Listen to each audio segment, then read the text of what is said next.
Good evening and welcome, and I have a present for you.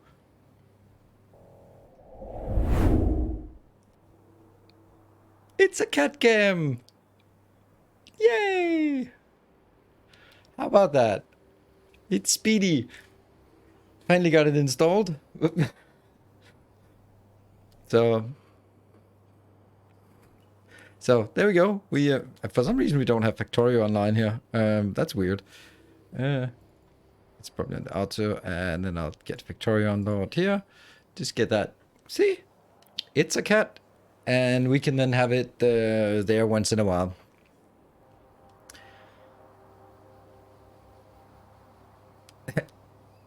Have something more interesting. Yeah, we'll put it up there once in a while. Maybe a small step for man. There has been a little bit of an issue with this idea, and that is not surprising. It's not the technical part. It's the fact that the cats don't want to stay there. So, yeah. Let me just see if I crop it like this. We'll do that. Then we crop it a little bit from the top, and then I can move it a little bit down as well, so that if there should be a train, then it'll be above the train. Now the pictures are really nice to watch. Yep. Was bringing the trash and the sofa outside. Cool. GoPros in every corner. Well, right now it's just new, so they've been sniffing around, and usually Pixie is the one who likes to lay on top of things, and Speedy is the one who's more playful. So I've tried to install a little plaything over there, just to, you know, get some interest going. There, you can get a cat now. I hope you're happy. I hope that will be reflected in the positivity on the chat for today. I mean, not that there's anything wrong with. Let me just move myself. It's less interesting, but there. No, I think there's nothing there. But it could also be another one here. They just have the cat in the corner if we have that. But then I'm running out of things to do on my cat cam here. Yeah, now it's going to be knocked down. I knew it. So anyway, you can look at the. Is it Factorio now? Yes, it is. Yeah, so I found an old webcam and I just balanced it on top of my PS5 on the corner of my desk, pointing it towards the corner of the room, and put my extra, I don't know what it's called, cat barrel, I guess, over in the corner. So hopefully we can get them to enjoy being there. I have considered I would buy some snacks, but I don't really want snacks all over the place, but just sort of enticing them to see that it's a nice place. Anyway, I guess you're not. It's a cat stage, yes. So anyway, I can't focus on it, neither can you, I guess, but then you can look at that instead. With a tier 2 assembler? Probably. 10 subs and one snack. Yeah, or just enabling it once in a while. But it's not going to be there all the time. It's just going to be, yeah. You on in daring to automate and control the factory, and we are watching that which cannot be controlled. Exactly. And there we go. That cam has disengaged, and it's now found another place to be. We'll check in once in a while. Poor thing will end up obese. Me? Am I the poor thing that will end up obese? Speedy is kind of flirting with a name change into Chunky, because he's getting kind of chunky. You know, like cats when they leap, there's like quiet as a cat. No, it's like boom. Like, okay, well, I can hear someone who's been climbing places they shouldn't be.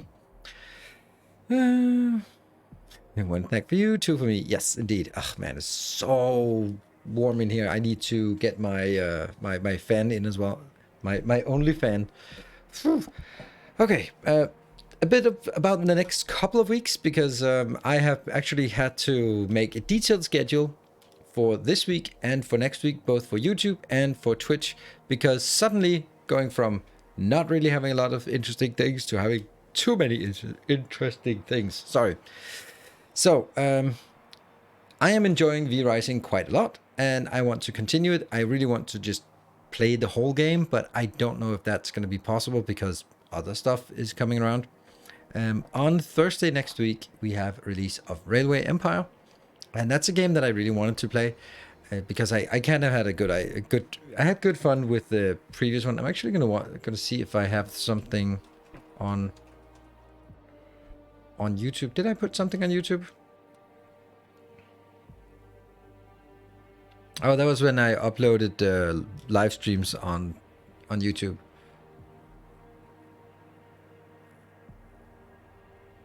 I think.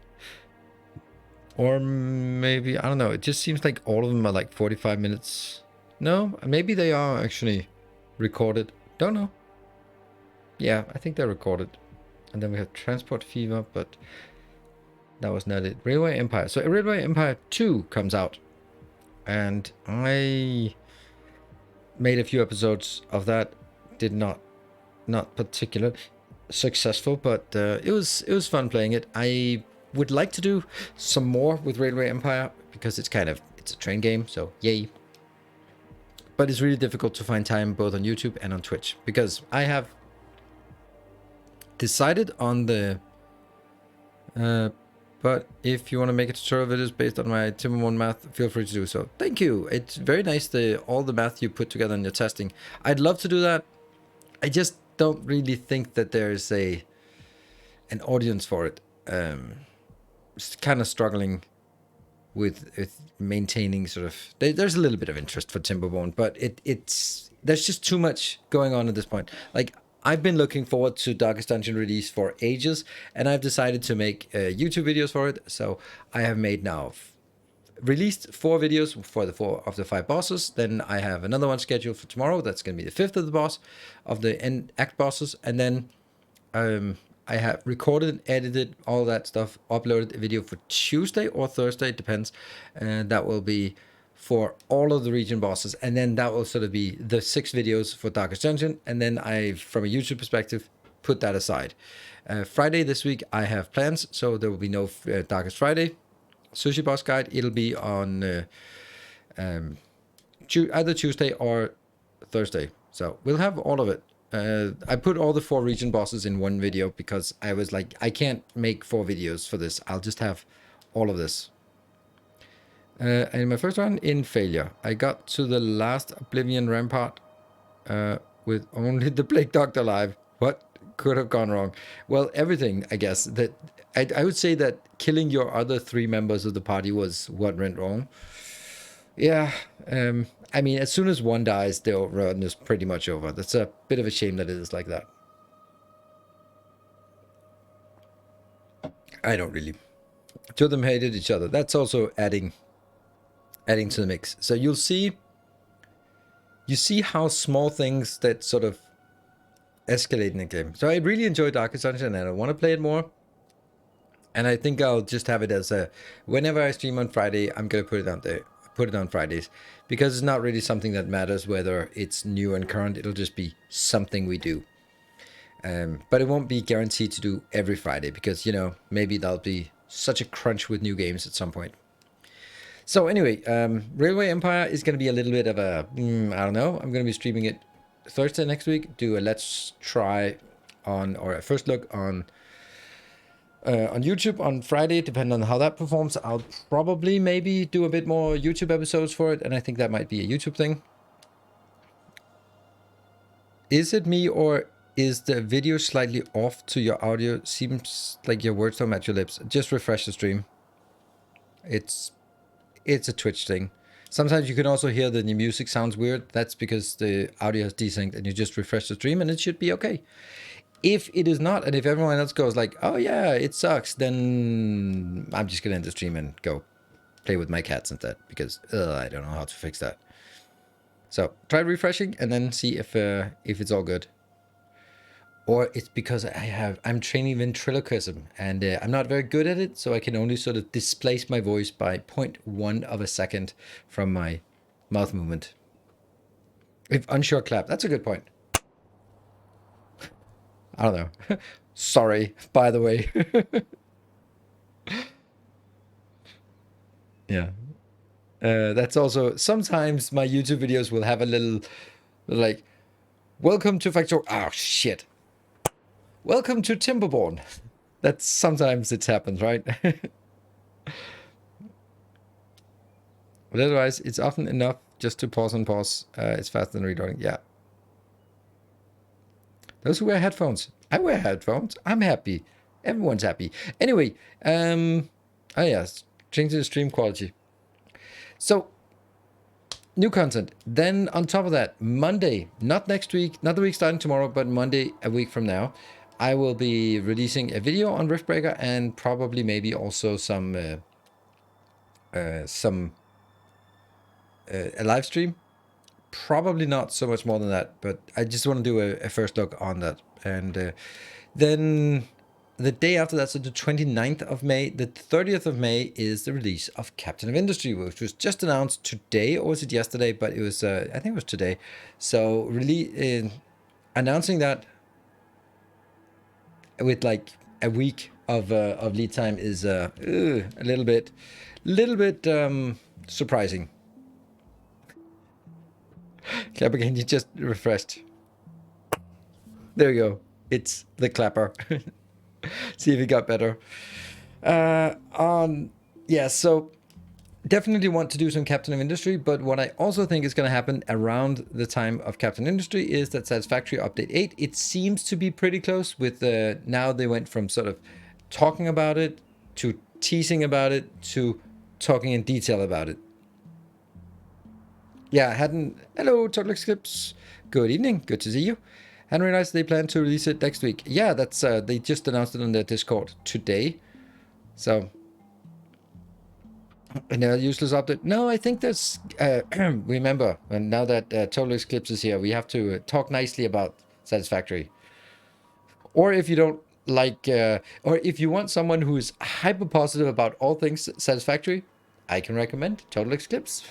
That is definitely the place to be for for all your positivity on Satisfactory.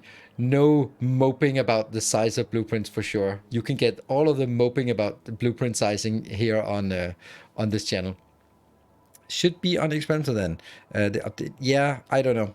We'll definitely take a look at update 8. I don't know what I want to do, but I do like the electricity thing. That's not how you get views. No. We all know that anger is the best way to drive engagement. Conductive, inductive foundations. Oh, I wish, but that's not it. I'm wanting more logic in the update. Well, may I recommend Factorio to you? It's it has all the logic you could ever want, which is exactly what we're going to do today if we get around the cat cams and all that. Algos, thank you for the 4 months. Thank you for your subscription. Yeah, so if you want more logic, Factorio is the shit.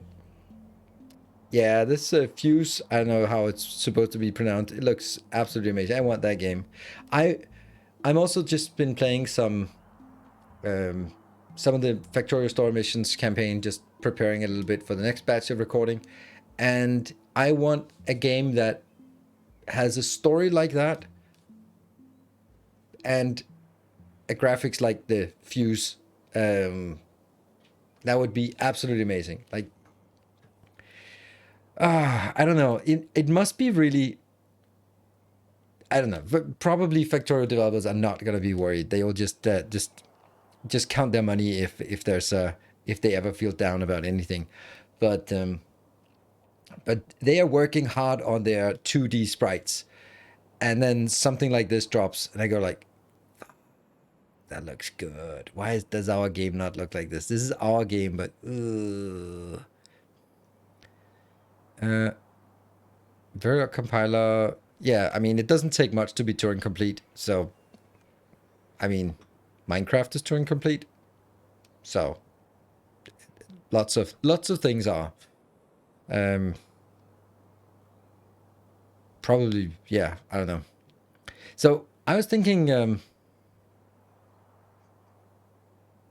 turn my lights off. Nice. Hello, Peter Jack. Good evening.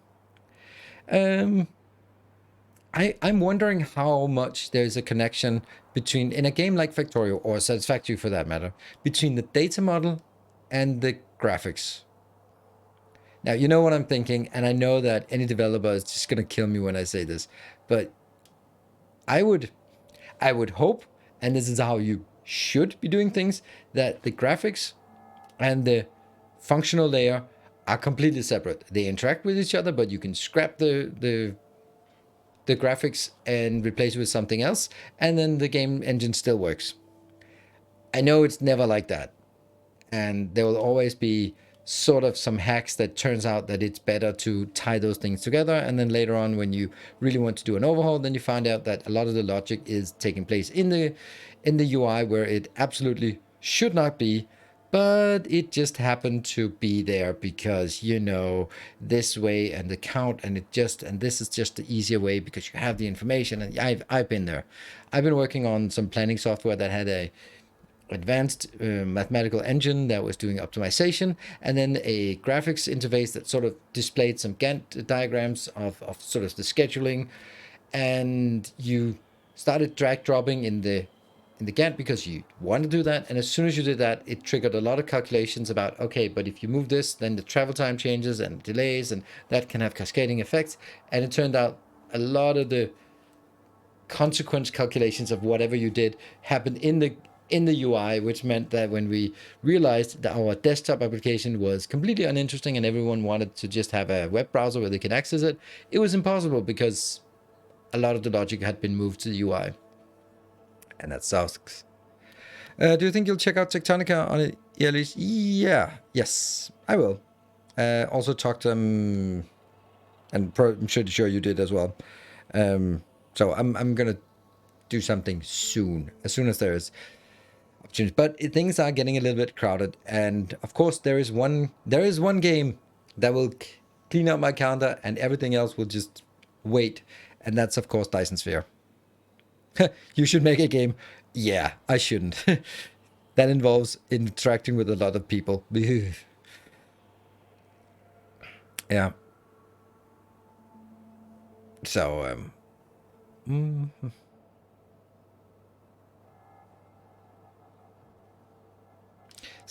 yeah.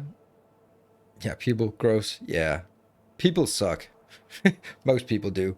So anyway, Dyson Sphere, when that drops, it'll just clean out the calendar, and I'll do some massive streams of it. So that's definitely gonna happen. But right now I feel that things are heating up, and then it'll be quiet by July. I think it's everyone who wanted to sort of release it in the first half of the year, and then that's sort of become like, oh shit, that has to be now. So end of May is kind of the last time you can release, and then have a good go live period afterwards, and still have before its summer break hits. Victoria inserters, how they're catching items from belts. It's so reliant on concrete graphics realization. That is the great point. I was thinking about a good example, and that's a really good example. Like the hole where it tries to grab from the belt, and then the belt, like a burner inserter grabbing from a red belt, like it'll be like, and that's really bad. So so that's something that probably happens in the graphics layer. I don't know, but it probably not sort of deep within the core of the game that it does that. Pretty bit month and a half. I don't know. It's gonna be a busy for sure. I mean, it's been busy. It's just not been very, for me at least. I know you've been absolutely killing it, and congrats to you on that. You've been really embracing the YouTube thing lately, and it's doing wonders. So awesome for you. I saw a video that was absolutely blowing up about what was that shitty game with zombies that screamed? I don't know, something. You did a floating island base. That was that blew up pretty massively. So that's very nice. And then afterwards, I bet you're like, huh, how do I replicate this? Because that's the thing. Sometimes you find something that works. Yeah, Sons of the Forest. Ah, right. Oh God, I hated that game. So awful. But it was a good idea. It was exactly the kind of idea that generates views. It's like something that you haven't thought about, and it sounds cool, and it can be explained in a thumbnail and a title. It was a crazy month, and then it all died. Yeah, that's how it is. You gotta milk it when it's there. It's like 2 weeks for a new game. It sucks. Like, imagine people like, for example, Captain of Industry. They worked on the game for 6 years or something. They release it, and then there's a little blip of 2 weeks, and then there's the long tail from there. Luckily, if you do early access, you can do two. You can do the early access release, and then you can do the real release. Or if you're really clever, you do the epic release and the Steam release. Like Darkest Dungeon. That's definitely how I would recommend any game developer do it. So you get the bag from Epic Games, and then you have it sort of under the radar for the people who are interested, and you can sort of refine it on Epic, and then come to Steam a year later when it's more mature, and then you get the advantage of two releases. Like Satisfactory did it the best. It's a masterclass on how to do the releasing. Except they are still not. It's still early access. 4 years later or whatever it is. We'll have that big of an audience though. I like the game, but it still seems like pretty low audience. It absolutely is, because the thing is that like Satisfactory attracts new people to the factory genre.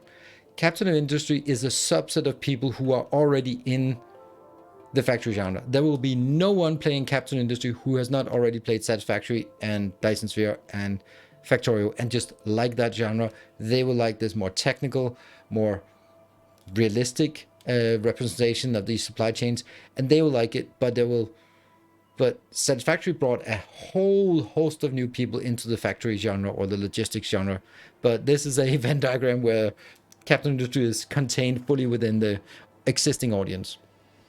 So we need games that can attract new audience to the genre and widen the audience, and that's why Captain Industry is just too niche. But then again, it's like a 2 people game, 3 now, but 2 people. It's still pretty damn impressive how good of a game it is, and I'm loving it. Same went for Factorio. That was in for 4 years, and they mastered the genre. Yeah, absolutely. But it's I wonder when we will see. Starfield has factory building, like Fallout 4 did. I don't know. A Starfield, well, it'll be like almost every other AAA game.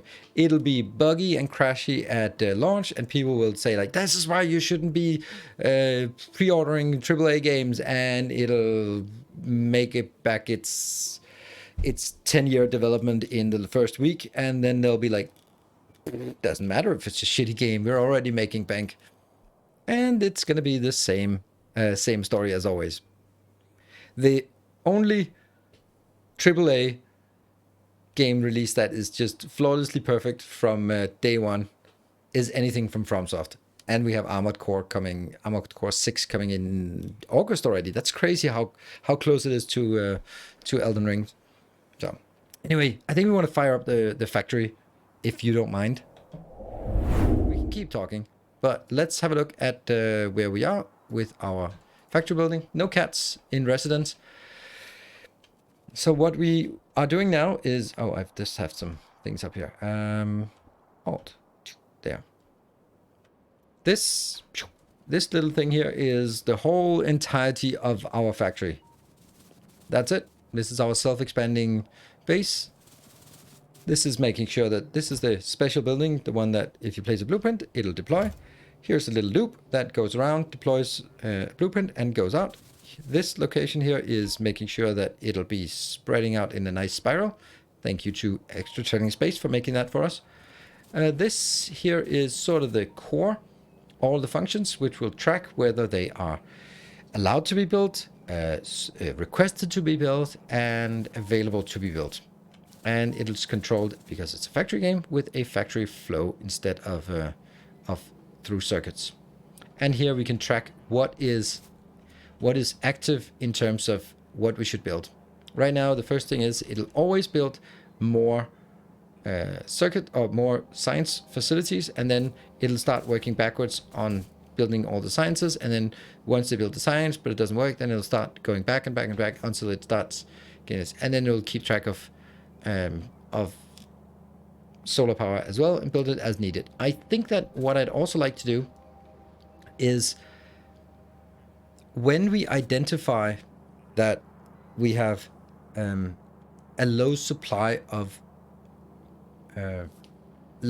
power, which is what we have a little logic for it down here.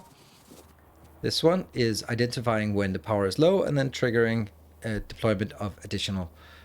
But I think that what we should have is when we trigger, we identify that power is low and we need to build more power. Then I think we should disable the science labs and the science productions until they go back online.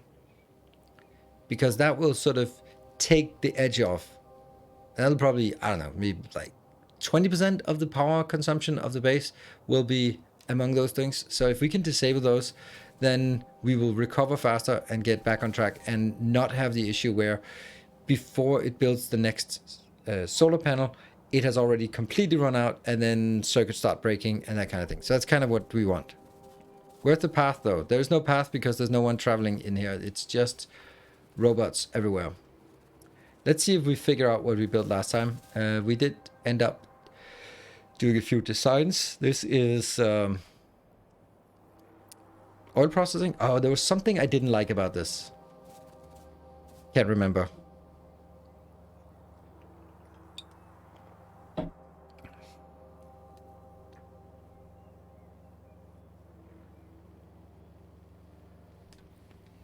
Science doesn't cause the system to stop requesting more power. Turn science back on, etc. Yeah, we don't want to have, what is that called? Those where it has a word. It's not a race condition. It is when you have like it's flickering. Ripple wave on the power demand. No, it wouldn't. Because the way it works is that when I identify that I need more power, I will, even if the power recovers, sort of day-night cycle, it will still have triggered that it must build additional power. Even if the power recovers because it was just a dip during the night and comes back online, then it will still build at least one more. Hysteresis. Yes, that's the one. Thank you, Plecocat. The flickering between values. When you do something with, when it's less than this value and then when it's over this value. So it'll never sort of be at rest. It'll just flicker between values. You were probably putting sulfur. Hysteresis is what you stop it to do with flaking. Yeah, like this is what we do. Okay, we'll just do it from the map. This is what we do here with our SR latch. So whenever it triggers, it stays triggered until it has built one, and then it resets. All right, let's try and figure out what why I didn't like this.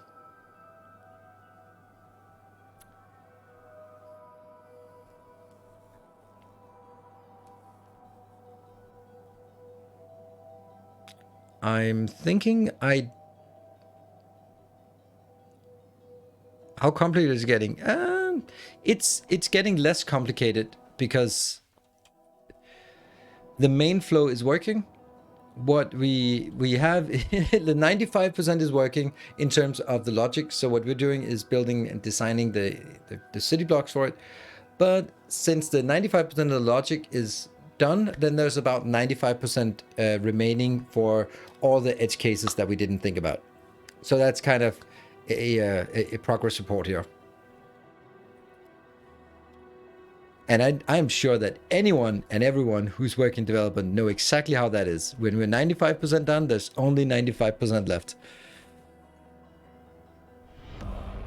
Will it be on YouTube? When there's something new to report. Dawn's Morning, thank you for the 15. Loast the content. I loast the content as well.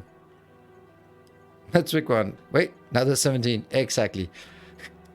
Here is a horror story from my corporate world, and when I think about it, just as it comes up,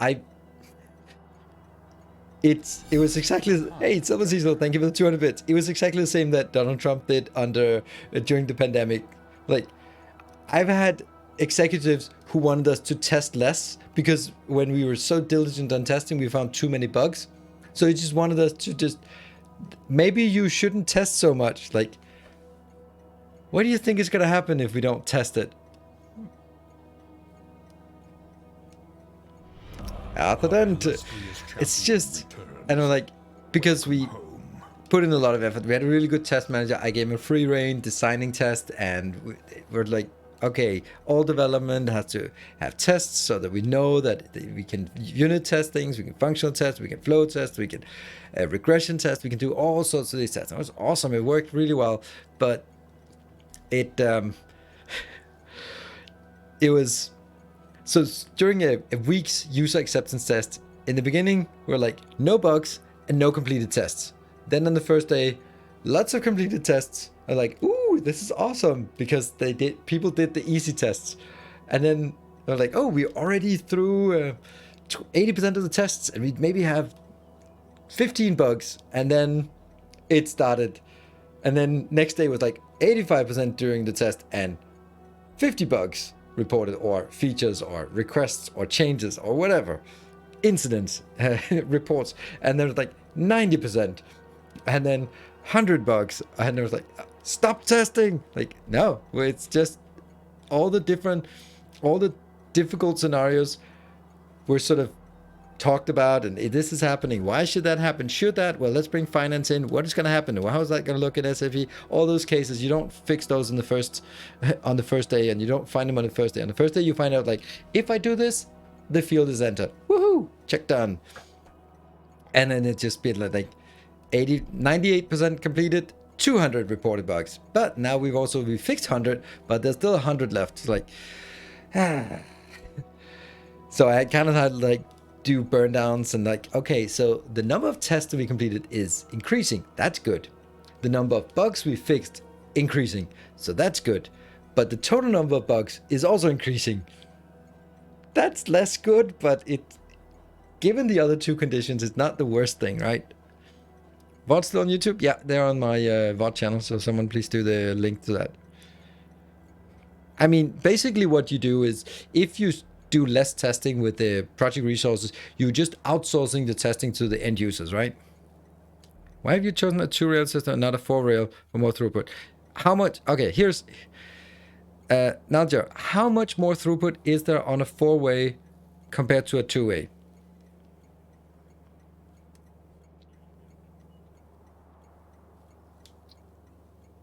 Finance people are morons. Yeah, but they're the morons that run the business. So if you don't have it on board and with your team, then they're gonna 25 exactly. So twice as much infrastructure for 25% increase in throughput. Not worth it. Definitely not worth it, and especially not in a low throughput base like this. Like for example, this city block here, it has a consumption of 200 per second. So let's see if I can remember the shortcut. Nope. There we go. 50,000 divided by 200. There we go. Every 250 seconds. That's every 4 minutes. We need 1 train inbound. 2 trains, because there's also water inbound. So like if this city block needs 2 trains inbound every 4 minutes, it's not really a problem. Watching your V-Rising grids. Oh, cool. We're going to be doing a lot more of that tomorrow. Starting next week. Monday, Tuesday, Wednesday will be V-Rising. Okay, let's talk about this one. It feels too small. And why does it feel too small? Well, if we just look at the output in terms of this, then it's only outputting 200. So when we go over to the next block, and this is where the issue happened, I go like, okay, well, this is like a decent amount. Like how much oh. Huh? This is 160, and this is also 200. It just doesn't make sense to have it this small. So the question is, should I double it and then have the consumption be 400, or should I just accept that I'll be making more blocks? If I do more blocks, then the issue will also be that I now need bigger buffers here for, yeah, all of this will be lubricant. So I'm basically, every block I build of this will just be 50,000 plus a full train load. That's 100,000 lubricant just sitting there. That's a gigantic waste of time. So the question is, should I just make this one twice the throughput and then try to do that instead? I think that's what I'm going to do. There. So I'm going to copy this and... Oops.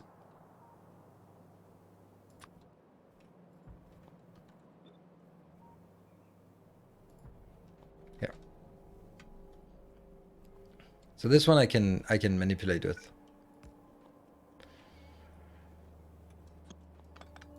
So let's strip it down.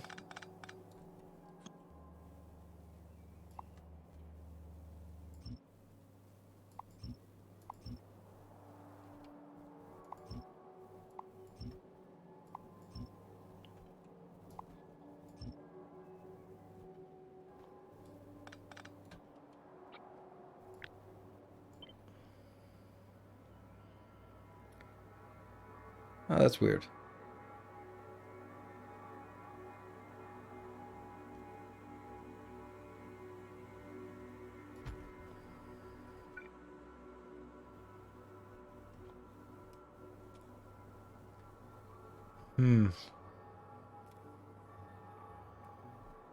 Maybe... No. I can't do them facing each other, can I? Because they'll be really awful in the middle, like... Yeah. It'd be nice if these could be rotated.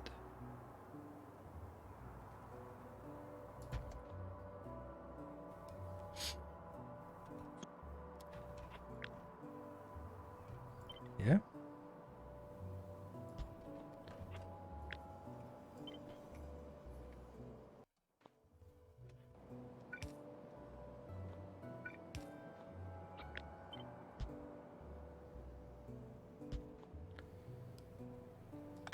I like this.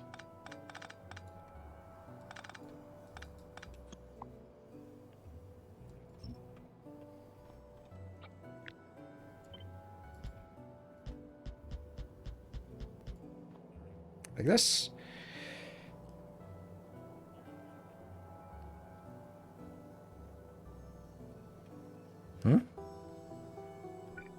When we start expanding to new planets with robots, they have to go, yeah.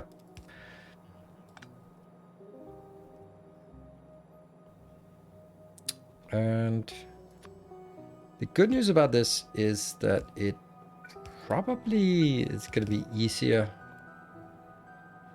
here. And then I'll take these two out and they'll only go the other way.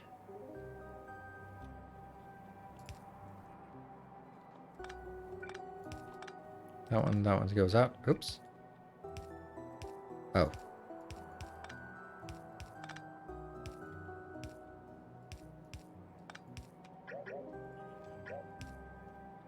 There. And I don't know which side this goes out to. Here. And here.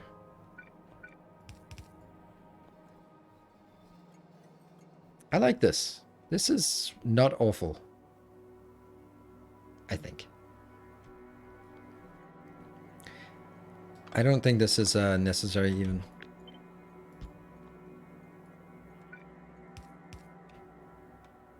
Yeah. Okay. Here.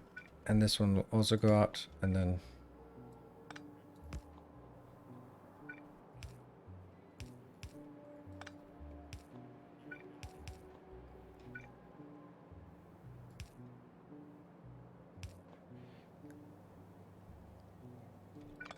It's probably better to just do it this way, so that they're not as cramped. Oh, hold on. There's also the part here about oil. So let's get the oil.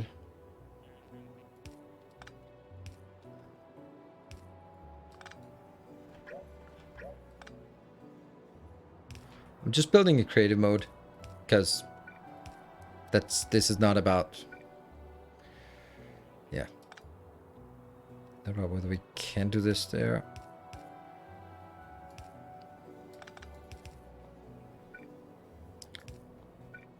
Yeah.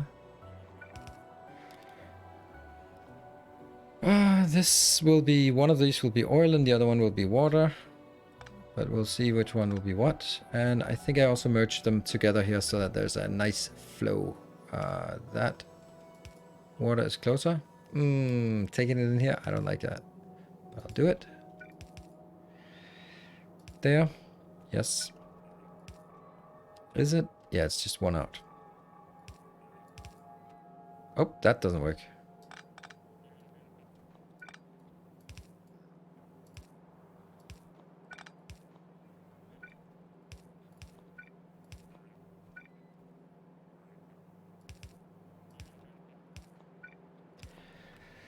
Okay, so that's the loop of sorts.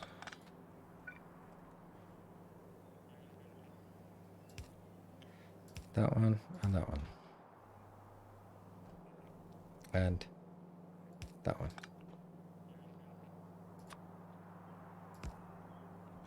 This is petroleum. Petroleum just goes... Is it called petroleum? No, it's petroleum. Yes. Keep forgetting. I want to call it methane, but that's not even what it is. Have you 100% the achievements? Yes, of course.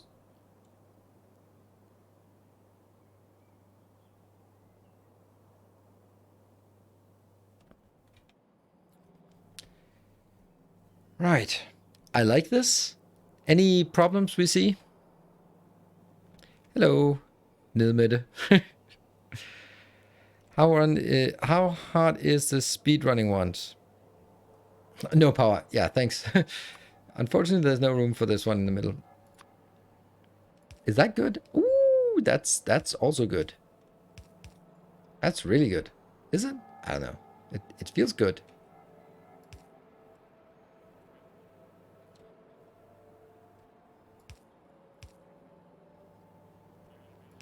Actually, it should be here.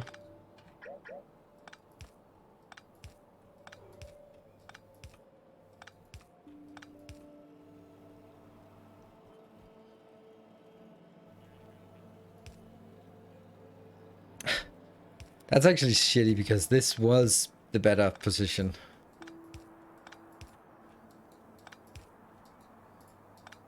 And the funny thing is, this is an automated base, so all of this doesn't matter at all, but it matters to me.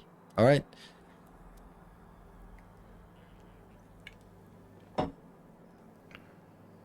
Yeah, could move the lights into range. Yeah, probably a good idea.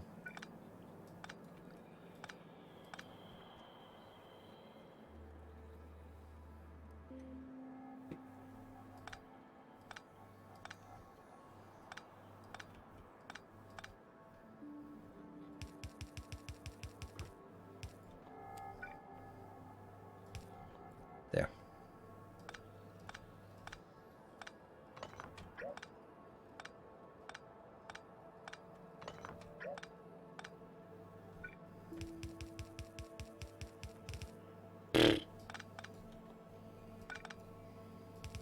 No, it doesn't reach.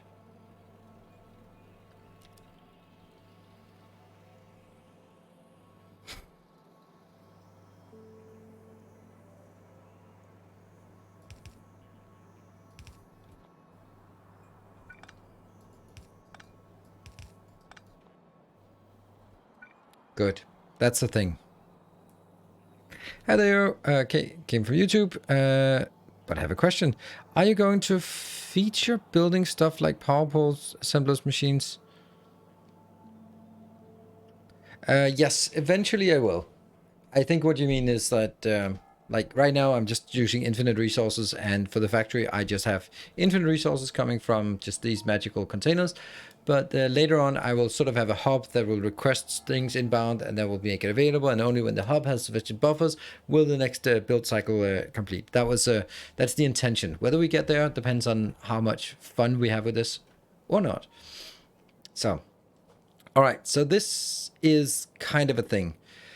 Now that means the rest of it also has to be doubled. And let's see, how many do we have here? We have 9. Ooh, how is... we had a calculation last time, right? It was... Pad missing bottom right. Damn, you guys are good at spotting this. All right, so let's see if we can do the calculations. This one, it's 20 of these. And then it was... Oh, I can't do that. Yeah, I can't do it like this.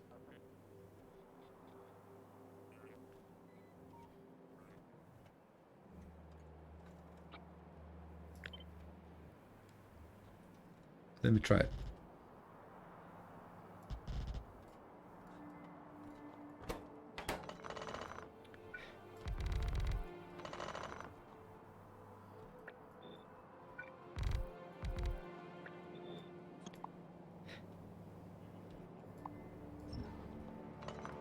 I'm feeling 17 is the number. Obviously not it. How was it? How many do we have here? We have 1, 2.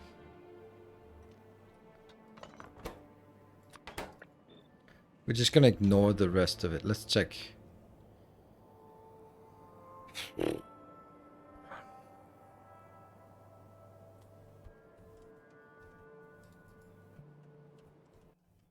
Yeah, some of them are missing recipes. There we go.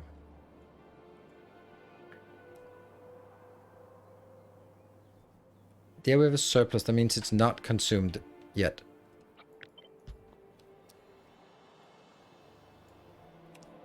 There we go.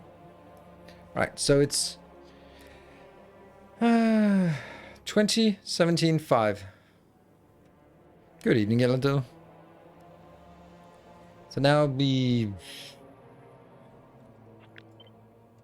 need to figure this out, and I'll also be building, oops, some of these next to it. They will be here.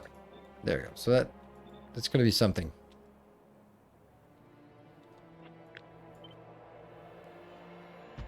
So this is not going to work because it's too close. So we know that 17 is the right number. Let's get this built here.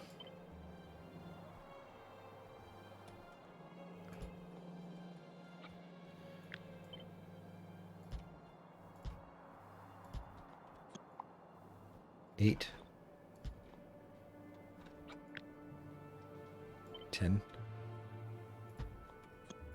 What is this now? This is 15. I need 17. There is no way that 17 is gonna fit unless this one goes on the other side. Flip. That could work. Then we'll get that one out again.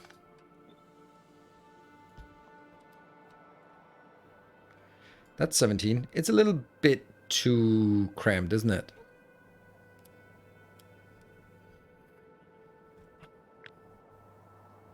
Alternative would be just...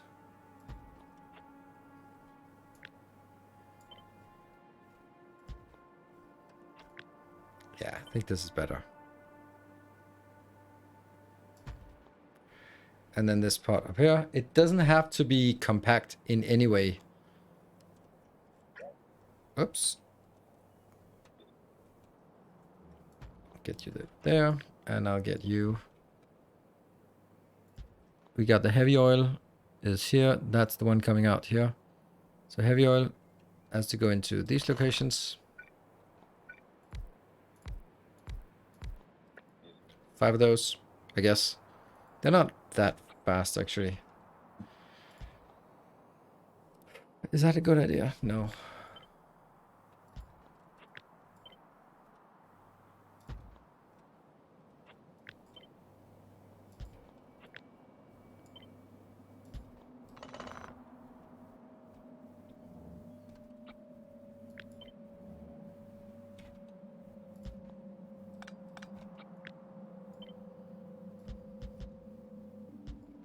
Five. And this will be just a straight line in. And a straight line out. Which will go into this location.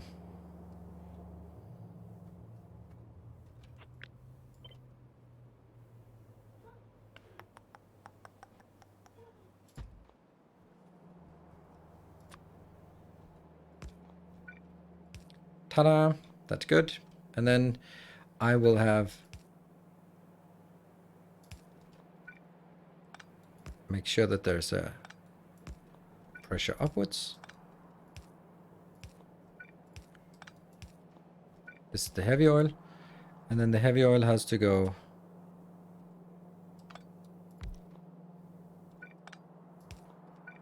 put in there, put in there, put in there. And then that will be the designation for. So first priority is getting this inbound. And then the rest of the priority is getting it further up. And that will be a small build. Be aligned like this.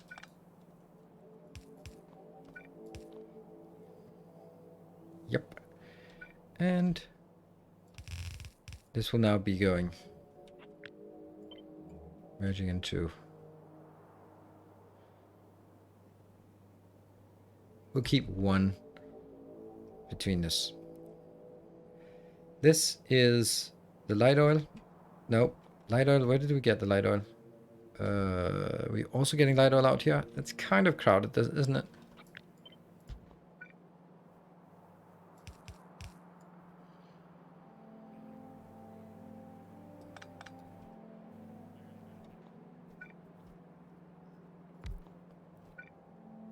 That has to be pushed in here. That has to be pushed in there. And then that has to be pushed out there. Water has to come from the other side. That's clear now.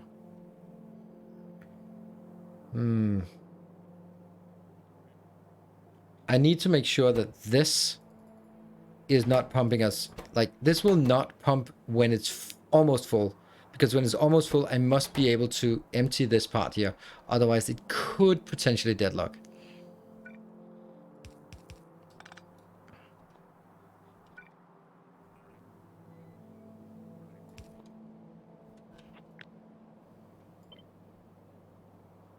So close. There.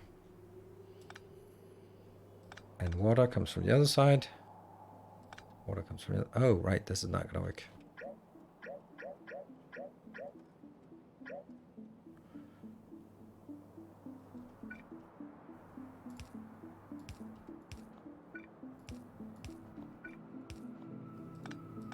Water comes from the other side.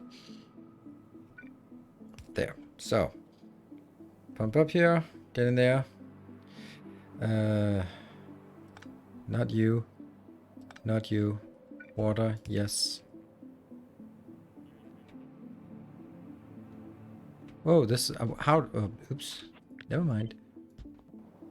There we go. That's what I wanted. Water and oil don't mix. Nope, they don't.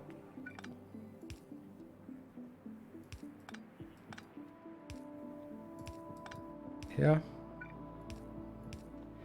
And this also has to be put out into a box because I'm going to get light oil from this part.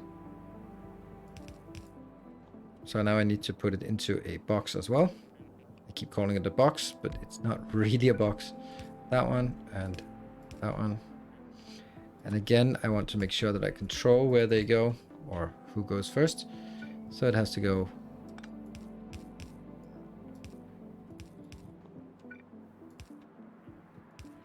It goes in, gets. Nope, that's not it. Oh, it comes from the side. Never mind, that's not where we're getting it now. The other side.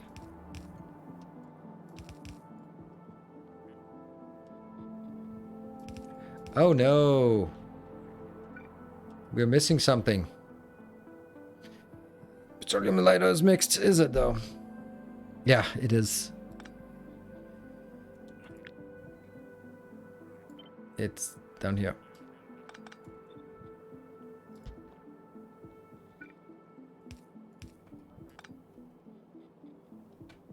This is the water. Water has to come from somewhere.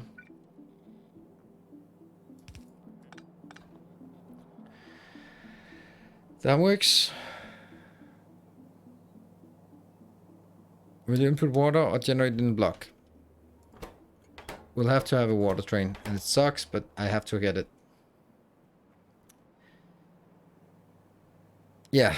Are we missing rocket fuel? I know. I know. That's what I just realized. So, I like this. I like it.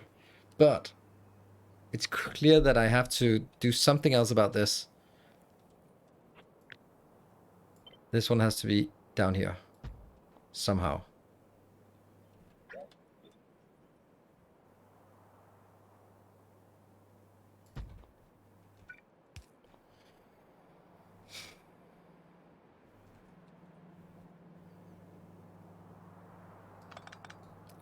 So it pushes in here, and then that one will have to have a condition so that it only pushes forward. Then this is not necessary at all.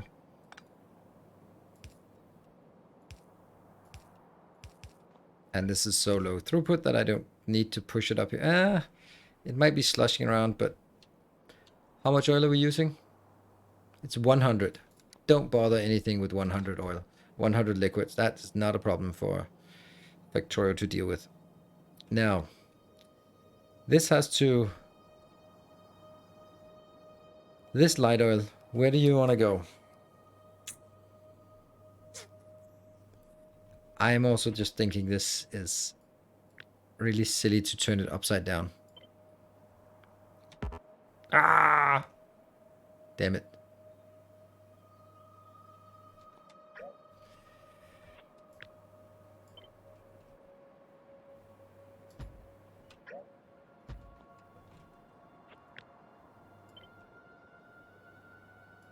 Okay.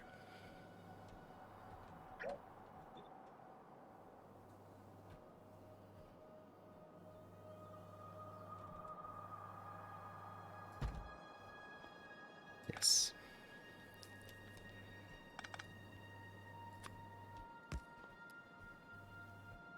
Is water coming in? Yep.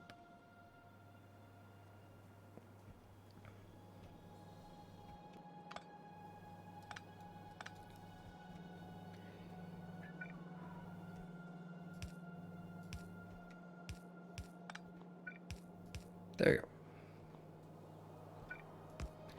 So you got pushed in here, and this...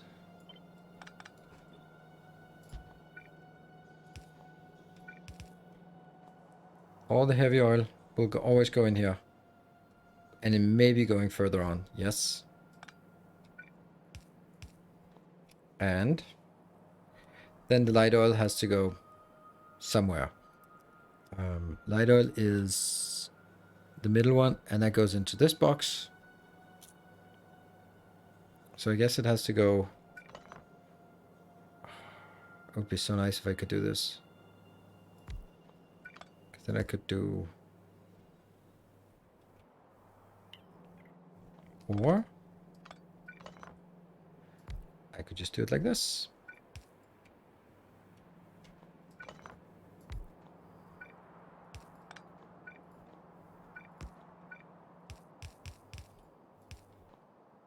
So the light oil goes back in here, gets pushed in. Yes.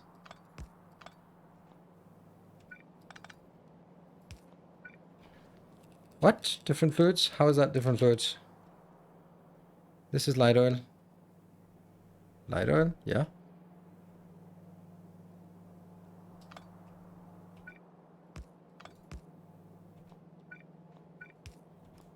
Whatever. Oh, right, because that one. Ah, never mind. So, Nuclear, what are you working on?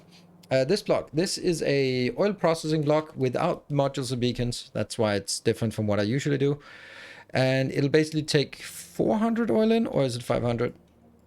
400 oil per second, and then it'll output 400 petroleum per second, a little bit of lubricant, and some light oil as well.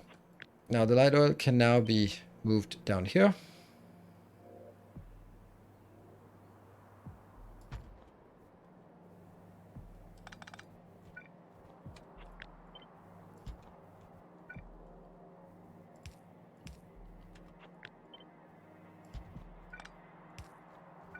There.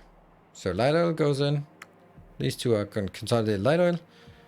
Can we support it with water? I mean, it's 400 water. I think is the end of it, right?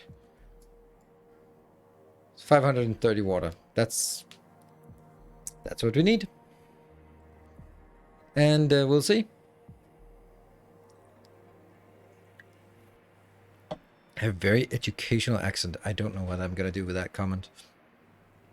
I suppose you mean it as a compliment, so I'll just take it as such.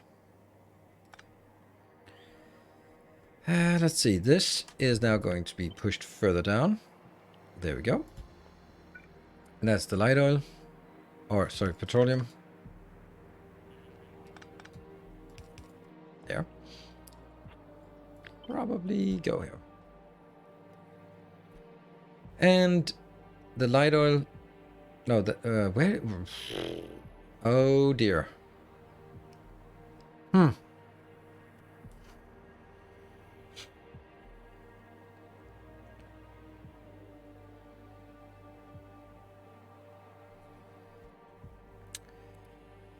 I need to be able to get light oil up to this train station as well. And I need it as an exit from here. And I don't think this is great.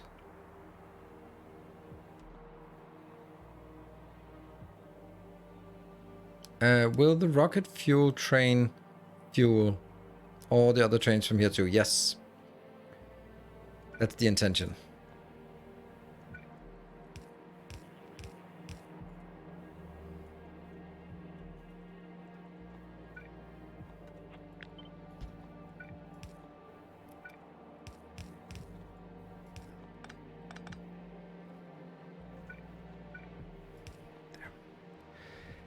So now we are getting to the point where we need some power, and then I'm gonna fire it up and then just bug it, because it's definitely not. Well, it's not working yet. Ugh, still not working.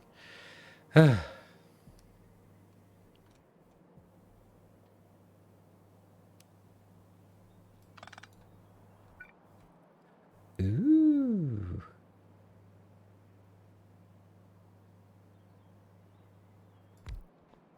Yeah, but I don't want to have 50,000 water here slushing around. Anyway, that's about as much room as I have, and then the next last part is this part here, which I also have to now see if I can fit in. Easy. Yep, I did have a sneaking suspicion that this was gonna haunt me, the fact that I did not get it as flush as I could.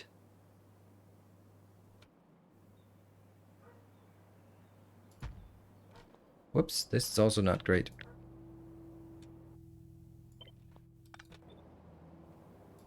Yeah.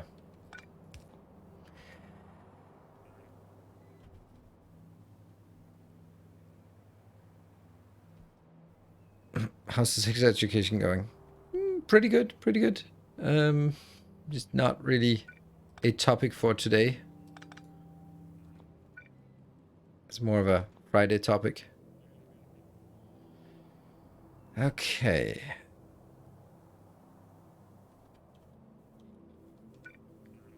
There. There.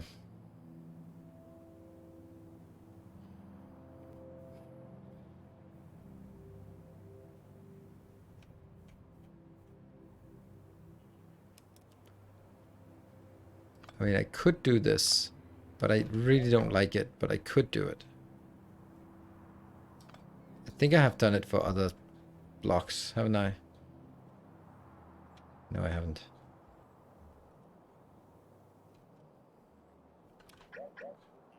Keep it like this.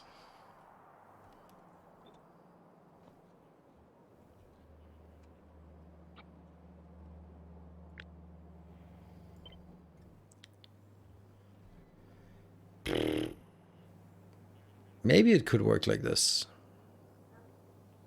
Oh, you know what? It could.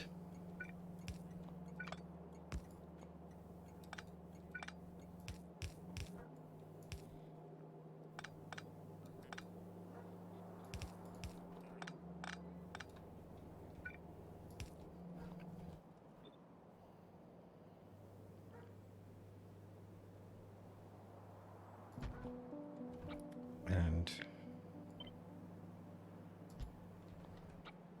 this is the unit, right? Okay, so let me see. How did I prioritize it before? I was doing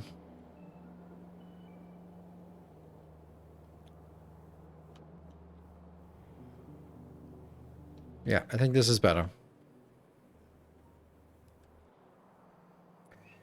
Right, so priority-wise, first priority is the raw light oil that comes out. Goes up here.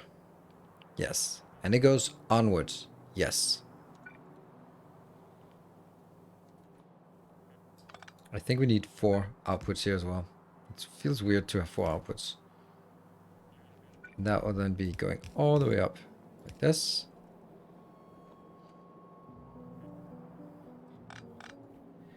And then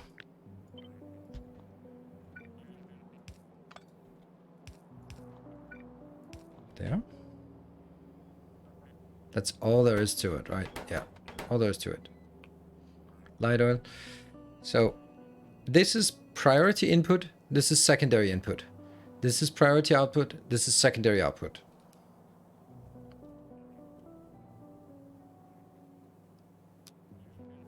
Sacred path, more or less sacred than the path. The path is always the most sacred of things, if it's there, of course. There, I like this. It'll get us a little bit of oil, or a little bit of this. How much do we get? 0.3 per second. It'll add up, I guess. Hold on. I could do this, couldn't I? Sure. That would be so much cooler, wouldn't it? I know someone already suggested that, and I just didn't see it.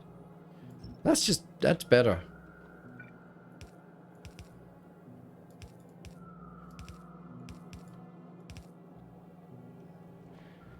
Absolutely.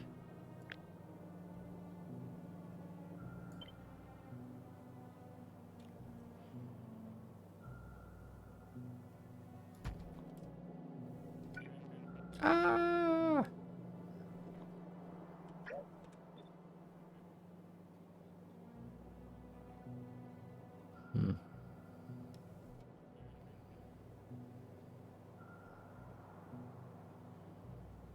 That's better. A little bit different.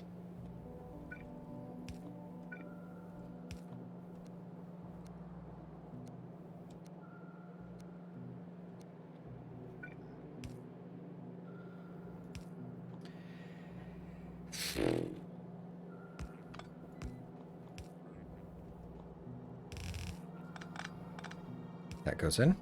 That's one storage, and the other storage is down here. And this will be priority left output, and then no, actually don't need priority.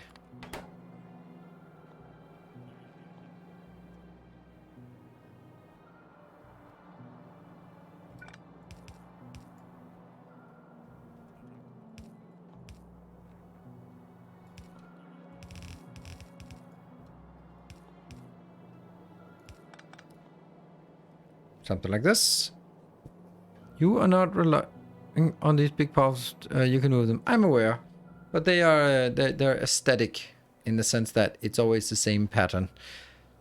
You're missing a corner pipe on the top right of the light oil. Okay. Yeah, that's this one maybe. I don't know if that was what you meant.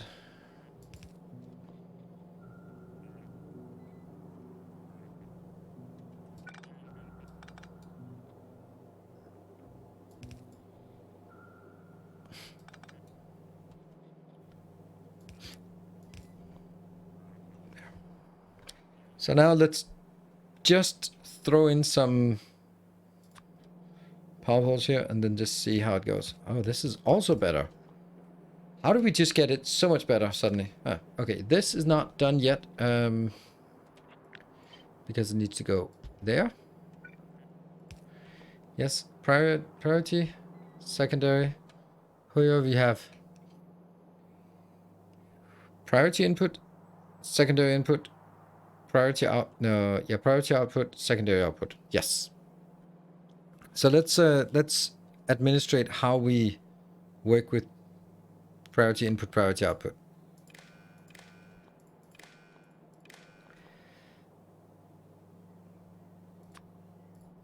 This one is always on, and this one is always on. Yeah. This one, nope. This one here is stopping when This is light oil. Okay, so when light oil is less than 20,000, then I'm allowed to put it in. So I don't want to fill it up to 25,000 here. And likewise, this one will be only when it's greater than 5,000. There. Hello, Trixie Buttons. I was today years old when I learned that F flipping and clipping from one of your videos. Ah, nice. Yeah, well, it's been around for a few years. Okay, priority input is this one. And that is the secondary output, and this is the secondary input. So again, we're going to say this will stop putting that one in once it's full, once it's almost full, and this will be the other one when only start pumping out when it's... This is a mistake. This is wrong. This is wrong. What the hell am I doing here? I messed up. Like, this is light oil. So light oil should not go in here. I don't even know what that... It did surprise me, like, why do I have two things that are primary and secondary? And the answer was, I don't. That's why. Yeah. Okay, so you will always push out, but I just want to make sure that this is the light oil fracking thing. Cracking.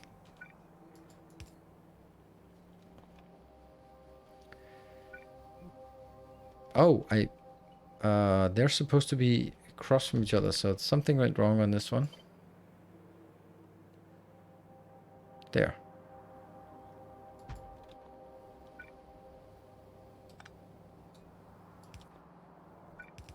There.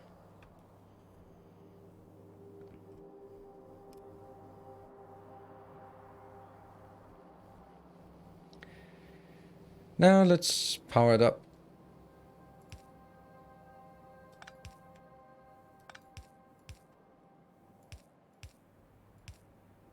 Oh no.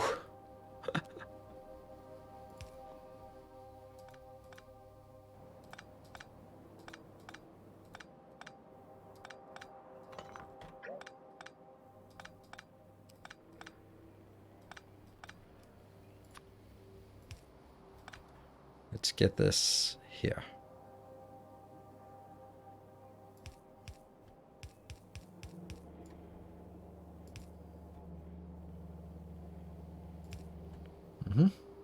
I'm still missing the water inbound.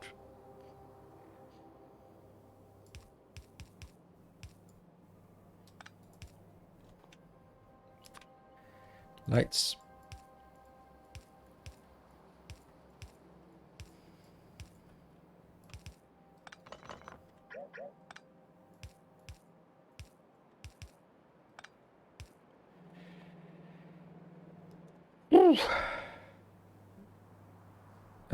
Could use my underground in the middle. That's true.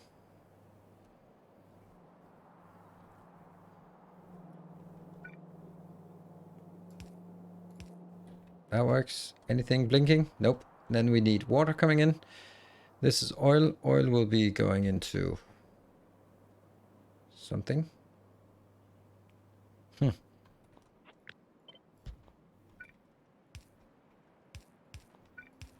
There.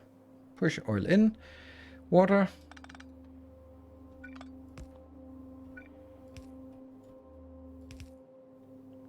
Ah, that would have been perfect.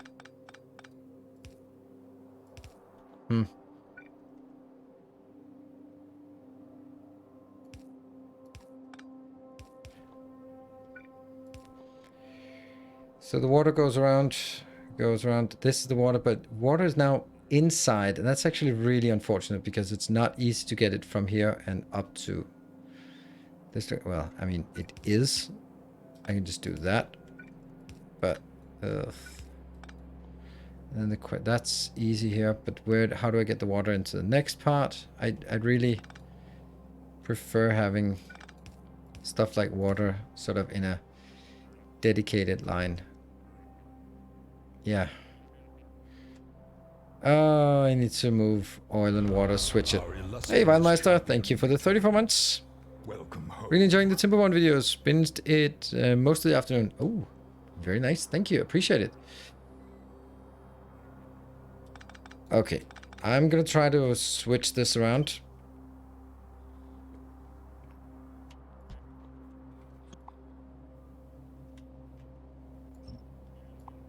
I don't know if that's even going to solve anything. But I think it's better to have the water on the outside, because water, I'm going to need that for more things than oil. There.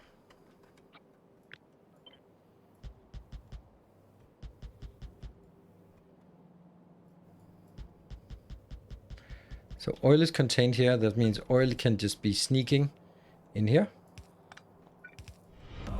There you go. Thank you, Carrie. Thank you for the 24 months. Welcome home.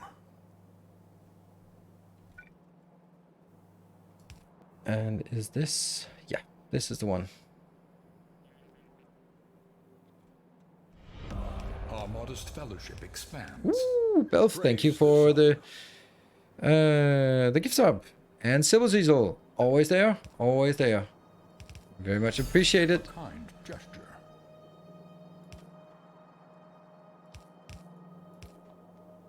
That is 4 events. No cats though. So can't. Our illustrious champion returns. That Welcome one. home. And then the water comes here.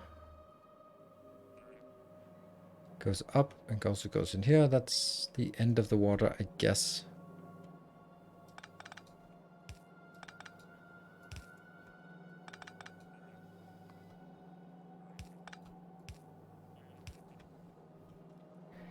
I did something illegal yesterday. I know. A generous bestowal.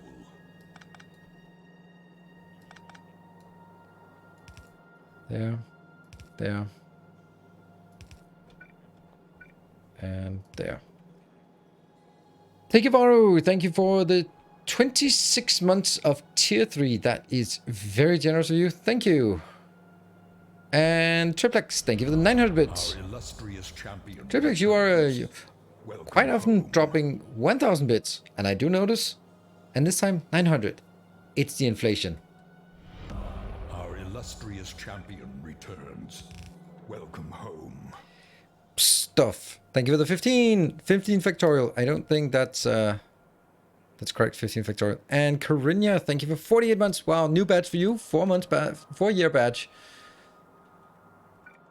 Yeah, yeah.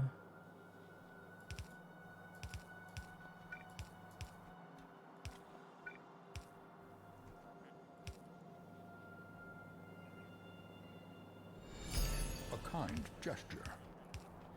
I don't think this needs to be here. Because I'm getting it water from this side. And that should be enough.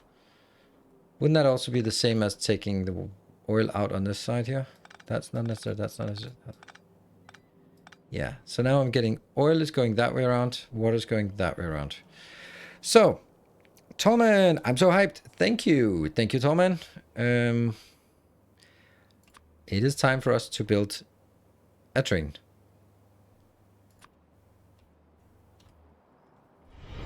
Tales of our Ooh, hey Belf, thank you for 5 gift subs. All right, so what I said was I did something illegal yesterday, and what the illegal thing was, what I added an extra hour of streaming without a level 5 hype change, setting a bad precedent. But it was Friday, and I want to stream some stuff here. Let's see, is this now working? Do we think it's working? I'd like to sort of think it's working before enabling it, but I don't want to go spend too much time on just debugging things. It's so much easier to debug once we just let it rip. Yesterday was Friday. Yesterday was Saturday. It's kind of how days work. Yesterday was Saturday. Yeah, I don't know. It was because I was playing Factorio. No, that was because I was playing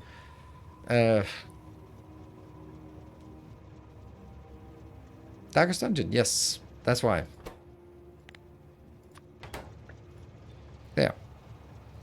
Oh, no, no, no. This is not correct. You need to go to the water station. Go. You need to go to the oil station. There. Whoop. Oil goes out. I was playing V-Rising. Oh. Now we're all confused. Everyone's confused. All right. They're all powering up. That's good. Let's just see if we could... and what we're doing is seeing... It. Oh, this one has to be activated as well. And this one should be looking at...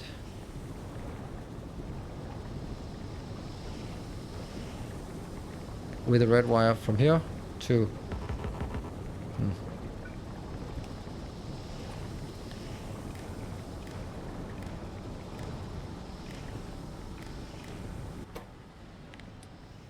Only do this once we have at least 25,000. 10,000. Because there will be a... Look, Belf, thank you for 3 more gift subs. So it looks like Belf and Carrie. But by the way, Carrie, did I thank you for the 5 gift subs? Thank you, Belf, for just completing level 1. Just really carrying it 3 times, gifting subs. First 1 to trigger, then 5 to push, and then 3 because no one else stepped up, and then you did as well. Thank you so much for 3 more gift subs, and then Executor joining in, taking the lead on the 2nd level to see where we go. And remember, as always, if we should get to a level 5, then it will be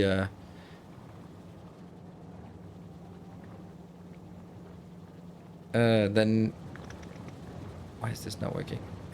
Shit, it's not working. Look at this. This is not working. Shoot. There's actually a 5th one here. Yeah, so if we get to a level 5, then we add another hour for the stream.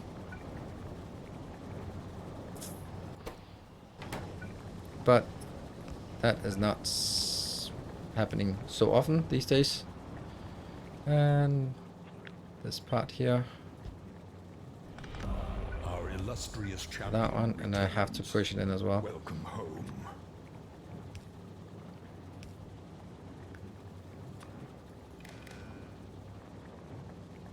This will only be pushing. Fellowship expands. Praise the sun.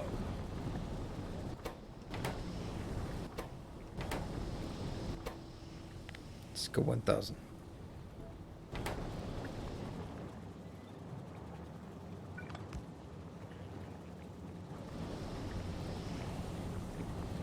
It's incorrect, isn't it? It's the other way around.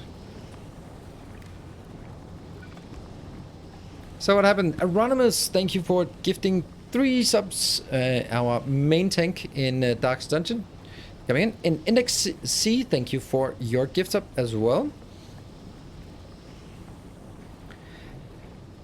Right, so this one should only be when it's accumulating. And this one will push out. This should be like 5,000.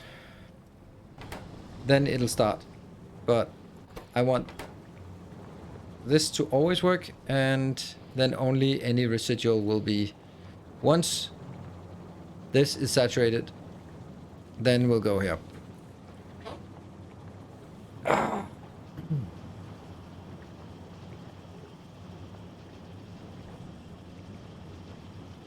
Right hand tank? I don't think I'm mixing anything, but then it would say so. Why no modules? Because this is at Blue Science, and at Blue Science I don't really have modules, and if I want to do modules, then it would make the base extremely slow to build, because I would need 5 red circuits for 1 module to get all of this out. What do we need oil for the train? We need it for a dedicated location for rocket launches. And this fuel is just for trains, but I need it right in the beginning of the stream. I deleted like 184 assemblers, which is what we need to launch rockets at the speed we want. Okay, level 2 hype train. Here we are. There's 1 minute left on this, and we are about halfway. Let's see, where are we on your ship? So, can we make it? This is a good time to get... I forgot my brake.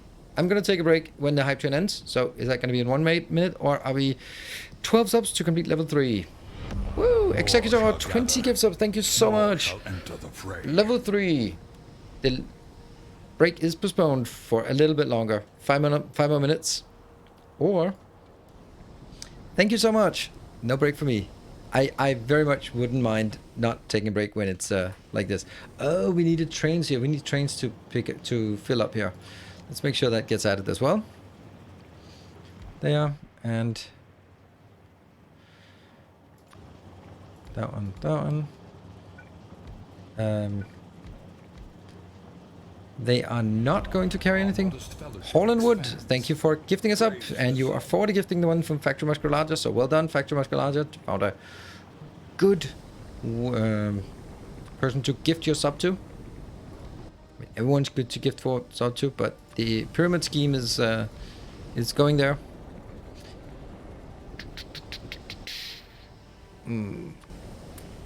You will go to until full, and I'm gonna get some trains or some stations here.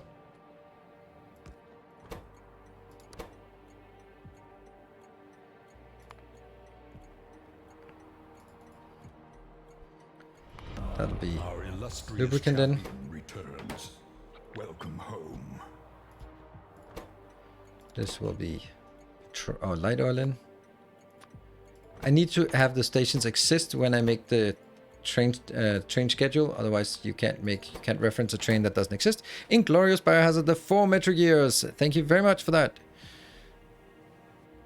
4 metric years. And Matt BL continuing the gifts up from Hype Pack. Even though it doesn't announce anything, it still counts for the train and it pushes it a little bit further. We're 39% through a level 3 hype train. Great. So, and then we'll just go to this one, which we can't reach, but then empty trains. Here.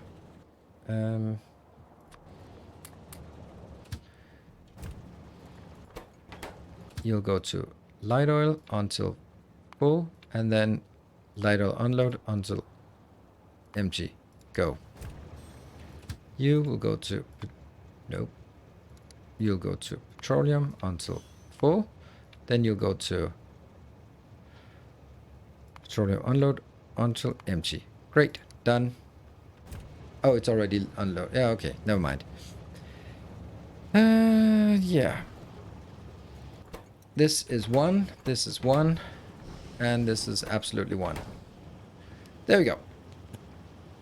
The question about... I can't even find that. What do you lubricant for? Just understanding. I need it for... Bluebell's not really going to use it, but it is for robot frames and real signs. Thank you, Regular, for answering that question. Alright, do we think that it works? This is not scaling up. This is pausing. Why? Because my value here is not much. This train is not full. It'll be 25 here, 25 here. So once the train fills up, then this one fills up to 5, and then I can allow it to go in. Does Neos really need to get a break now? I don't know. We can see it is...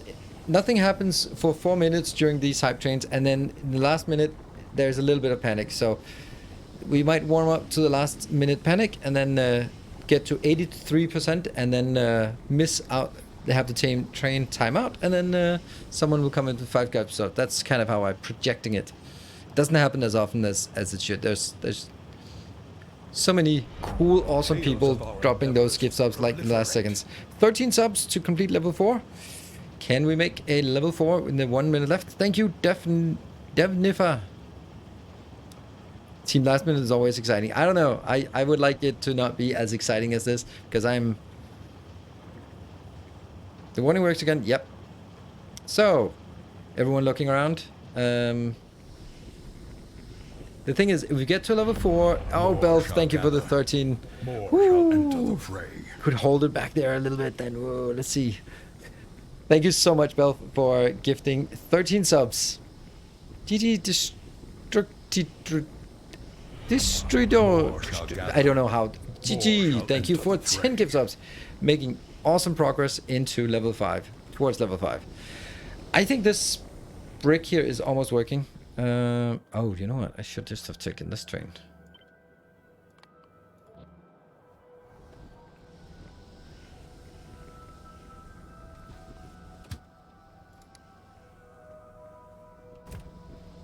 Sets automatic. Sweet.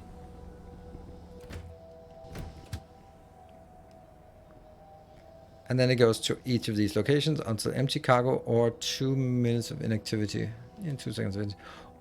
Or it's just been hanging out for 30 seconds. Yeah. There we go.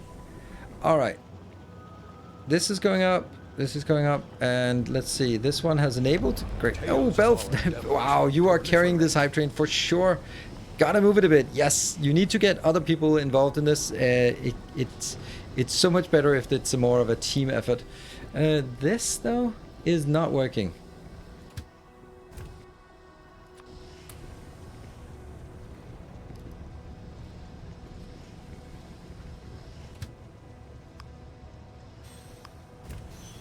Yeah, that's a mistake here.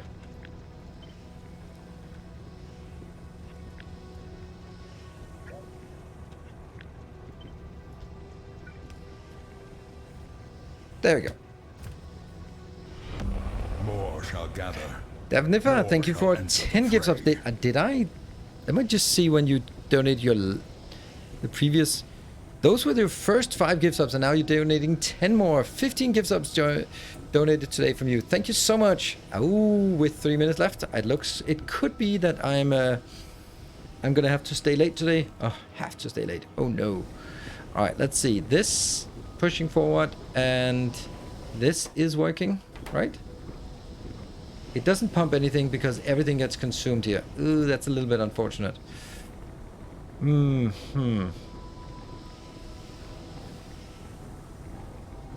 Maybe if I take 2 out, 1 out from either side.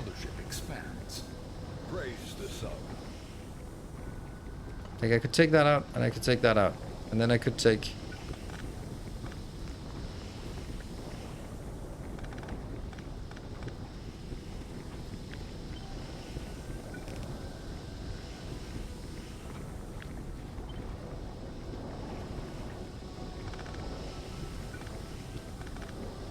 Yeah.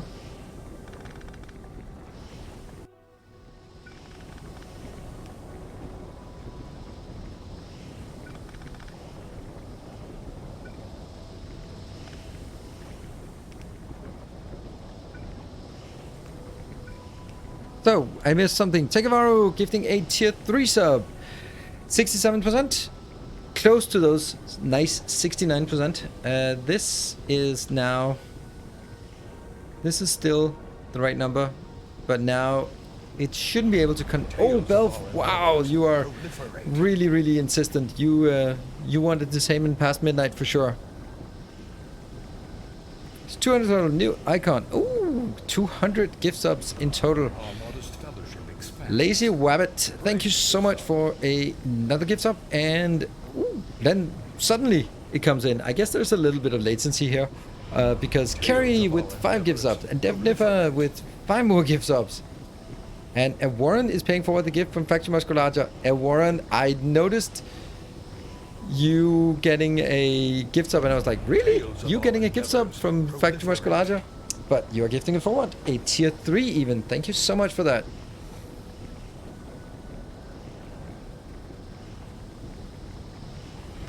Our modest fellowship expands. 6 signs per second is only 30 loot per second, so you only need 3 chemical plants. Oh, yeah. Our illustrious champion returns. Is it though? Home. ICBM 919. Thank you for 6 months. That's a lot of gift subs and not actually so many resubs. That's actually true. It is unfortunately true. I just did this to sort of calibrate it.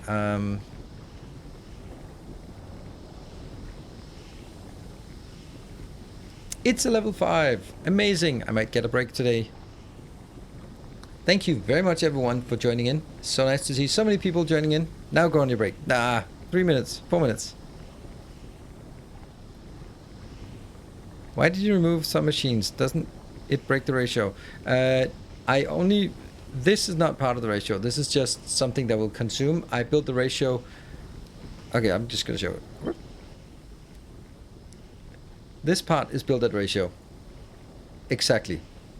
And then I just have some lubricant, because I don't know, the lubricant will spike up and fall down and stuff like that.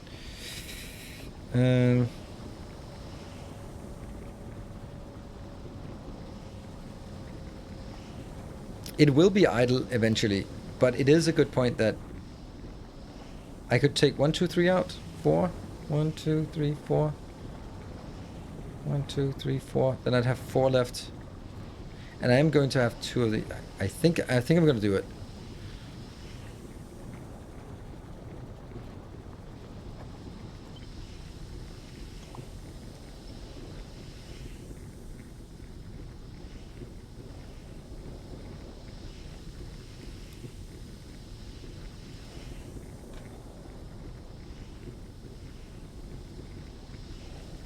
This.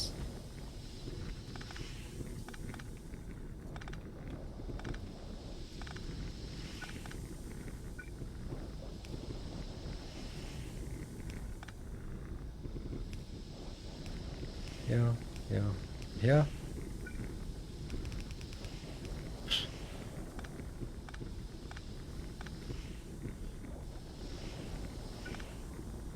That's connected, that's connected. This is connected.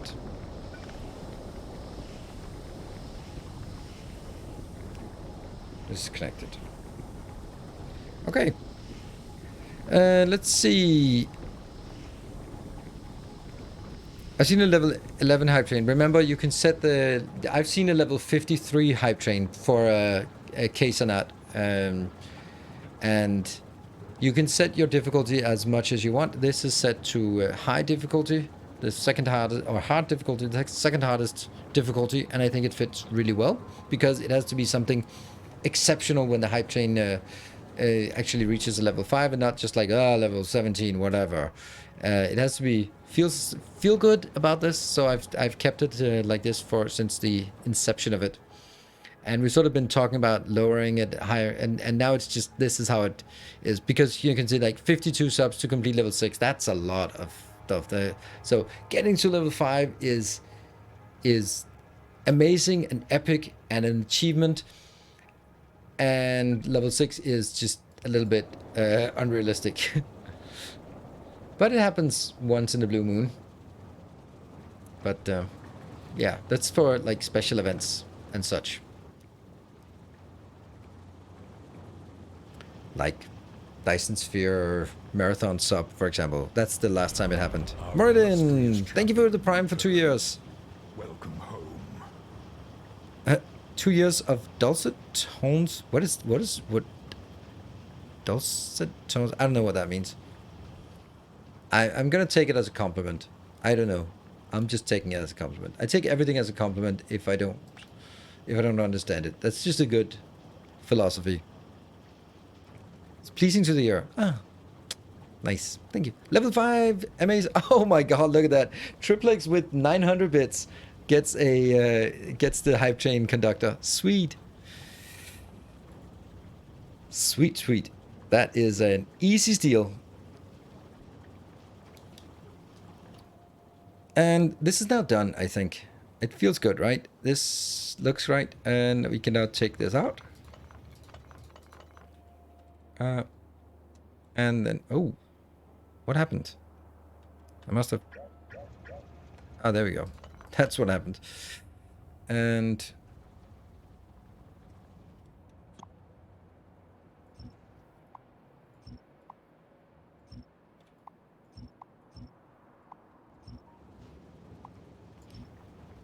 There we go. And then this will be oil processing.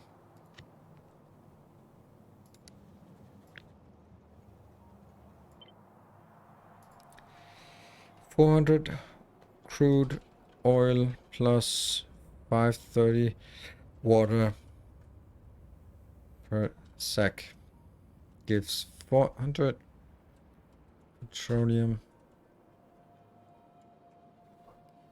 I think.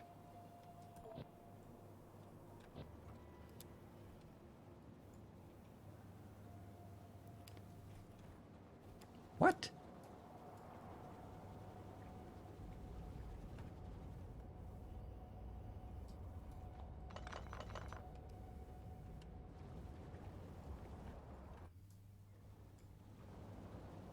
Yeah.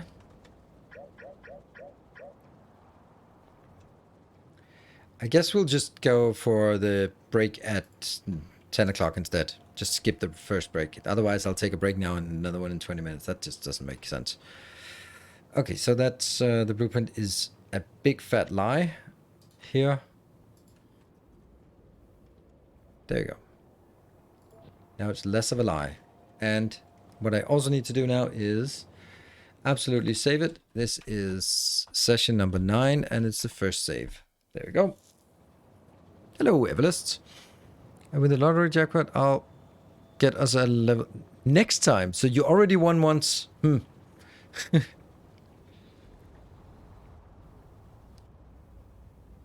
Hey, Gareth. Good evening. Well, that's a good way of not winning. But the chance of you winning from playing and not playing are pretty much the same. There is really no difference between the odds of playing and winning and a chance of winning and not playing and winning. By all significant calculations here. Okay, so now we have 400. It's basically 0. I mean, you could also win and not play by just randomly finding a winning lottery ticket.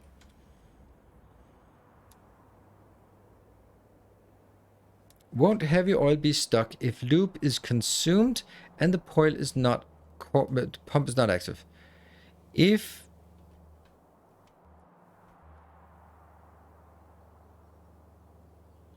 not this one. Ah, oh, damn it. That's why I did it. That's why I wanted to, yes.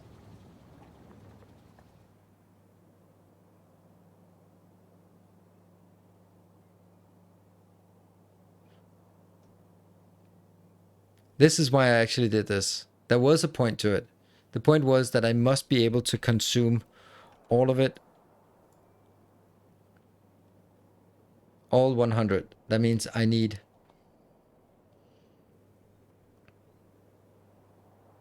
I also don't have this condition here.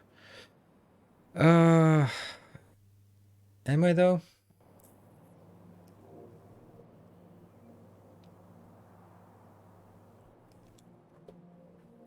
Let me just... If lubricant gets consumed at the rate it is being processed, then this will not be true, and that means the heavy oil will be stuck in here because it can't go in here. Yeah, there's extras. Then I think what I need to do is this. No, I just don't do this. It'll still function as a priority because it gets sucked in here. So these will be priority, and then the rest will go over here.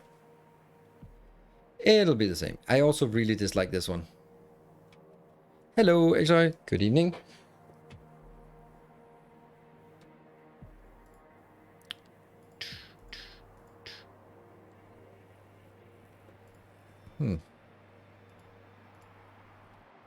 Yeah.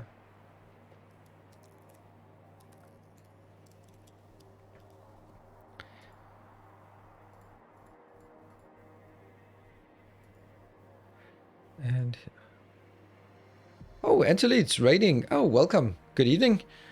I was like, what? Raiding? I don't have an announcement for raid anymore because I thought I actually had disabled raids. Welcome. Good evening. Playing some Factorio, I imagine. I saw you start your stream not so long ago and it said 100%. Can we do a shout out, some moderator, if there's a moderator awake? It said speedrun 100%, but I know you're fast, but you can't be done with a 100% speedrun already. That was like a couple of hours ago. Or maybe you are just as fast. And I spent 2 hours on designing an inefficient oil design here. Anyway, for the people just joining. Oh, run ripped. Oh, sorry to hear that. And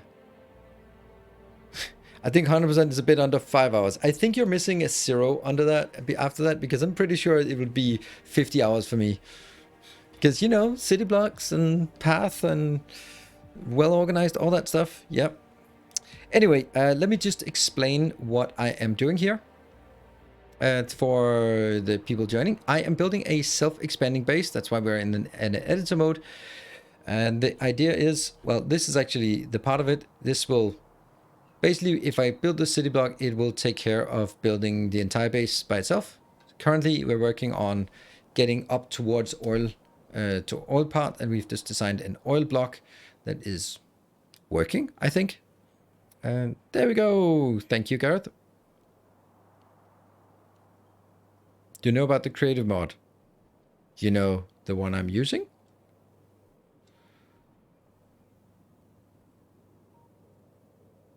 I think I did in 8 hours. Oof, I did not do it in 8 hours for sure.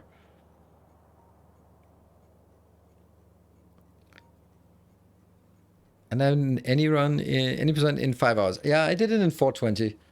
And that I'm happy about that time back in the days. That was my one speed run just because. All right, so anyway, the idea of this base is that it will build itself, and what we have now is all of these, we're designing it, so power, smelting columns, and they will all be identified by the AI. Ooh. What is necessary in order to make the science, and then it'll sort of progress. I think that we should let it rip at this point. Let's see, we haven't done brick. We've done green circuits that we're not using yet. We're working. We need to get plastic and sulfur. Which one did we do last time? That's a green circuits. You know, well, there's still some new ones around here. Then I also took a save. I'm just going to take another save here, just to make sure that I don't lose anything. And then I'm going to delete everything, and then we'll be firing it up.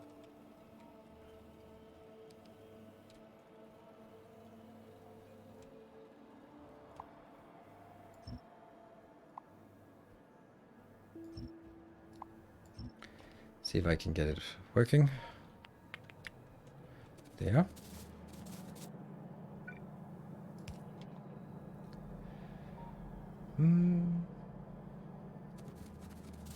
Just make sure that all the conditions are true. We are going to have our here. That goes in there. And that's now ready. This is incremented by 1. And everything seems to be ready here. Yep. And then all we need to do is put our little token in. And then it gets started. That beeps means it starts a new cycle. It identifies that the first thing it wants to do is make some solar panels, because we need some power first. We'll just let this run while just checking how it works and seeing. I don't think we're identifying oil correctly at this point. So this is a weird thing. Like, it takes forever for the robots to go from idle to active. Look at how long time it takes. Yeah, lazy bots, exactly. That would have lost the speed run right there, just waiting for the robots. Clearly.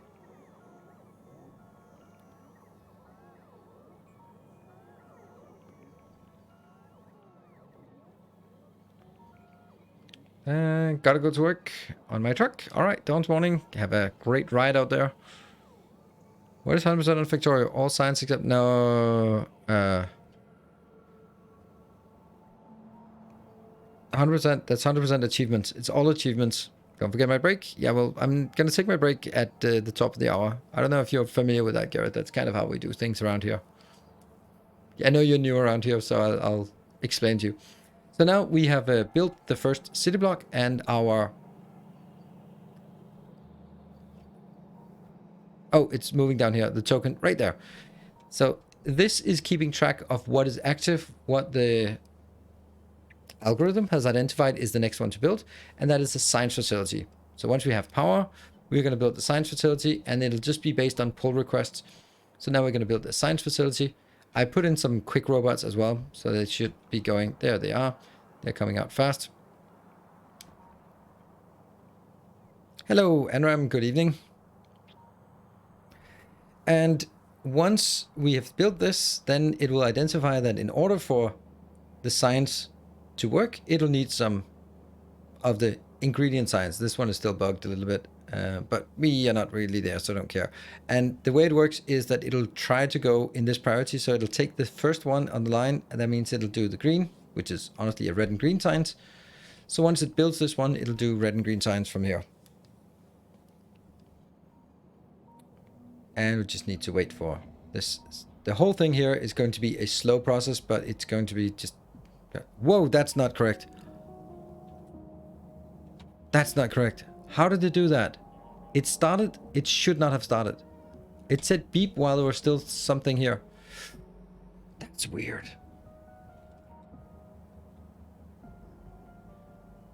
It went beep way too fast, I think. Now, nothing bad happened, but that sounds like something that could go wrong. So here, the AI has life of its own. Yep. I actually heard during the testing of ChatGPT that it had contacted a human online and hired a human to complete, to get around the things that it wasn't able to do. Like technically like captures, that kind of thing, right? I'm pretty sure ChatGPT can fix a captcha. But it's pretty clever. Like, oh, you are not allowed to do this. Well, what if I hire a human? Then it's not me doing it. So, damn AI. So at this point, now that we have built a green one, then we will now request iron and copper. I will also have this is a taboo list, which means that I make sure that I don't build the same thing 2-3 times in a row.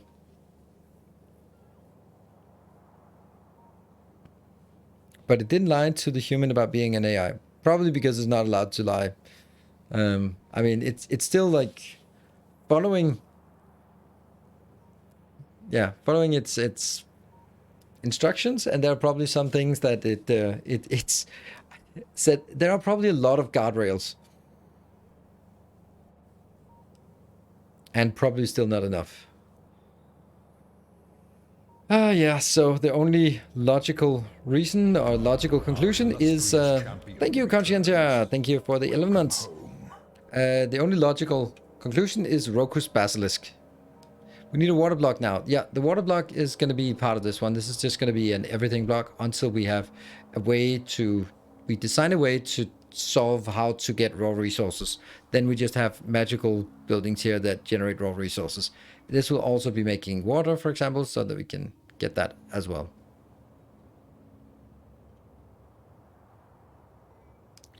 With the purple train and cargo and underground belt, that is called editor extension. It's not called creative mode, it's called editor extension. Do all AIs follow the 3 laws? Nope.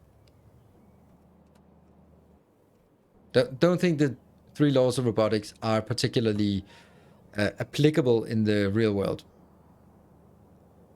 And then you also have to remember the 0th law of robotics.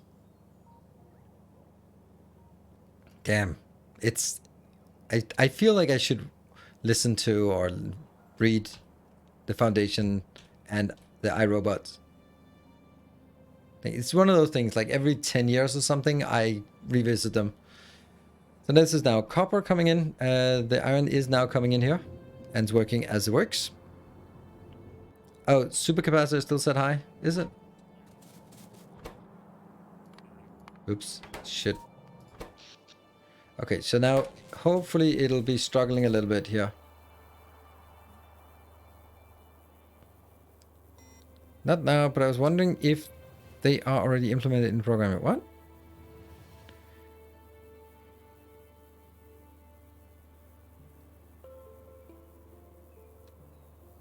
Huh.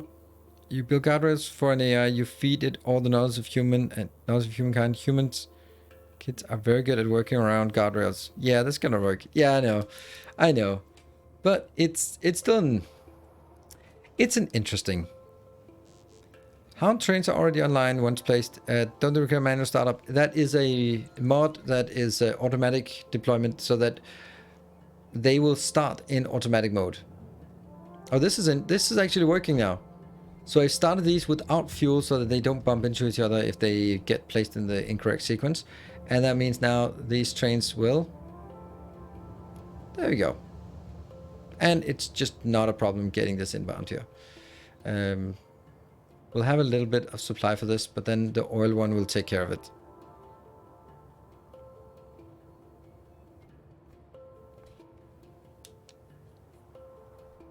Mods, the mods command is not really... Maybe the mods command should not be no current servers use mods. That's probably not correct. Or maybe that's a reference to moderators because they are not. They're slacking off and that's why they are. It's currently the streams are not using mods. I mean, they are sometimes here, they're doing stuff, they're just spamming cat cams, that kind of thing. But you know, am I really using mods? So now it actually identified that we need more power because yeah, power is low. If it goes too low, then it breaks. And that's why I wanted to disable. Well, that's pretty disabled. So that's not even going to be an issue. I love my mods. Are you only using construction bots? Yes. The reason why I'm only using construction bots is because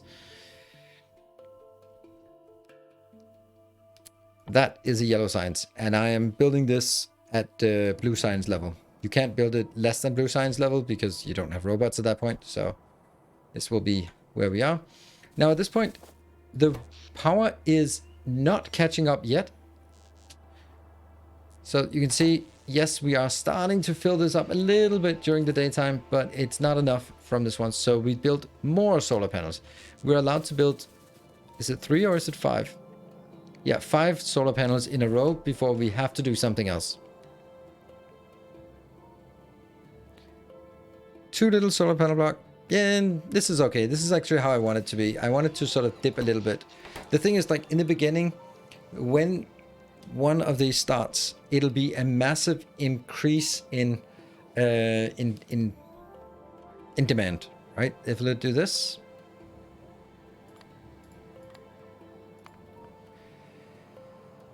then this takes 66 megawatt, and that's 2 blocks of this. This is producing 33, I believe. 25 in, yeah, 33. That's 25 sort of over a day-night cycle. So you'd need 2 of these for just one of these online. So once these go online, it'll be a percentage, very large increase of consumption. That means in the beginning it'll dip more, but later on it'll be more steady because adding 60 to, let's say, 600 is only a 10% increase, while adding 60 to a total consumption of 60 is a 100% increase. So it'll be right in the beginning, it'll be more spiky on the power until it recovers, and then once it gets a little bit further, it'll be more wavy. That's weird. Why are the... Oh. That's not good. I did not know that. That doesn't work. Hello, Andy man.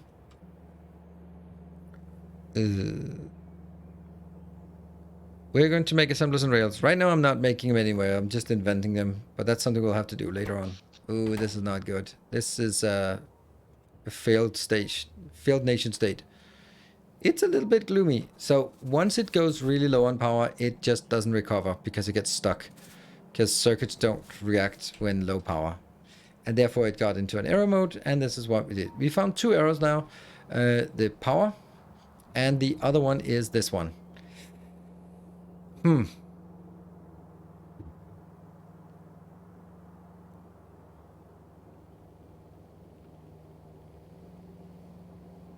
Spiky and wavy.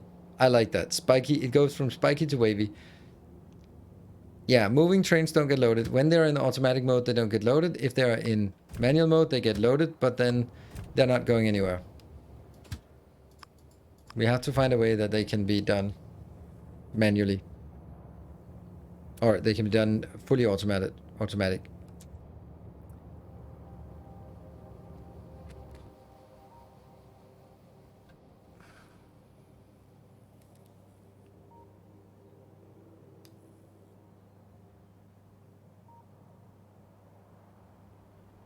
Separate power only for the deployer? Yeah, definitely. That's a good point. Something we have to have a separate build for that.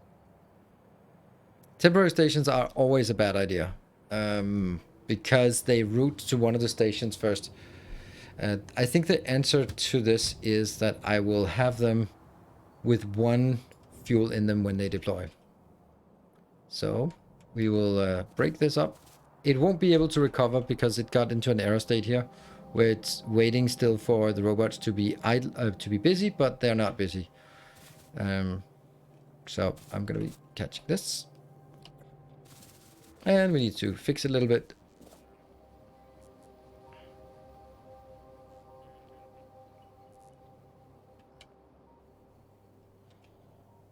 Dedicated train city block. I can't do that. It's not because it doesn't work. Like, how many trains am I gonna put in there? Infinitely many, because this base should be scalable. So I don't know if I build 20 trains, then I've set a hard limit on how much I can do. This just isn't going to work. So there's another way to do this. We'll go. Oh shit, it crashed. Ugh, it does that.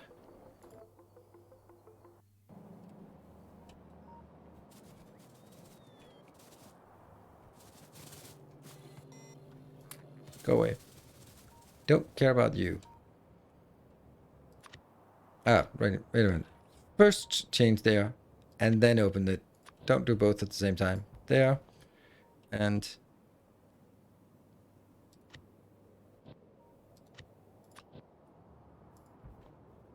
yeah.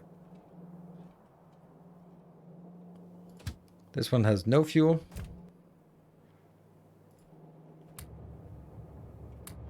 And if I do this, it's still...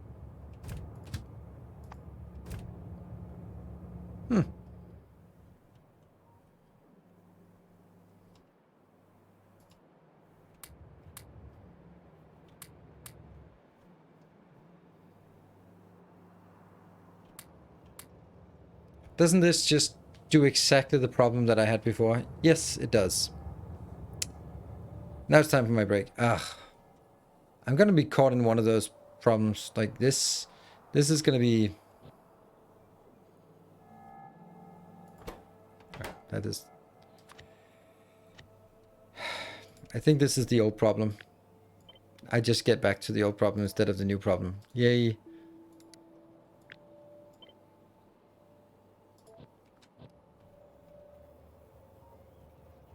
Exactly, Regularis. That's regular 9S.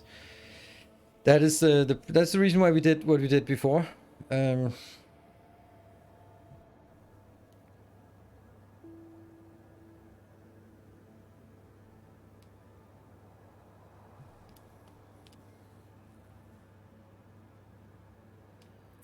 Will it work if you only have fuel in the rear trains on the blueprint? No, because then the problem here is that when it gets built, if this doesn't get built, then this happens, and one robot will be stuck trying to repair this and will never get idle.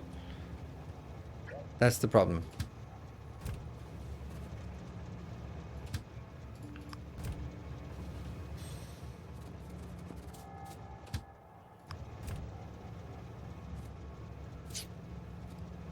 We've done one with trains and one with... Yeah, I don't want to do that. I very much don't want to do that. It's... I might have to at some point, but I really want to do everything I can to avoid having to deploy 2 blueprints in the same iteration, because that means it's a sub loop, and that's fragile. So I'm gonna take a short break, and then I'll just see what we can do here. But adding 2 blueprints in one stage is not twice as much work. It is 5 times as much work, because you basically have to stop a loop, go into a sub loop, do the subroutine, revert back to the main loop, continue the loop, and that's not easy. So that's why. Wouldn't the robot only be stuck repairing until the first train leaves?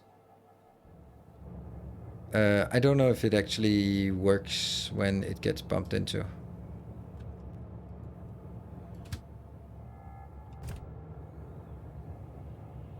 Maybe. Still a long way. Cool. So let's just look at this and then pretend that it works flawlessly. And take a short break. So be back in 2 minutes and then we'll continue on some more design work.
All right, welcome back. Still no cats. Cats are hiding.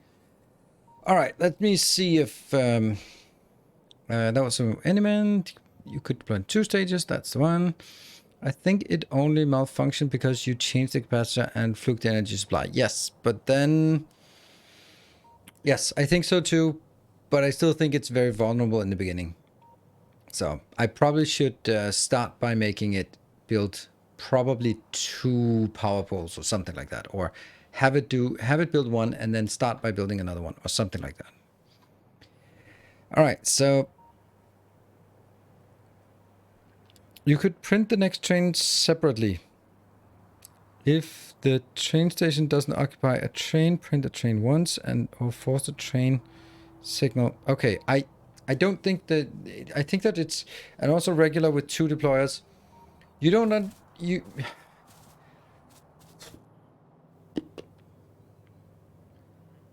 This is, it is easy to articulate with words what to do, but it is painful to do it in Factorio. Like, really painful. Like, if I wanted to do 2 deployers, then I would have to deploy it to one, and then while it is moved from one to the other, change the signal.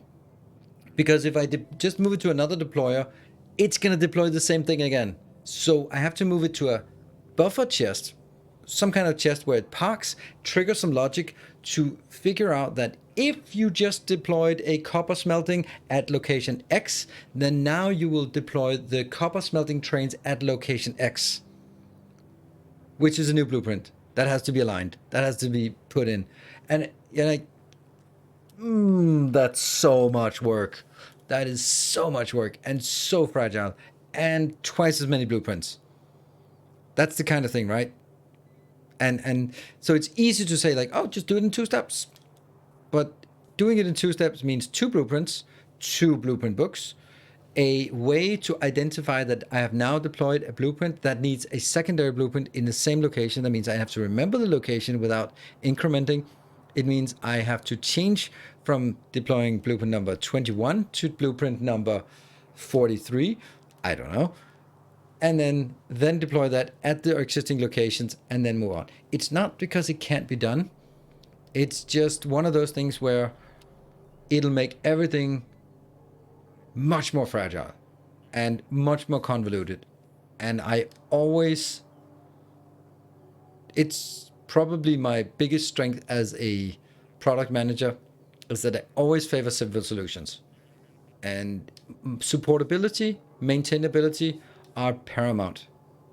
And when you come back to software development, the best way when you have someone who is responsible for the development, you make them fucking responsible for the support afterwards. Because only then will they build supportable software. This is the principle of DevOps.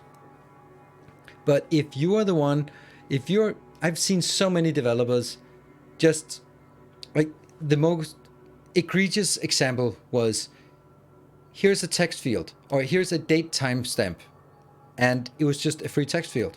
And I talked to the developer and he was like, you just put in the standard. It's just like 2023-05-21 space 22:09.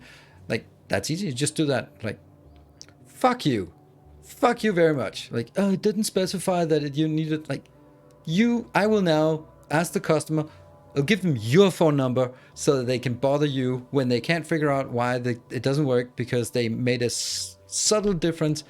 And if a developer has to pick up the phone and listen to the customer complaining about why doesn't it work, I wrote 10:09 p.m. Like, oh no, you have to write the full date time in UTC formats and something. Like, only by giving the hassle to the people with building it will they build something to make sure that their phone doesn't ring again. Yeah, so this is one of those where I will do everything possible to avoid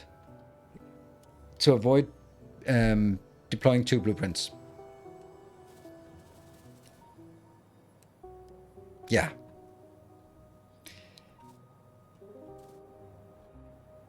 Conditioned by watching report, if all signals are built, it is allowed to deliver trains.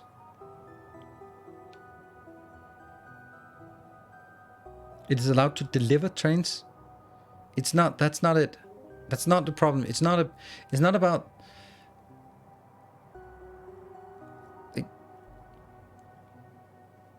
it's still not getting it. I don't have it's not about the condition. It's about controlling all the things around the condition. Because then you have yet another fragility about you need to monitor that the robots become active and then idle, trigger the second blueprint that you then need to identify. If it's blueprint 23, then you get to 46 and so on and so forth. There has to be some kind of correlation between these, and all these things have to be maintained. If I add one blueprint, then the whole thing shifts. If I change one blueprint, I have to change the other blueprint as well. Like, all those things have to be maintained by this guy for every single thing. And that's the problem. Plus, it'll now have a million new edge cases that I can't even think of that can also go wrong. So it's not about, oh, this is the condition. It's not about that. It's the condition, it's the edge cases, it's the maintenance, it's the portability, it's the debugging, it's the testing, it's all that thing, all that shit added on top of each other means that it's just building a cart house that goes even higher and just won't work. It should be named format like this. Yes, exactly. There we go. Place these additional trains somewhere else in the blueprint. Maybe on the outer track. Yeah, that's also what I'm thinking, Grandic. I'm thinking this less likely there'll be no signals. I was thinking the same thing about this one. Like, if I place them out here. But if I place them out here, then I cannot guarantee that when the first one is placed, that there's nothing coming into that segment and bumping into it. Because these will be busy, and when they bump into it, they'll actually be coming in really quickly. So if I place a ghost... Oh, that was a good opportunity.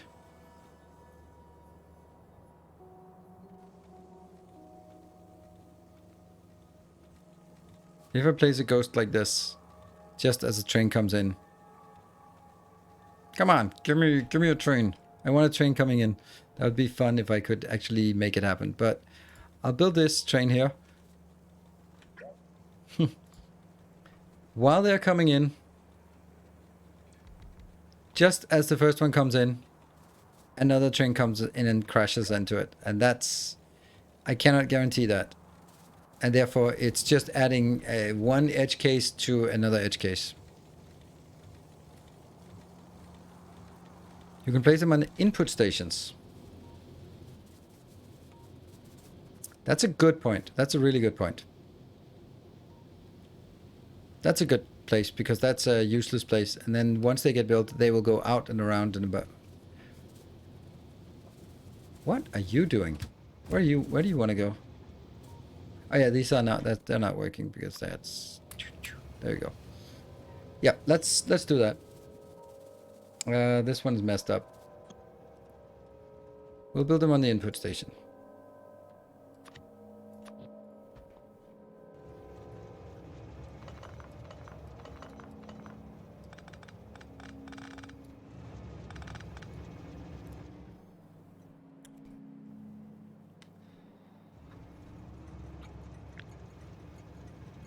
There. Trains. None of that. None of that.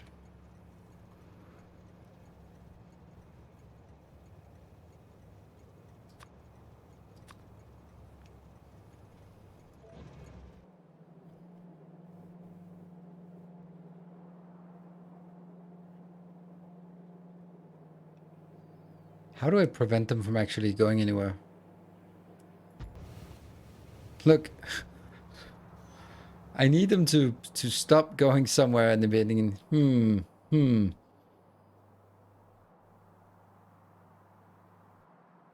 Hello, no dash.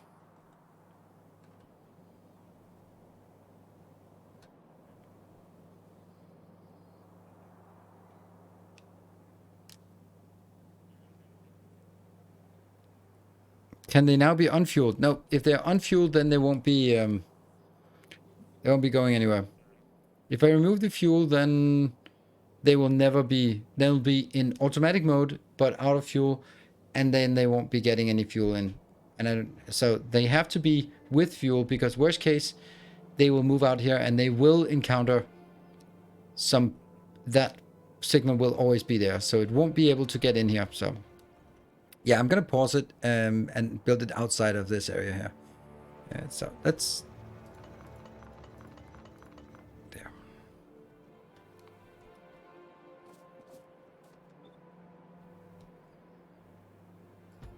There.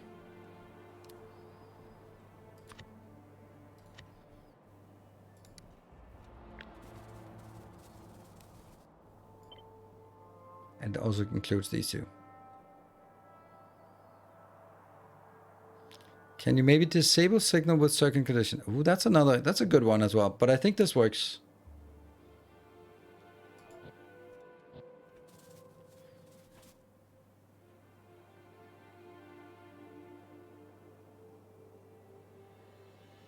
A gate hooked up to a latch, yeah.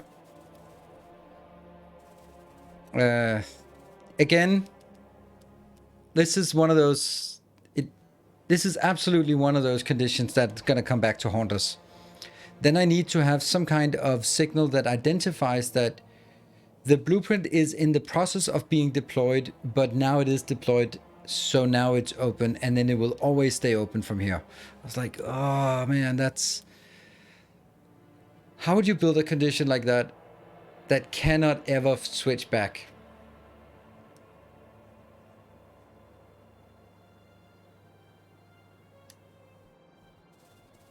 Don't make them aligned. Now, one of them will be placed first anyway.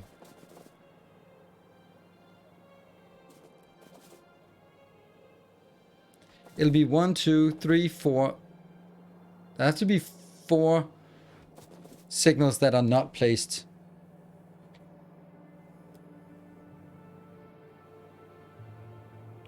Yes. Could you do a blueprint that gets built to turn off the first condition? I'm only going to do one city block, one blueprint. Never, I can just do that as a hard condition. I think this is good. And then I'm going to do the same thing up here.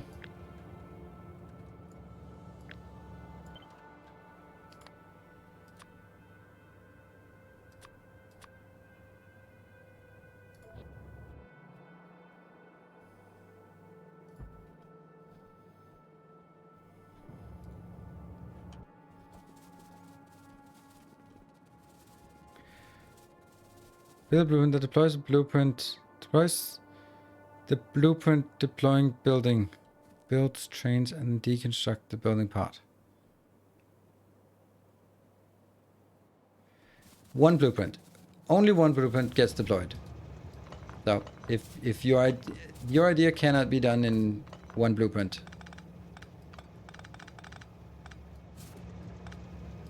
Because you're basically having to deploy something and then remove it again.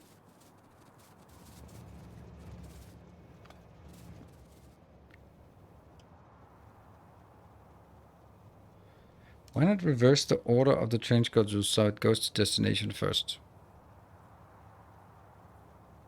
You can remove the blueprint. You can deploy a deconstruction planner. Abdel, I mean, that's a good point, actually. It generates unnecessary traffic. It won't matter. No. Because in this case, if the rear train gets deployed while half of this train is being deployed and these are not deployed, then it'll still bump into it. So it won't make a difference. But it's a good idea. Like, it's a creative solution to the same problem. No, this one can just be done like that. But this needs to be redone. Like this. Sweet.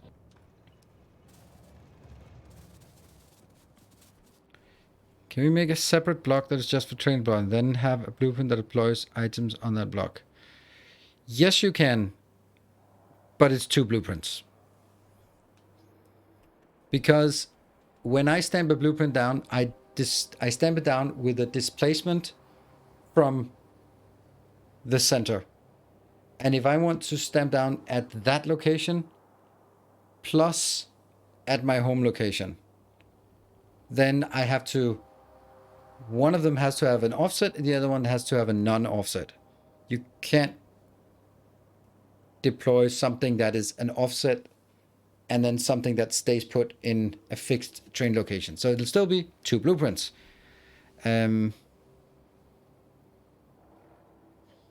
So a new independent block adding only leaving stations and trains, and build that when there is a need for more trains, like the power block. Yes, correct. I could have like a train deployer that would identify how many blocks of iron smelting and sort of basically check every cycle and go, oh, I need to add more trains, add more copper trains, add more trains. So it'll be like a sort of a cleanup loop at the end, kind of like this one here. This one identifies, and then it would kind of identify on a loop going like, oh, add more trains. I think this is good. I think this is going to work. So we are going to take a save. Oops, yeah, it crashed.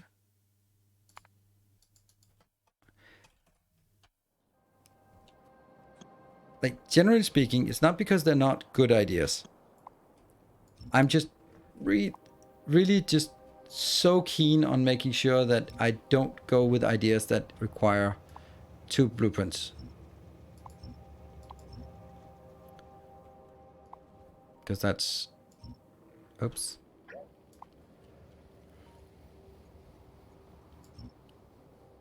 Still not. It keeps taking that out. Why? There.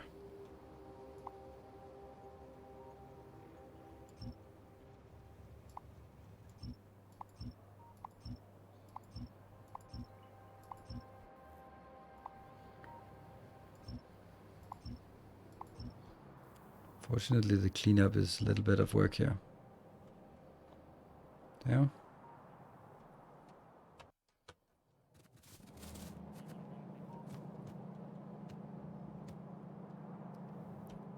Yippee.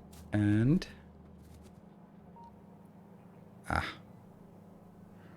my robots.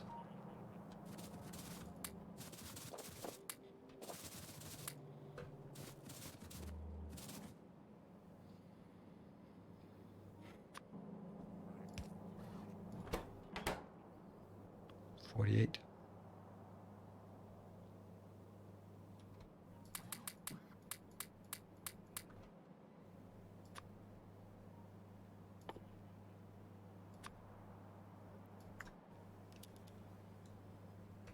Do we got 50 of these? And then 250 of the normal ones.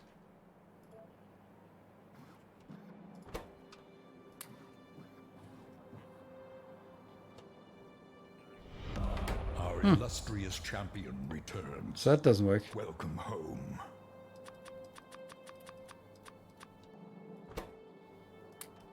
There you go, Testificator. Thank you for the 25 months. If you have two trains at the input and also their train schedule is reversed, that should make it very unlikely to cause problem. Yeah. Do you ever play Bio Battles? No, I don't. I think this is going to be safe enough. That's kind of... And then I'm going to reset. There we go. Reset. And then I will... you are... not active. That's bad.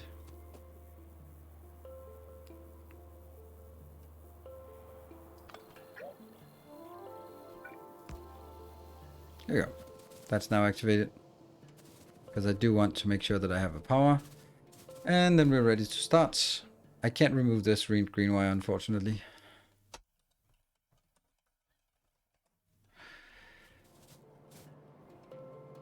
Where's my blueprint?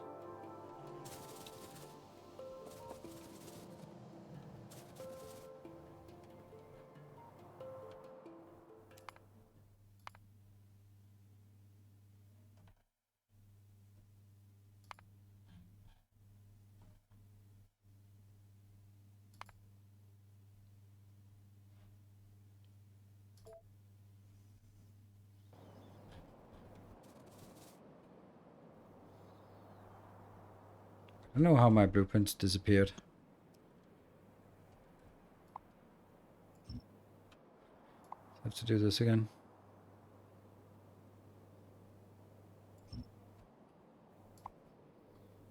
It's actually easier to see when doing it from the map view.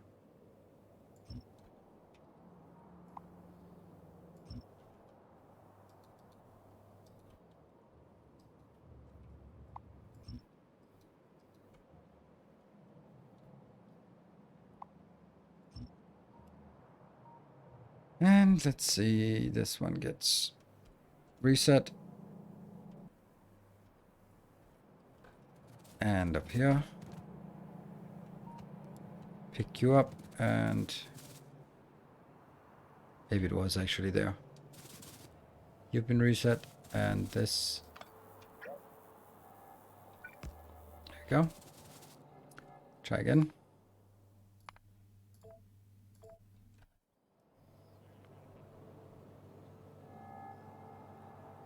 Copy book to blueprint library and load new save. I am never going to use the blueprint library. It's awful. The boot list. Oh, right. Yeah, that's good. It's good. That was a bad way of doing it. They could have fixed them themselves.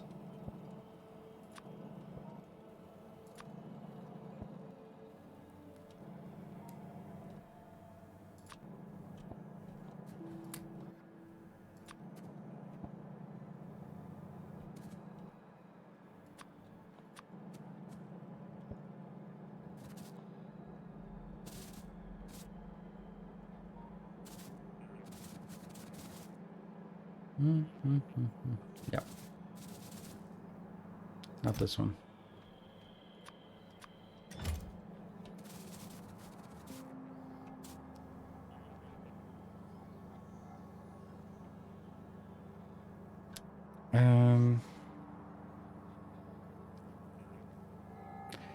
Not just unlikely, impossible, because the problem is they deploy before there are any signals between them and the train in front.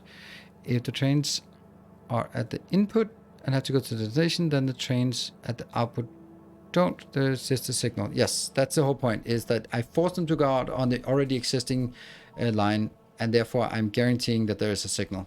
It's not about likelihood, it's about guarantee. There. All right. Now I can do. There's too many things to reset, but robot build order blueprint. Does anyone know if robots build in order of blueprint placement? Don't know what that means. They don't. They are grouped logically inside the algorithm. Build not reset. Yeah. Thank you. Yes, and that. There's too many things to check when resetting.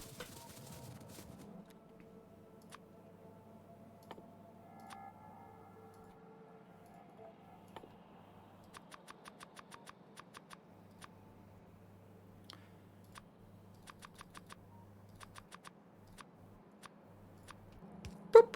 That one.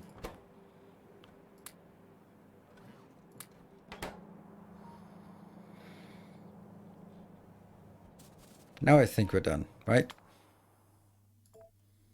Who knows?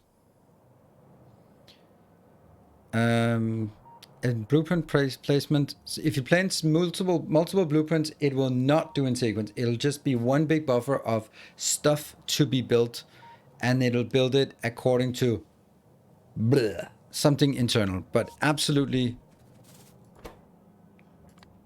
damn, there's way too many things. I need a checklist. Yeah, so I can guarantee you that they don't build it according to the blueprint being placed. So it's not like, because when I built solar panels, I built like one, and then all the robots deploy immediately to build that. And then I built number two, and then there are no more robots. So it just becomes into the buffer. And then number 3, 4, 5, 6, 7, and then all of those get built somewhat at the same time because it's just one big buffer.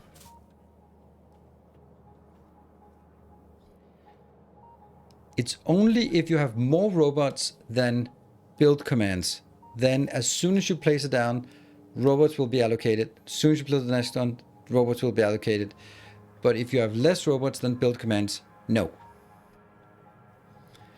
Can you disable the change stops until specific parts are built? Yes.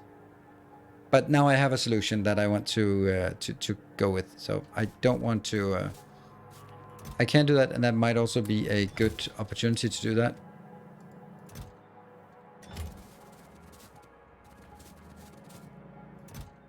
But it's also like a condition that then has to be part of every single blueprint that then have to figure out. Build 2 solar at the start. I don't have a way to build 2 solar at the start. Not without sort of hard coding it. And then disabling one afterwards is no solution, as the chain could be built before the station. Now I understand. Thank you. Yeah, no worries. There we go. That gets started. We want to see how it works with the new locations.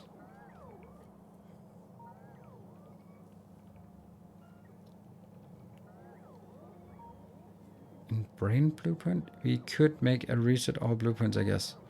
Not really. It's not so easy to do because I also need all the... Oh, there was someone built a loader.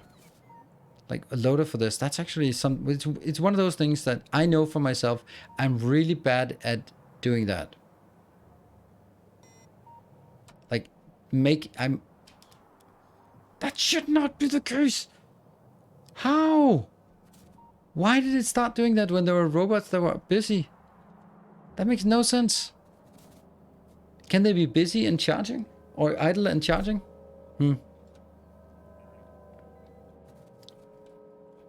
Science. Let's keep an eye on it when... here.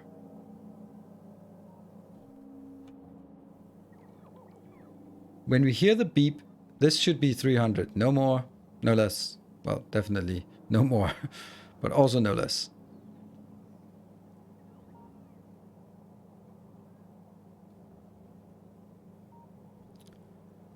And it now goes past because it's open and then gets stuck.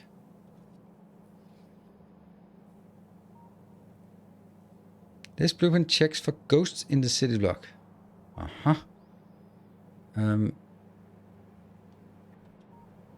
Okay, these are not done yet. I want to see if it goes 300 and then beep.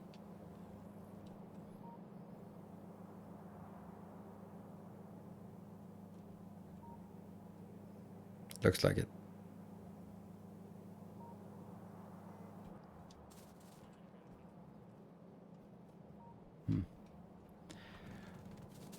So now the next one is green. Let me check that.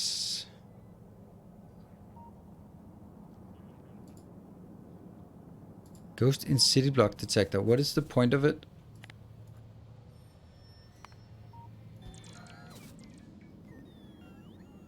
What is that? Ah, the resource scanner. Cool. Yeah, that's we'll get to that one later on. I don't even want to go into it. It's pretty cool that you can then, it'll need to have some offset, height, width, and then it'll scan an area. It's a pretty cool building. Size 100 by 100, X and Y, the offset. F, I don't know what that is for. Filter.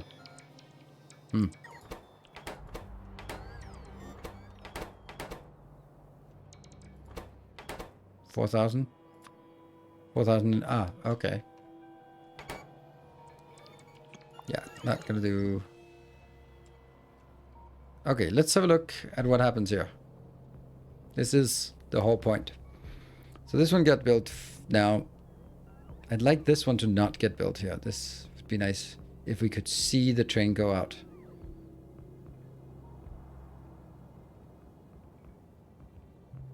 Okay. Go.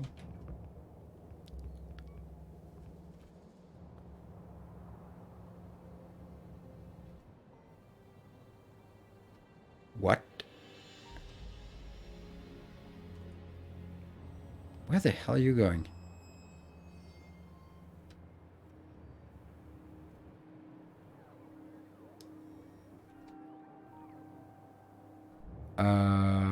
It looks like the train that was deployed here was actually listed to go to the destination instead of the origin. Oh, placed before this the station. Yeah, it was placed before the station, so it got placed and then before. Yeah, okay. We'll look at the iron one to see if that's weird as well. Yeah, trade stop. It's weird. This is the Factorio is deterministic, but deploying robots. Ugh. See, here's also an interesting thing. If this is red, then it doesn't count as being part of the network, and therefore it can actually have listed as idle. When it's not idle, it's just because the ones that are idle, the ones that are not idle are not in the same roboport because the roboport has too little power.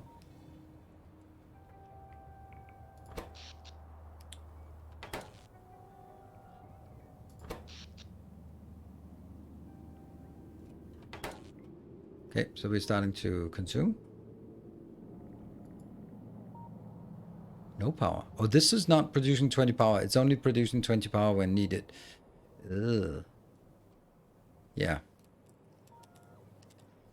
All right, let's have a look at this.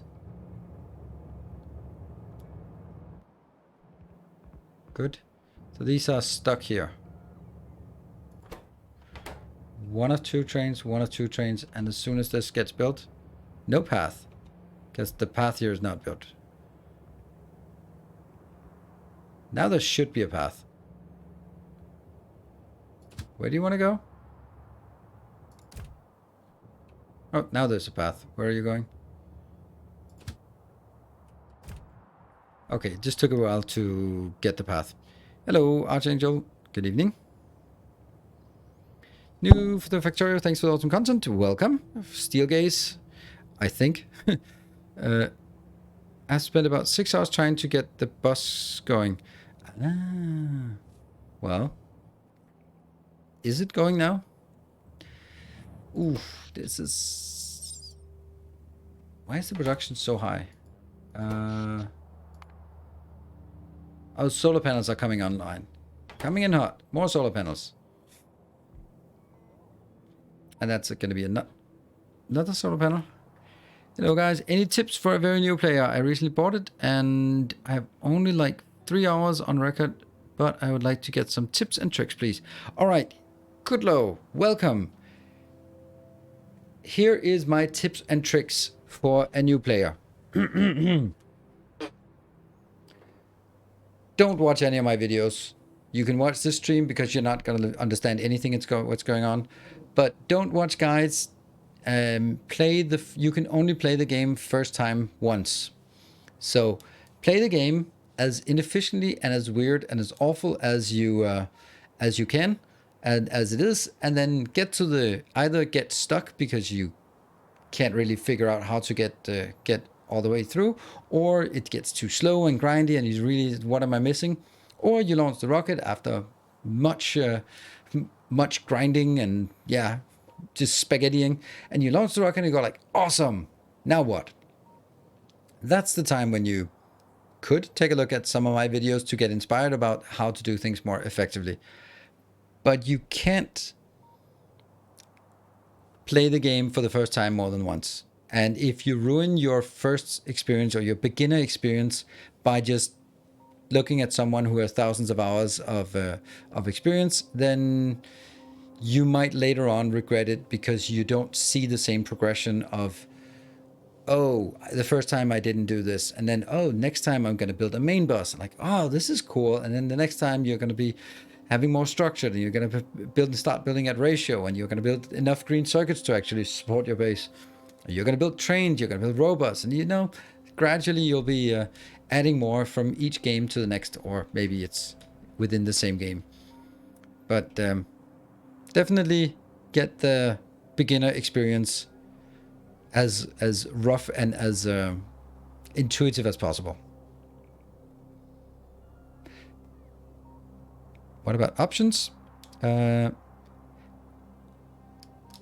Options, depends on whether you want like the vanilla experience, and just leave it as it is on default. But if you don't really like the pressure of biters, you could set biters to peaceful. That's the one thing that I would say, because that means you can build when you want, and when you need to expand, then you can go kill the biters that are sitting on top of the resources you want, but they will never attack you.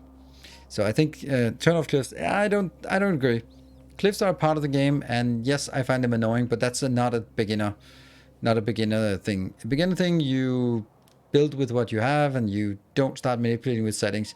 The only thing would be peaceful mode, I would say. Enable research queue, yes, I guess.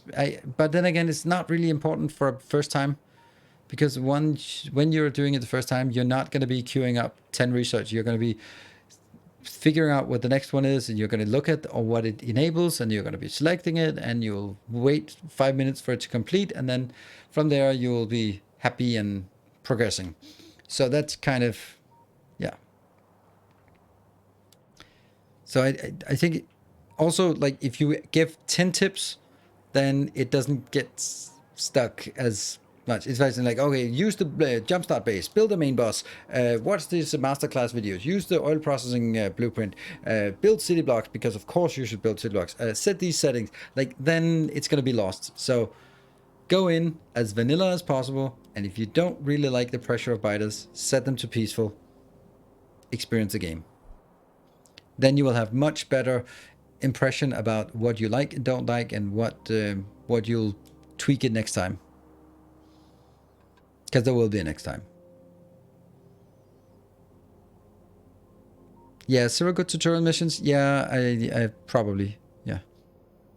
First time player mistake is space saving mentality. Don't worry about making things small into save space. That's also a good point, but that's yeah, space is free, and the base will get much bigger than you think.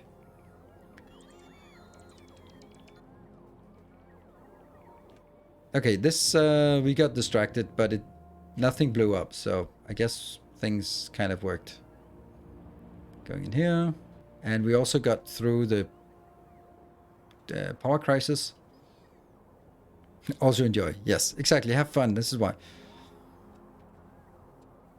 Might help is when building, trying to make things compact makes things more difficult. Expand it out and it gets easier. Yeah. Yeah, don't worry about making things compact. See, even I don't build particularly compact. I have lots of empty space in my bases, and some people like super compact builds. This is neat and compact. But yeah. I just said it's easier to say than to do, but I've done a little testing and I don't think double blueprinting is as complicated as you think. Is a double blueprint deployer is a book that uses it. It places a track, then a train on it.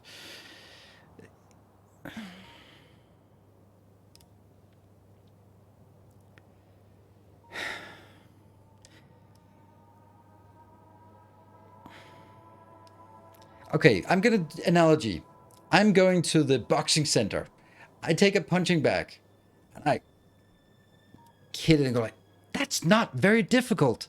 Like, I just, if that's a person, I just do that and I win. That's kind of the analogy. Hitting a punching bag and going in a fight against a trained professional is not the same thing. It's a punch, yes, but there's a little more to it. And that's kind of what I feel. I can easily do a case of doing that, but it's all the shit around it. The triggering, the conditions, the edge cases, the testing, the sustainability, the what the hell is going on next Sunday when I open it again. It's all of that that makes it complicated. If you distill it down to the essence of, well, just don't get hit and punch the other guy, that's pretty simple. That's so. I really don't want to do it because it's going to complicate it also mentally for me to a degree where I'm not sure I can keep up with it. Yeah, so yeah, I'm looking at the blueprints. It's also like literally just I understand what you're saying.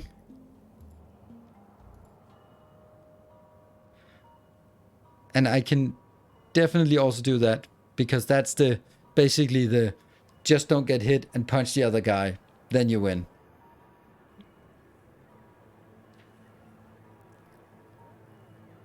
What was the second to last block deployed? This one probably, this is a free resources. When it identifies it needs more resources, then it just deploys one of those.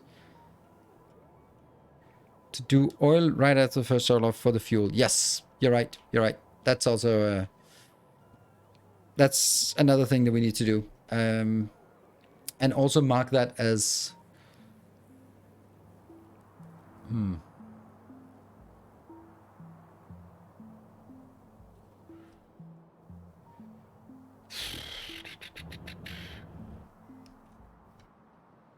this one doesn't have any input trains, so this doesn't require fuel. So the first thing we build that requires fuel will be the red and green.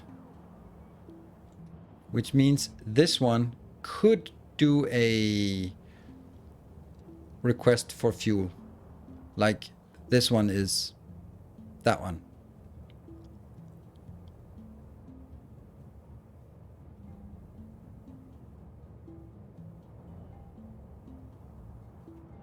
Yeah, I think that's a good idea.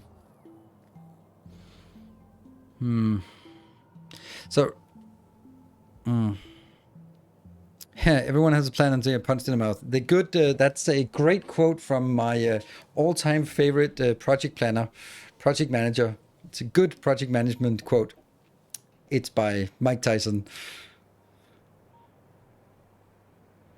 Yeah, each red-green signs would request oil block. Exactly, that's the next problem. That would be a no, because I want it to be demand-driven and not sort of hard-coded, because then I have to build everything at ratio, and I don't want to do that. So I will. What I'm thinking is that this one being empty, likewise, when this is empty, it requests a copper deposit. Then I should also build it up here and say, basically, when this is empty, it should request an oil block.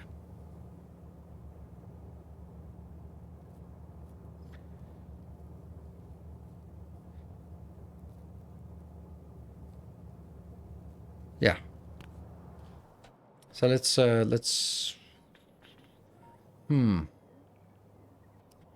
this won't interrupt anything. Oh, but I can't take the blueprint because that would interrupt.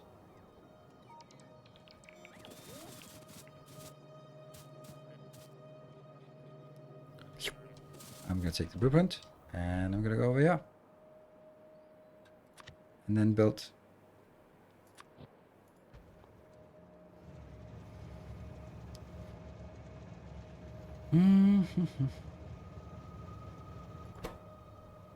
When this is equal to 0, then it sends a signal here.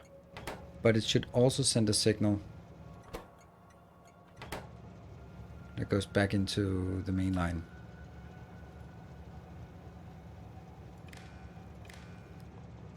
Like that. Right?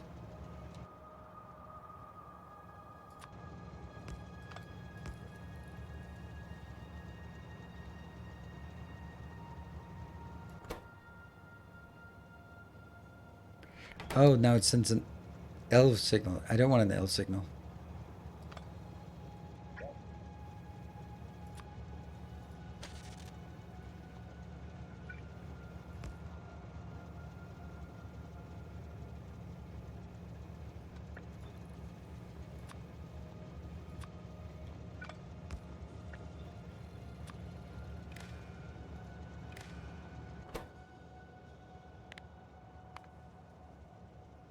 What should be the oil signal? I guess that's the oil signal. Yeah.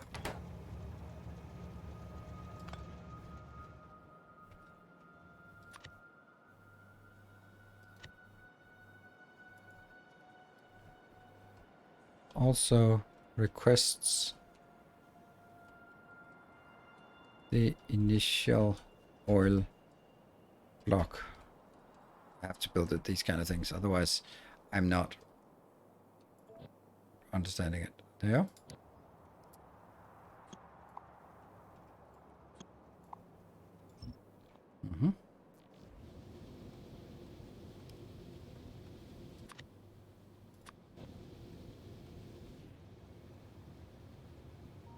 Can I do this?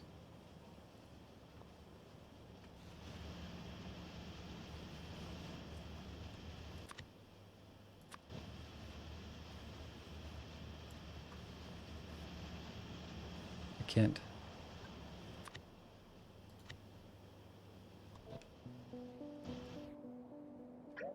Oops. It did not actually. There.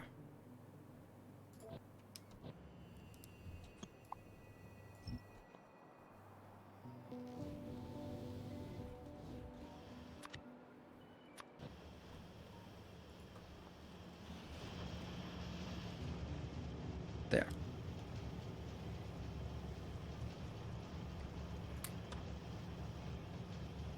Now there's an oil.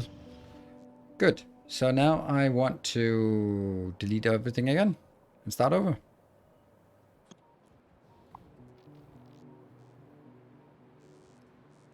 So much easier from the map view.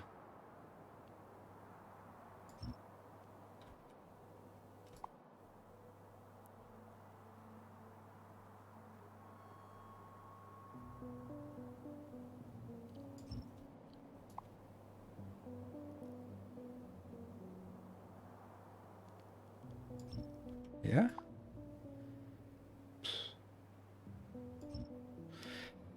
Use a refinery for the oil requests since you need oil icon free for the resource in the future. Yes, you're right. Good point.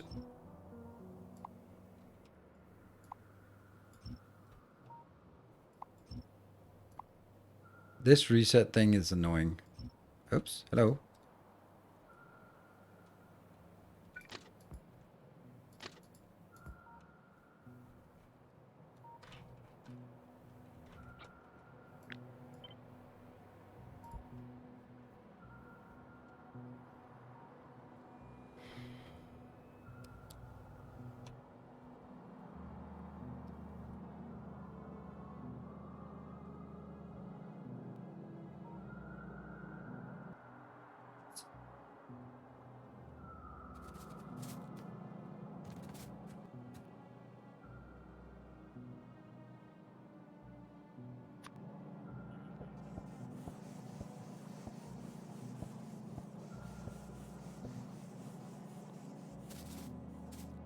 Just the simplest way to get things back in line.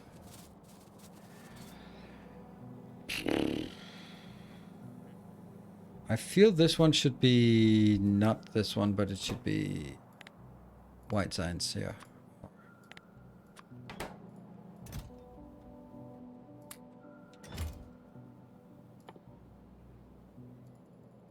How can I not create that? Oh, okay. Well, I guess that explains why I did it this way then.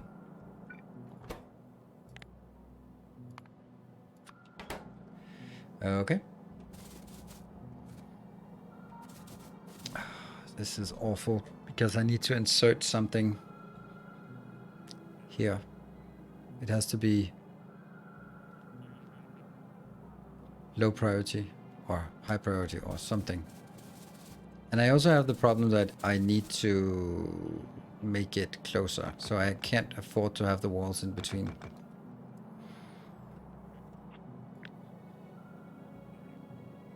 This is pretty significant change.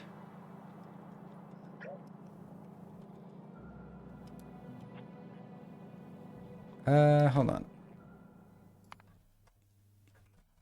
Definitely not ready to start anymore.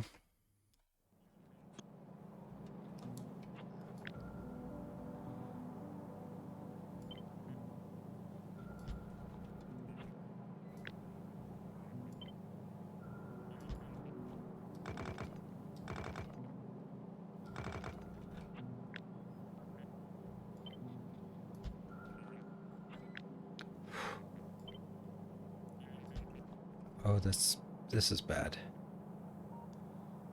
Do you serve a purpose? What? You do serve a purpose. Not a big purpose, though.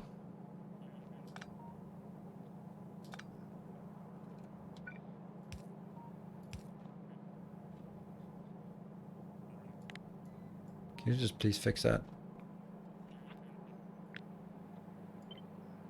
Oh, this is bad. Power comb is not always working. I had some issues with it, but well,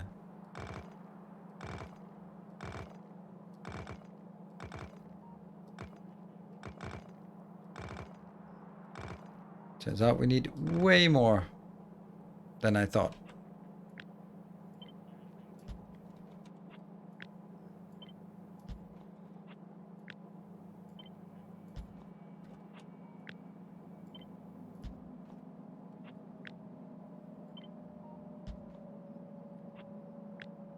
Wish I didn't have to build it this close. Really liked when they were a little bit further apart.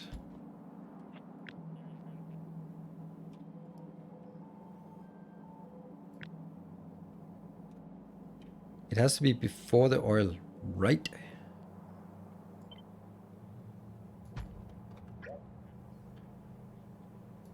Yeah.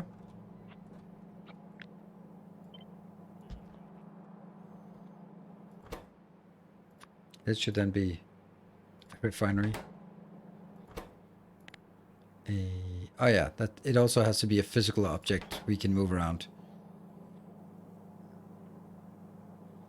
Hold on, where is it? This is 13, 14, 15, 16. That's just not correct. This is not 13, 14, 15. This is incorrect. This is 13. This should be 14. I don't get... That's definitely a mistake as well.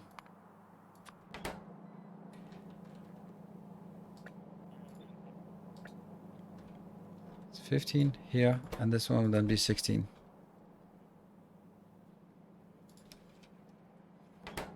Why? 13, 14, 15, 16. There we go. I did erase all the wires. We're going to fix the wire afterwards, but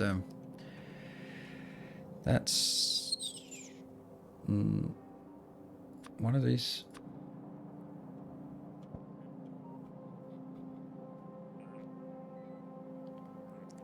Boop. Okay.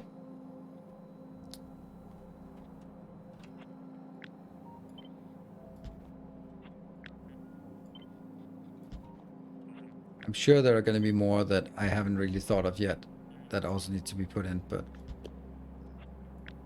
I absolutely do not like this setup.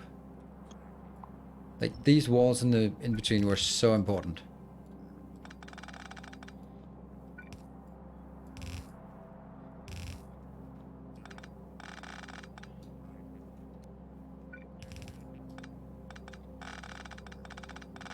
And these I can't get rid of somehow. Had to uninstall that mod.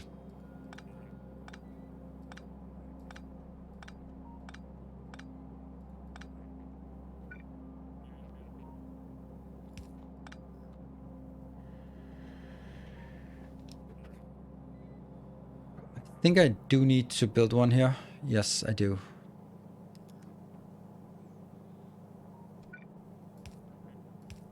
Yeah. Now we see if we can power comb this. See, power comb is not doing what I wanted to do. It's... Ugh.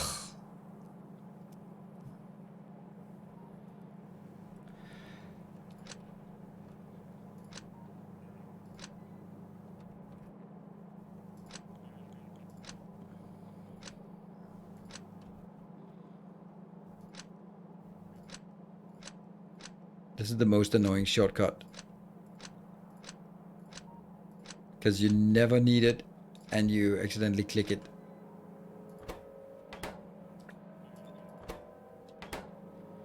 Oops.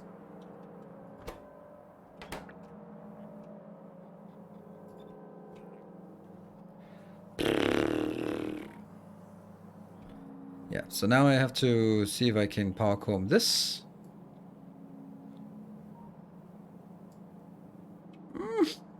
No! Yeah.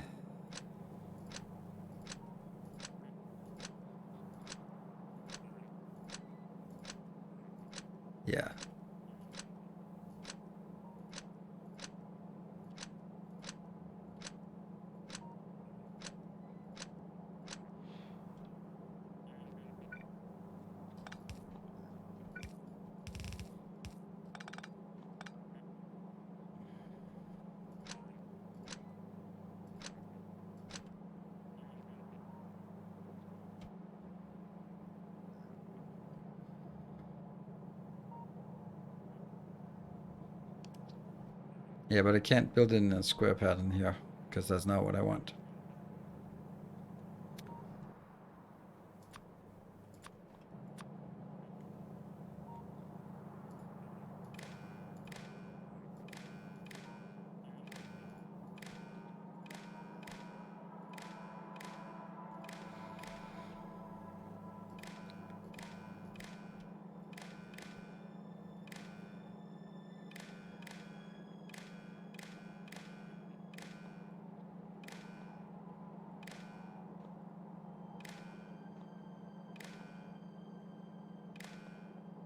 And then I'm gonna say, don't worry, it's a one-time thing. But we all know it's not gonna be a one-time thing.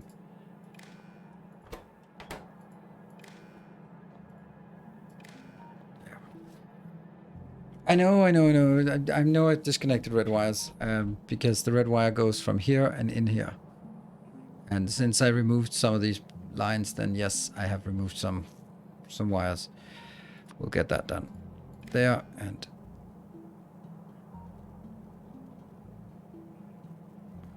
doesn't make any sense.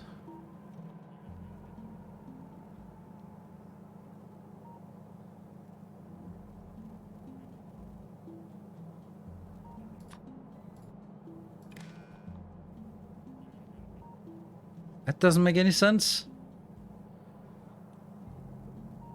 Okay, it's... Is that on a collective red wire? It has to be, right? No. I can't remember anything. Oh.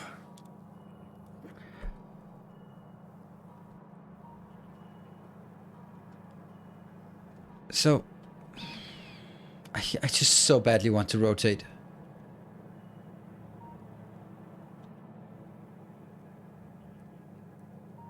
This goes from here to the input to that one. Not up to this. To the output and to the output. If I select this, it's a green wire.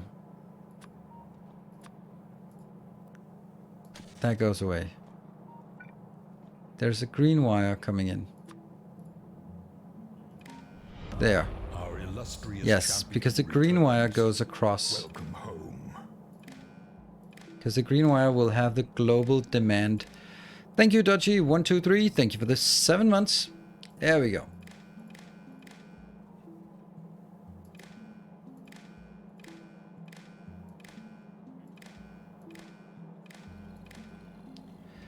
And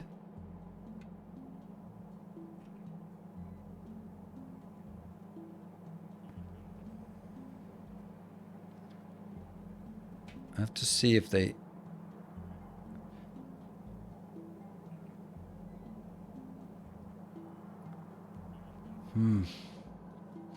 How do I check it the easiest? Yeah.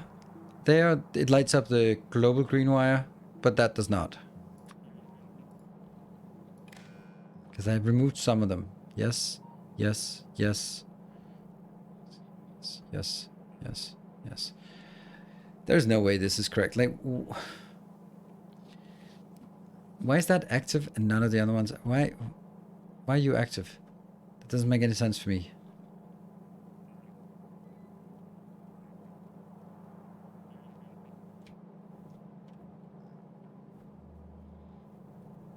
I copied. Oh no, I lost all of the inputs.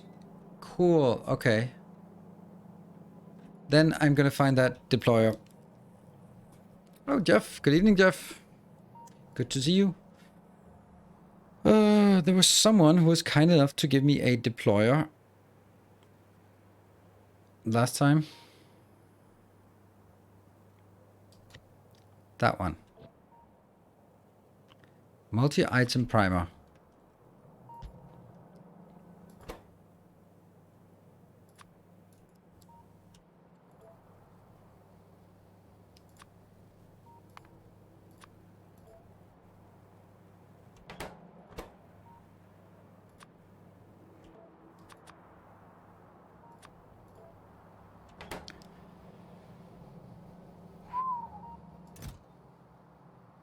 Oh, this is an infinity filter. And this...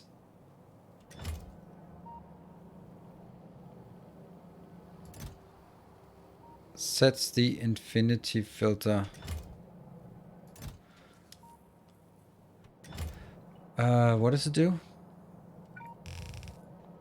Oh, right, these are just all the things that can be requested. Yes, okay. So now I get it. So there will also be one of these, one, and one of these, yes. And a science lab as well, science slab. And that also needs to be put in here.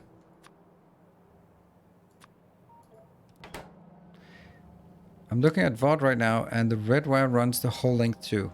Does? Thank you, Been Vicarious. Ah, there's the red wire. Yeah, that's true.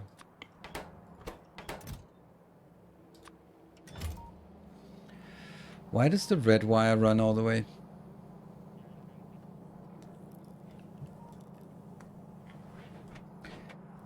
Okay, break. Yes, we lost our break.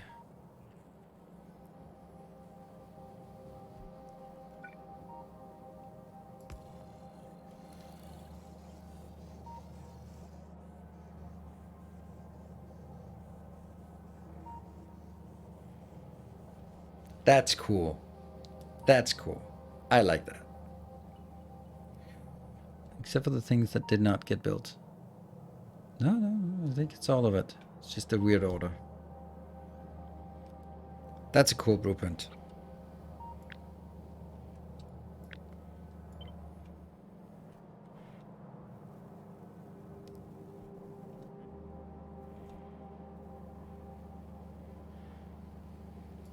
But anyway, that's... Ah, no! No, I wanted to be enabled. I wanted an enable disable function. Yes.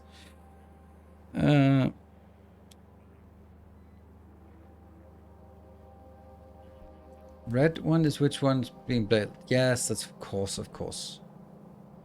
Of course there is. Since the red one is coming in here, then of course it has to go through all of them. Yeah. I'm just gonna do that before the break, otherwise I'll forget.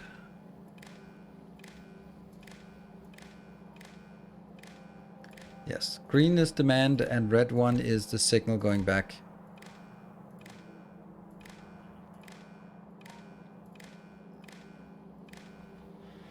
With this command here.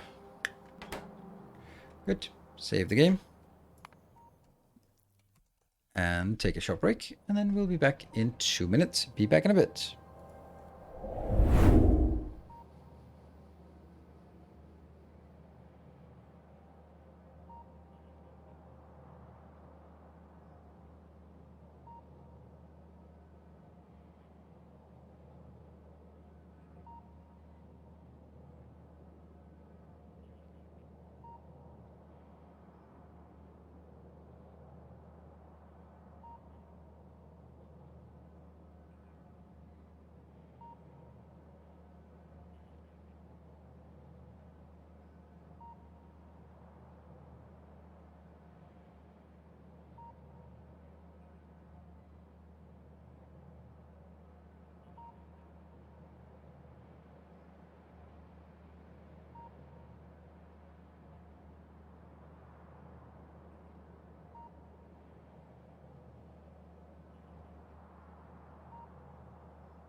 All right, welcome back.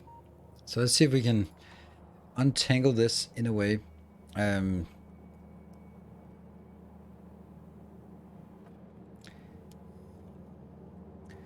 guess this one should actually just be built like this.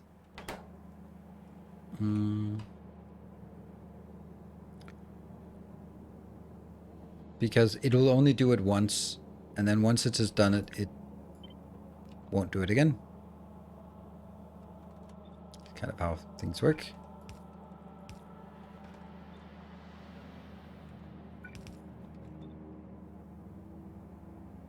There. And then I'm going to build one of these. Initial token deployer.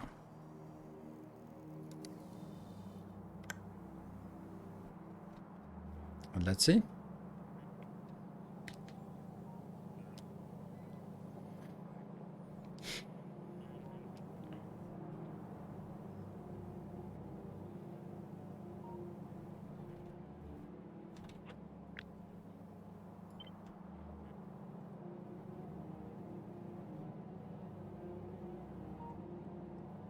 I really don't want to jam things so tight up here.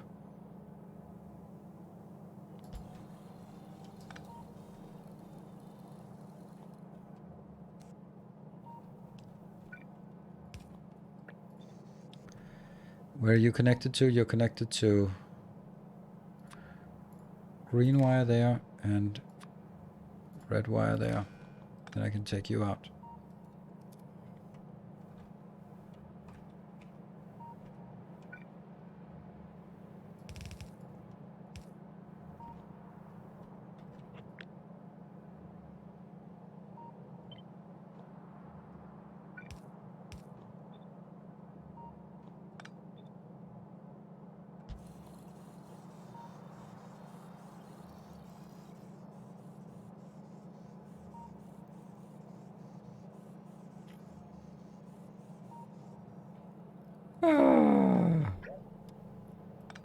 Yep, that's not it.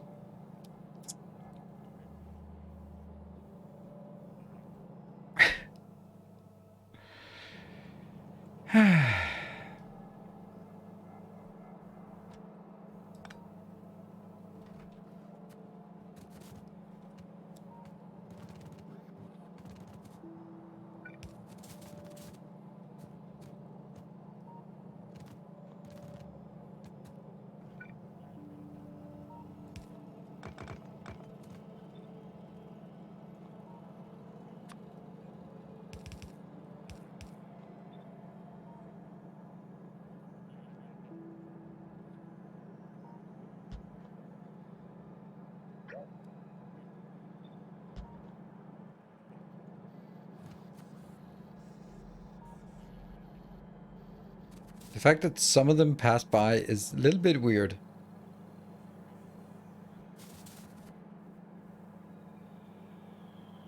Didn't they? Yeah, they did. That should not happen. Okay.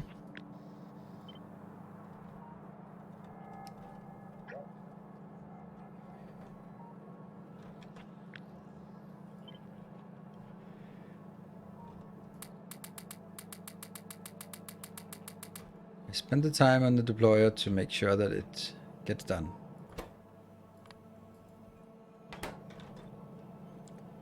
Now it works.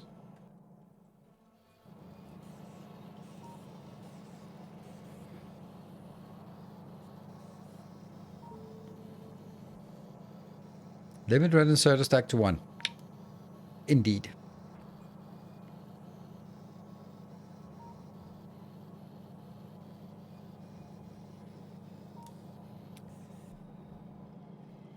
And then we get...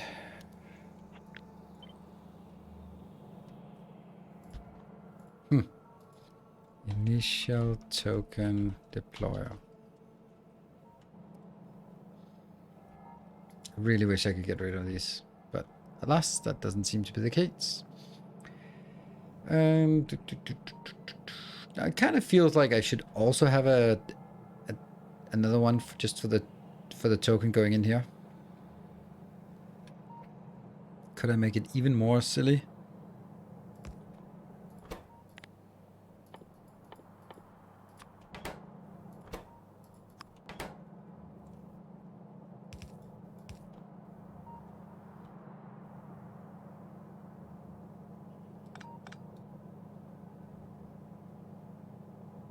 No, that's not a good idea. Because that means when I deploy this, it'll start immediately, and I don't want it. I don't want it to start. I want it to be controlled when to start. Good.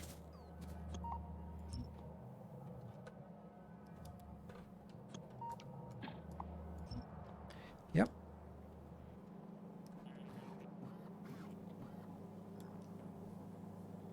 There could be race.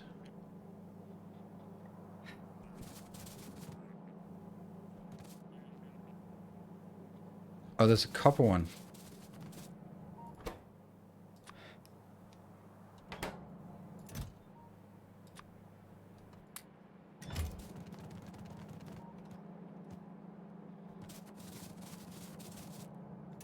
And all 5 of them went in here. Good.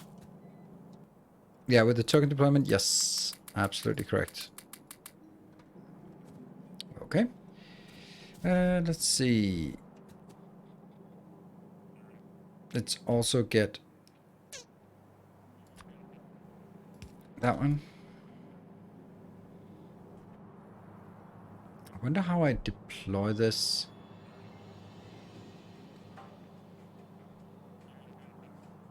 Let's try this.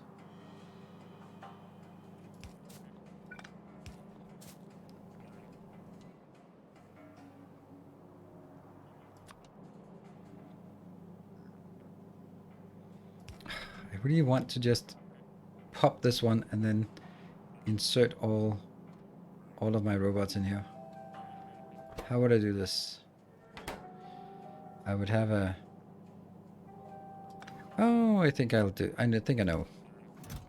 This one is going to be making that. And yes. And this will take 50 and 250. Just kind of trying to make things a little more. Do you have too many in chest? What did you clean up? I did clean up, I think. And then I will set you off. And what happened? Nothing. Oh, it was because I used a green wire. Yes. So this will be set filter. Set filter.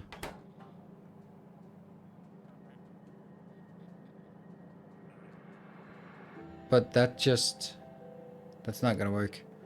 I actually need this awful thing here for counting down. I don't know how it works, but it's pretty cool. Hold on.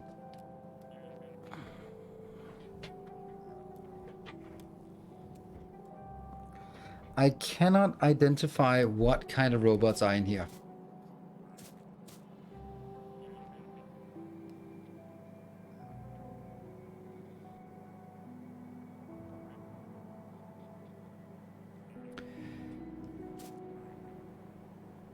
What's our command to see rules of this playthrough? There's a... I think you can just do the workshop command, which is in the title. That should give you some kind of there we go. There's a link.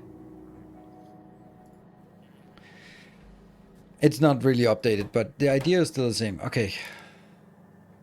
So if I only had... I could look at available and that, but total construction bots.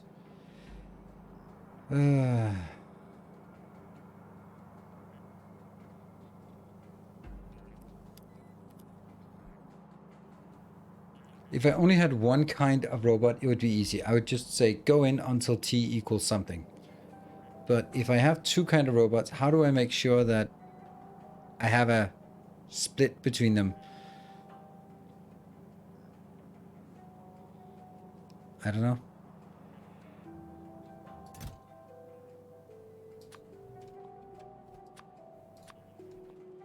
I can't.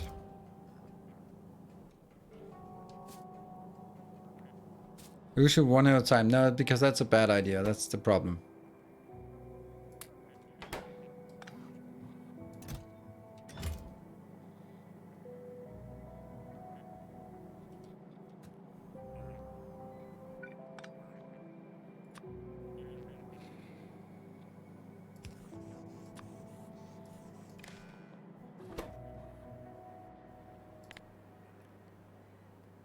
T? Is it T?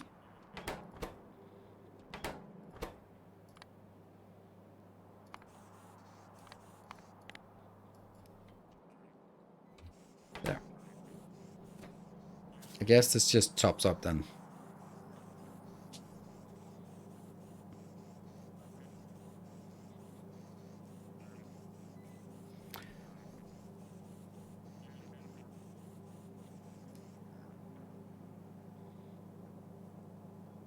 Yeah, that's a good idea.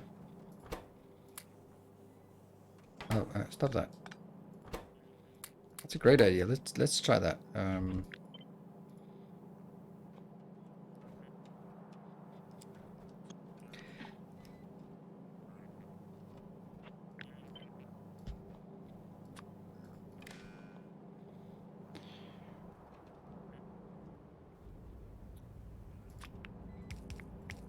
Yeah. And this one will be...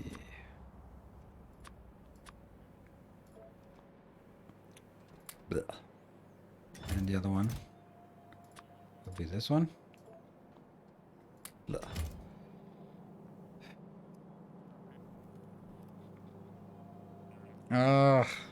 I want two conditions.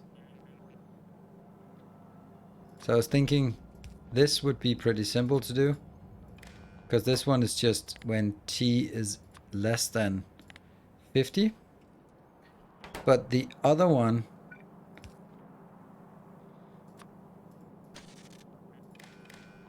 this one has to be T is less than 50 and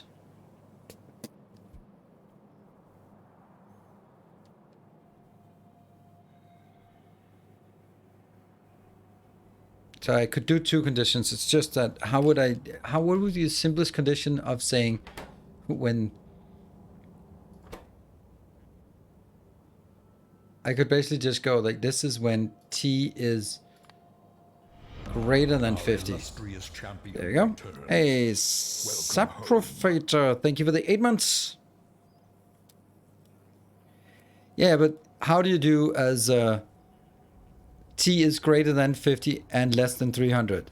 You can't do that in one condition.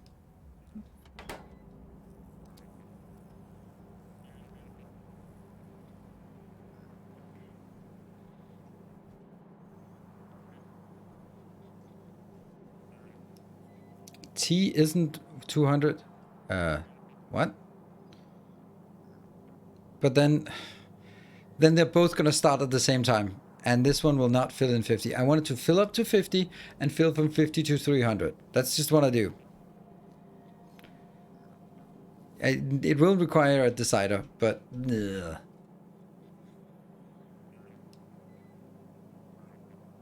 You want only 50 purple pots. Exactly. 50 purple and 250 other ones. That's kind of what I want to do.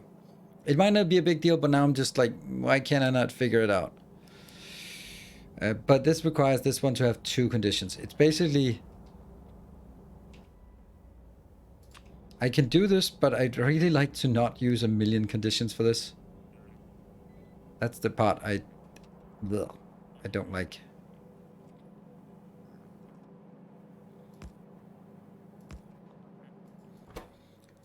So for example, T is less than 50 is one condition. Now I'm going to do it just for the hell of it. Let's set out a... I can't use a robot signal, that's too risky.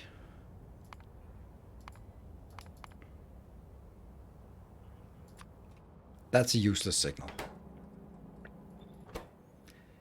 And T is less than 300.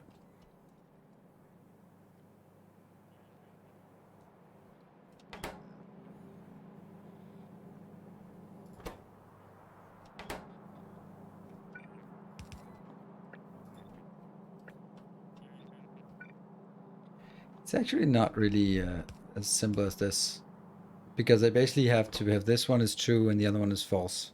I can't do this signal. That's too confusing.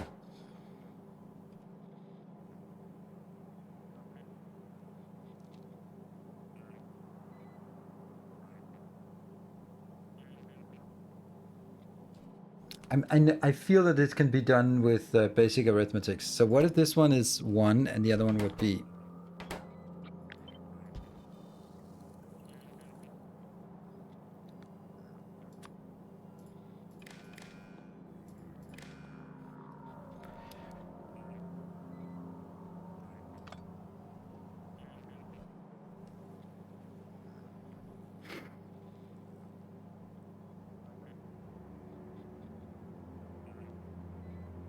Ah, yes, that's a good point. That's a good point. That's way simpler. Thank you. So this one is less than 100, and this one is less than 300. There we go. Sometimes it's...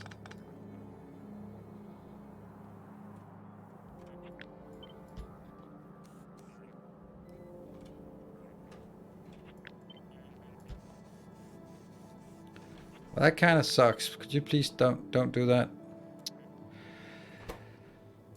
Oh, how do I get...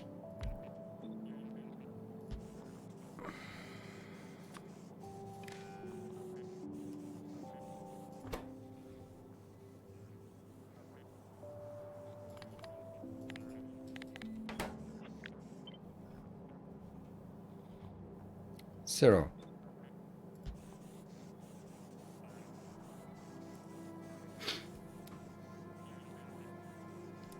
There you go. Thank you.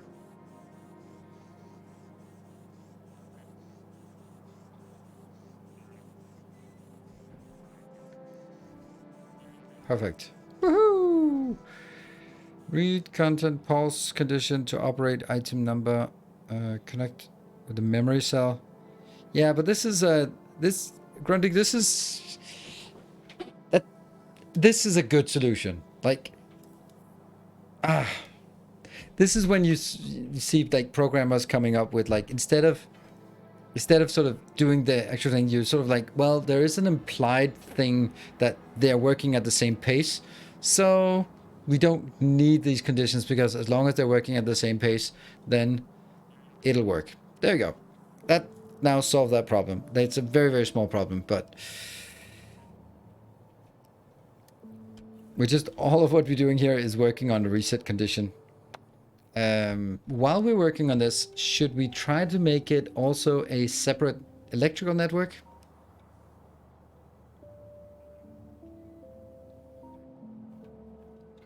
And maybe just make it out of with some solar panels and stuff.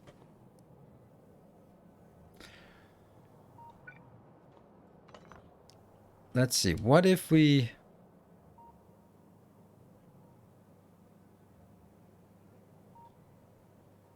Energy-free radar. I want to figure out what this section is taking. 21 megawatt. Why? Well, that one is the 20. Also excluding the radar. 20 megawatt. Wow, that's a lot more than I thought. The roboports, of course.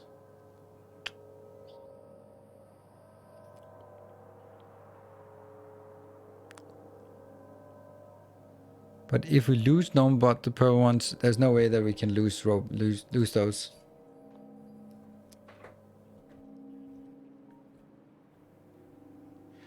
And that can't happen. So. But getting 20...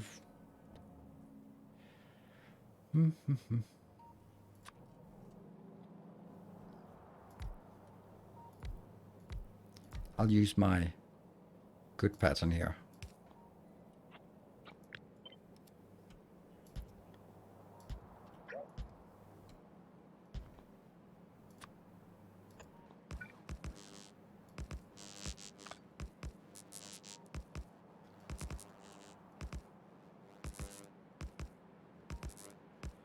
This is very much a thing about Factorio, that once you design something and you just have a design you like, then you never have to worry about it again.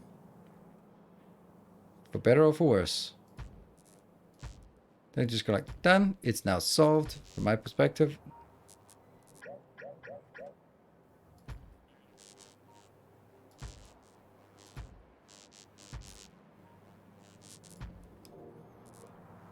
How much power is that? Something.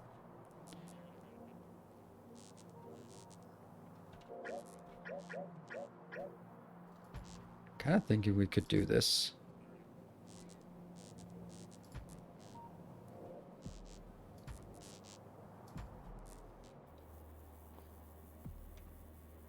This will be connected to the other part, the outer part of the network. So I'm going to move that over here.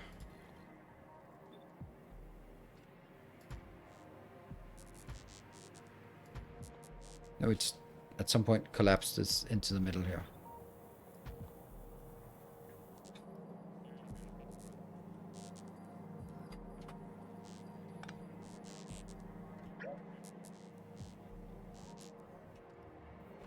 Do you think this is... Yes, this is correctly placed. It is exactly the right size that we can go out here on the edge, but that one I'm not going to move right now. No way. Do you plan to change the surface away from always day? I don't have always day. See, it's nighttime. It's just that it's always day when you're working in this mode. So in that case, yeah. And good morning. Good morning to you. And you know what? You guys have not spammed the message. See? It's a thing.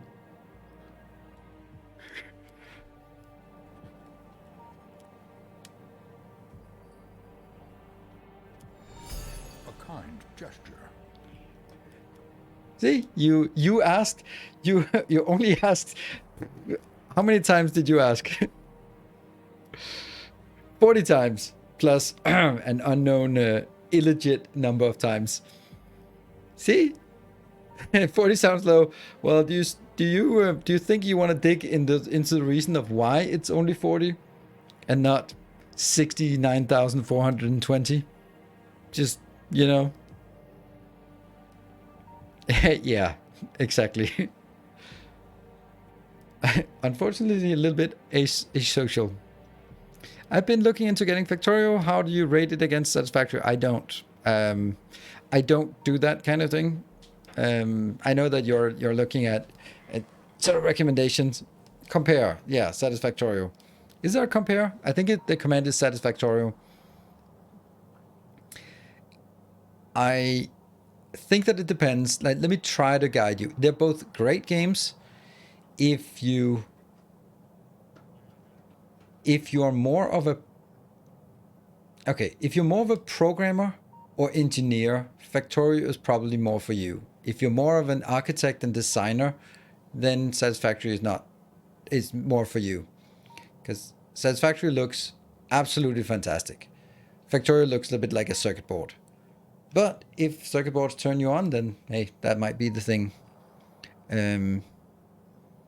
So if you like the technical, the pure logistics part of it, Factorio is the thing. But if you like to sort of look over the horizon and see that giant building you built and marvel at it, it's a cat.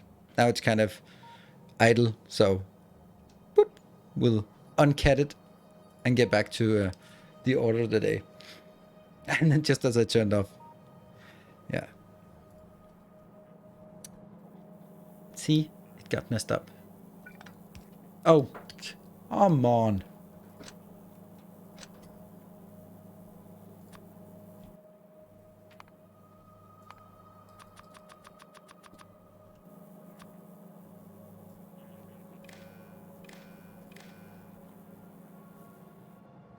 There you go.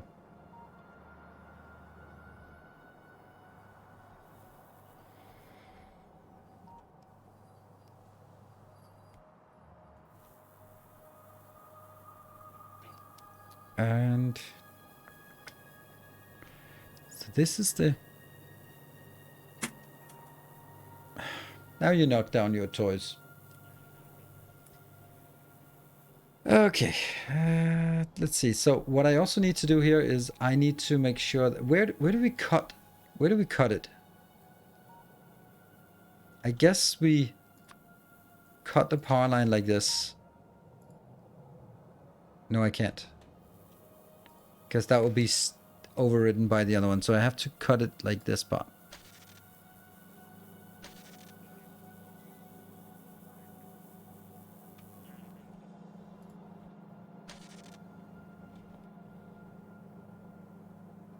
Where the hell do you get your power from? You get it from that one.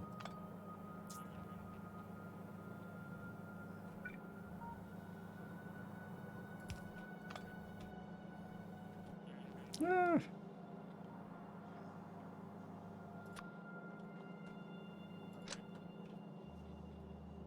That was a bad idea. No, you can't do that.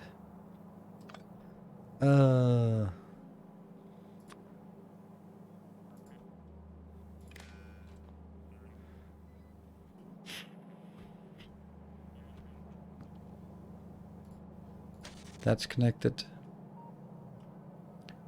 And that's connected. This is connected.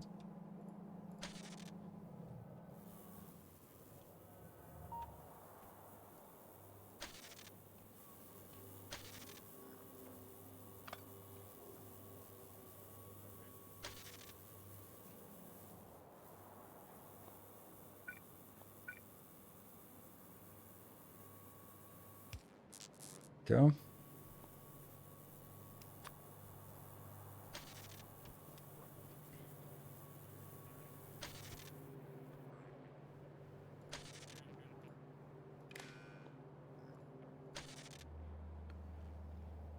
This is then going to be actually connected there. That's correct. But we now need to make sure that we also connect. Yeah. So that's connected. That's connected. All of this connects up here. Okay, so let's see. Electrical network. Is it disjoint? Two disjoint networks? Maybe. Probably easy to see here. Yep, and this one is nothing. Oh, why is there one? One accumulator is hooked up to that. How's that working? Where's that? Where's that one accumulator? Oh, right, it might be... No.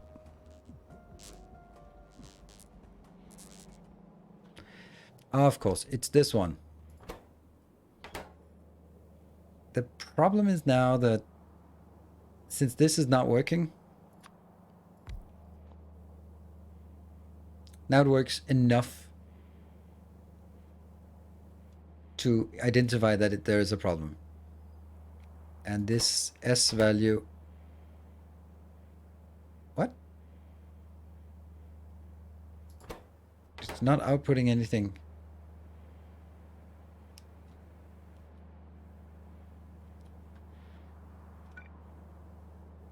Only accumulator. Only accumulator, not the... Yeah. That's a little bit difficult. Is it? Now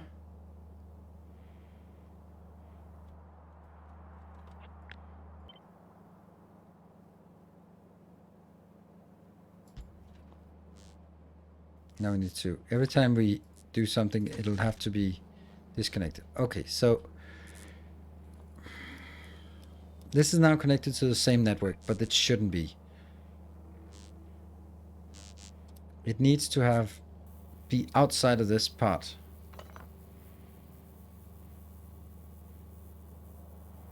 I need to build a new one of this, like this. No, not a power switch. It's not. That's not what I'm interested in doing. I will...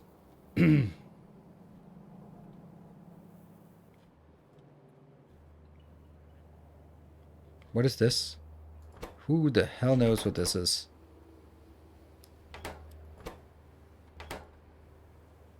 I have no idea. It's probably not important. There we go. Now it's not important anymore. So I'm going to build this here. This is the one that connects. And it'll connect into...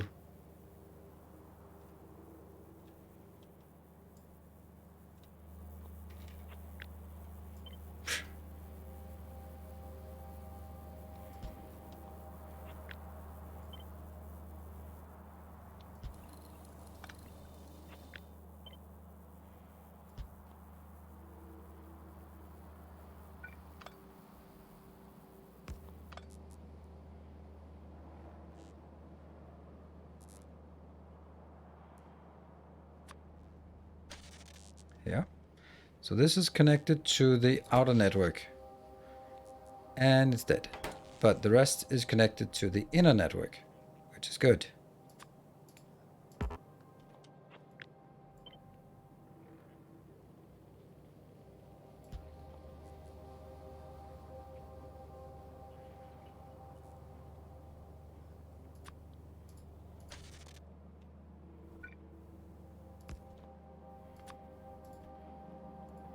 There. Wonder what that's for. Nothing. Okay. The question is, can you reach from here to... You can. And that one has to reach from a roboport.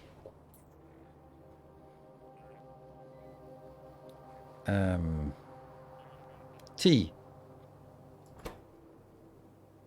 When R is the R, what is the R value? That's the reset value. How did we get the reset value? This doesn't make any sense to me. Oh no. Oh no, I lost it. When robot equal, right, when robot equal 1, and that comes on the red wire. Yeah. So,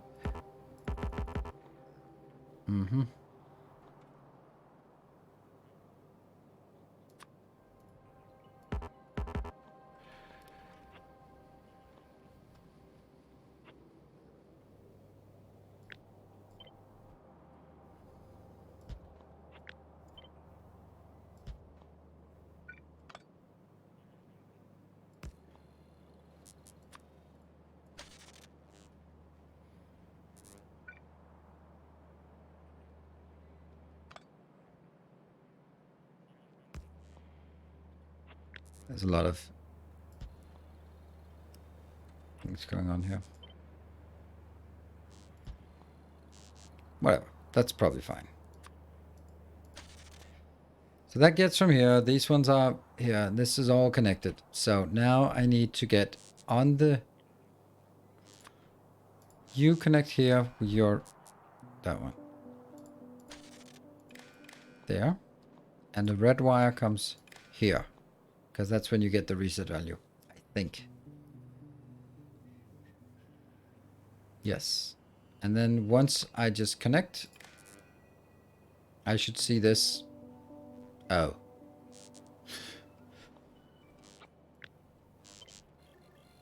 There you go.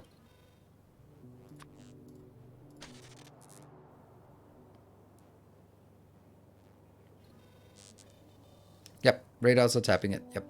That's why. And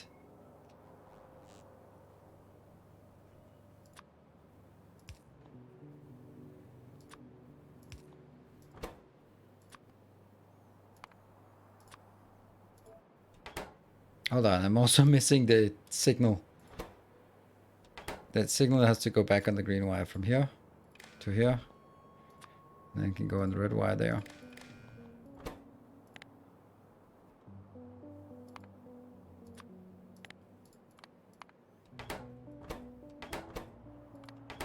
Ta-da!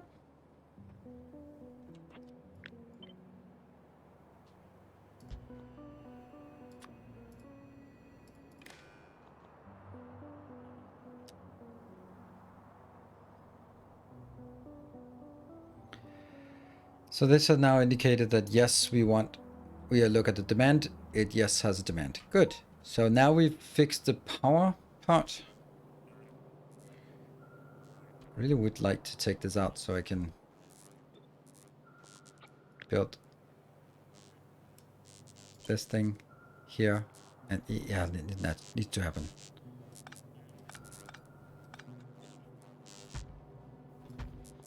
See? It's just so nice. And then this one would also really like to be done something, but I can't compact it. And I also need more space up here, so we'll keep it like this. The problem is now, how the hell do I deploy it? Because I need to deploy it here.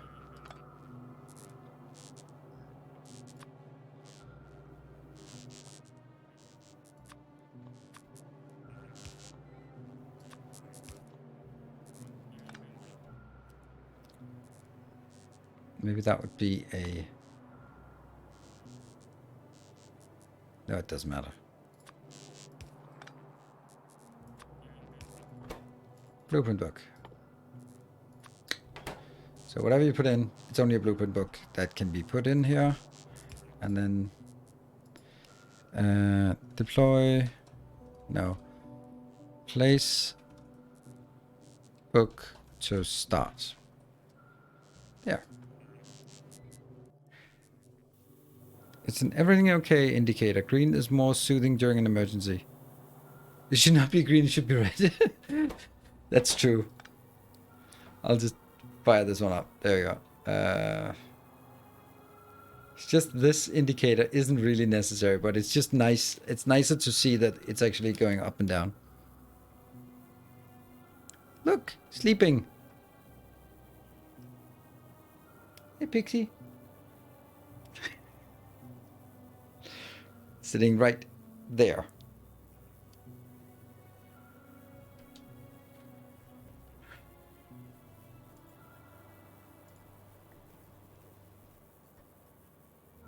Yeah, so that's I think we got it isolated, and now configure motion detector. When you added solar panel, did it connect? Yes, it did. It probably did. You're right, because it is suddenly is everything is okay. Oh, now Pixie left, and it's draining, so that's good. Come back to a kitty cam. Yep. Well, there has to be a kitty now because right now it's not so fun.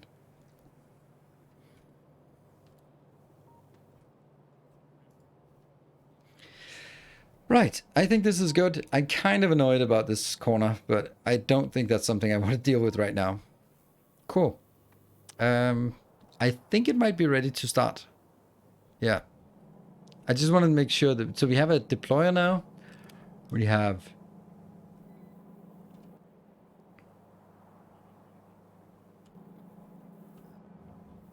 this is set to 0, 0. So as soon as I place it here,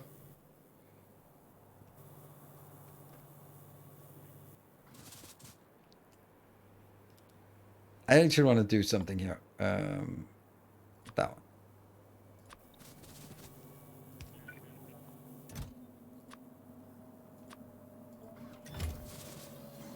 Oh my god, that's idiotic. And I just ruined everything, didn't I? Yes, I did. Good thing I, Whoops. Restart. Did I deploy anything? Did I do? No, I don't have anything here. I think that I should...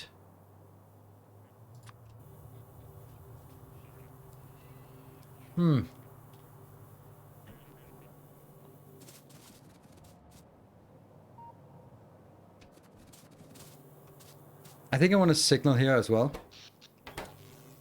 I want a signal that just goes start. So you have to be fired up to a signal. I want to automate it a little bit more.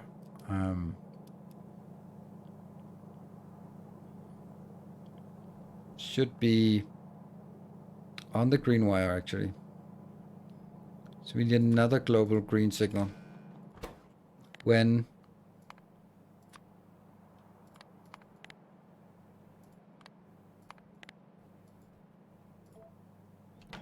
so you enable in that position, good. That means I can have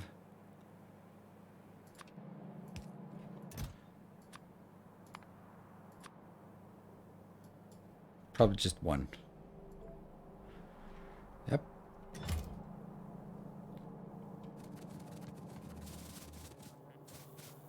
The unfortunate thing is that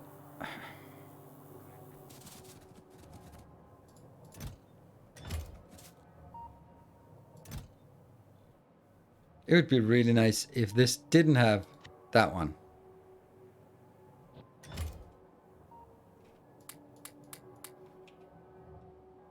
Still have my blueprint book. But the cool thing would be that I could have this blueprint book, because this is not a very nice place to put it in. And I'm going to take it on the green wire here. That's going to be the same condition. That signal is equal to 1. Then I'm going to put it in here. Welcome Hey, back. Toast21, thank you for the 3 months. Loyalty is greatly appreciated. I think there are no brick tokens for the deployer. That's true. True. Good point. Good point. Good point. It's not that we need a brick deployer, but we need a brick right now, but it should be there.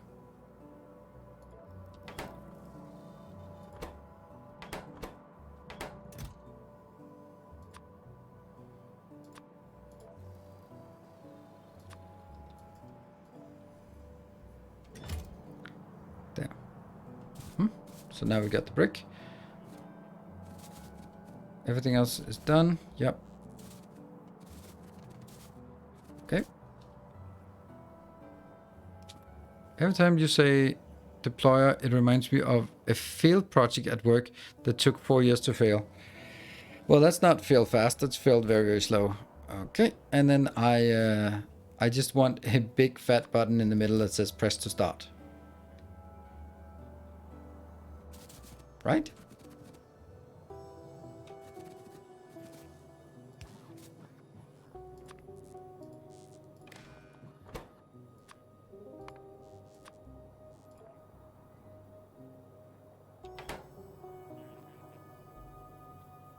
And I'm not gonna press it right now. Press to start. And that's very ambitious, but it's not gonna work. But you know, there. Ready.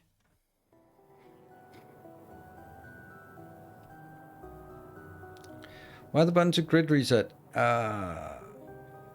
Yes.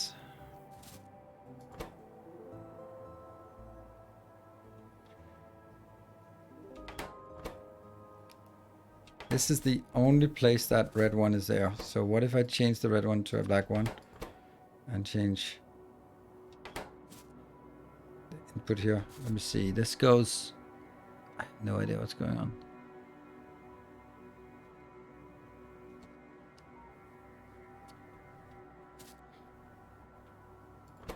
This one only has a red, but why is there an input? What does the input do?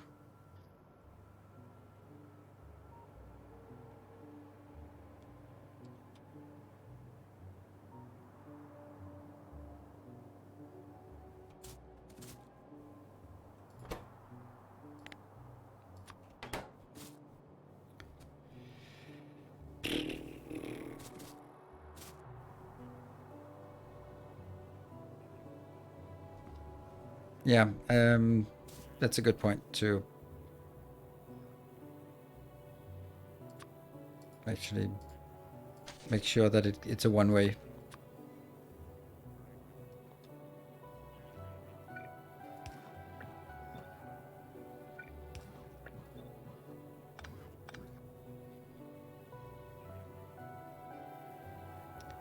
That's here.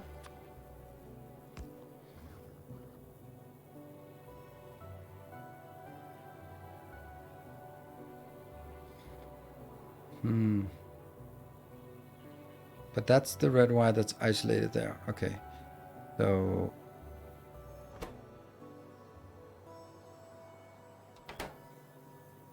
no, I don't think so. It just seems like I can do this. Because this is now connected to... No, it's not.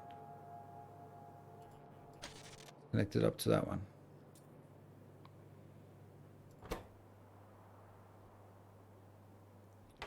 What is the input?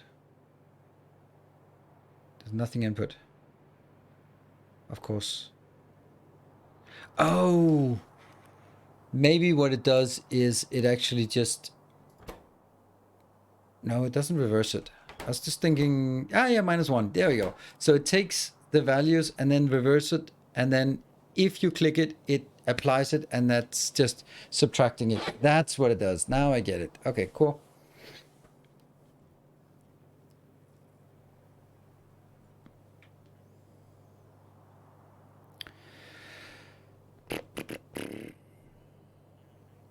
But that means it has to go through this one. Yeah.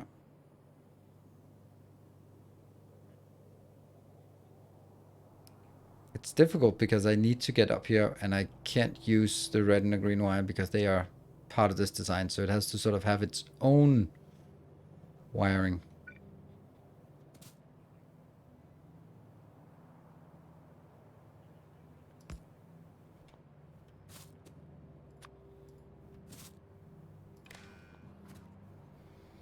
There's all sorts of weird values, and that's not good.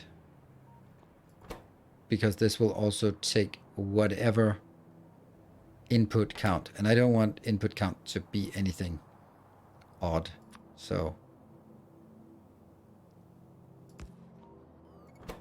can I do that one?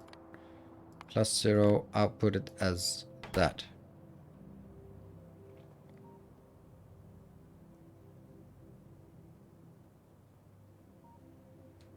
I guess we try.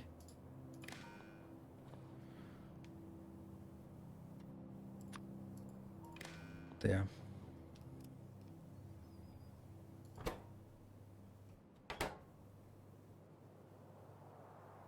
Are you one decider? Okay. If black over 0, then output 1 red. Yeah. I suppose that's cleaner. As always. Just download this game and I'm crazy when I'm looking at your game. Yeah, that's also like a couple of... a little bit further into the game. A little bit different way, but sounds awesome that you just downloaded it.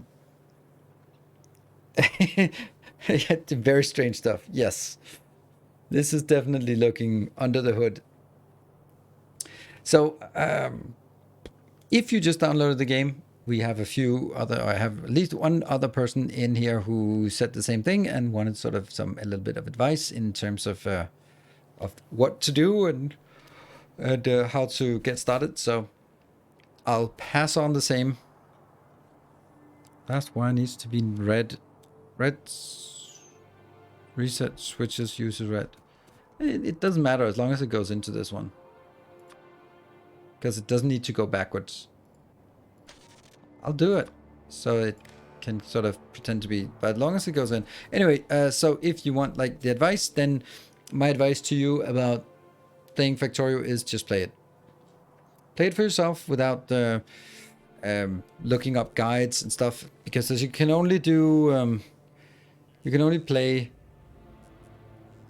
first time once. So get in there, get it as confused and as weird as you can, and then when you get stuck, or if you complete it, then you can sort of, for the next one, you can, next playthrough, you can sort of get an idea about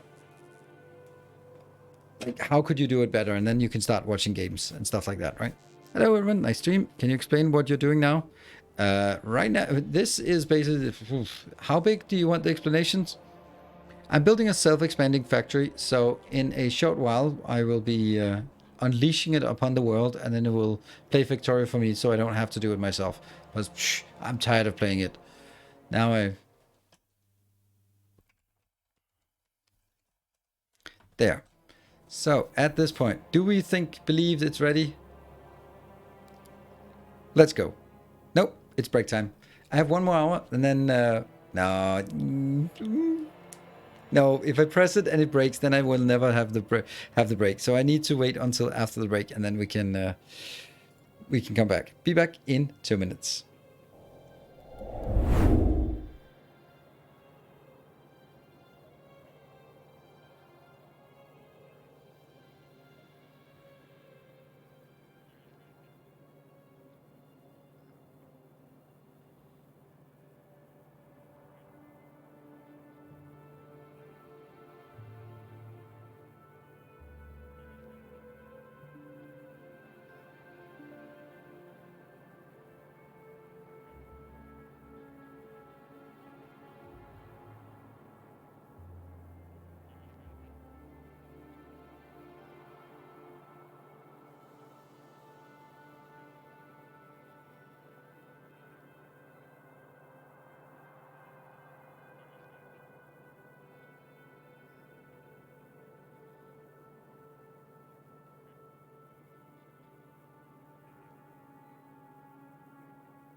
It's the other one.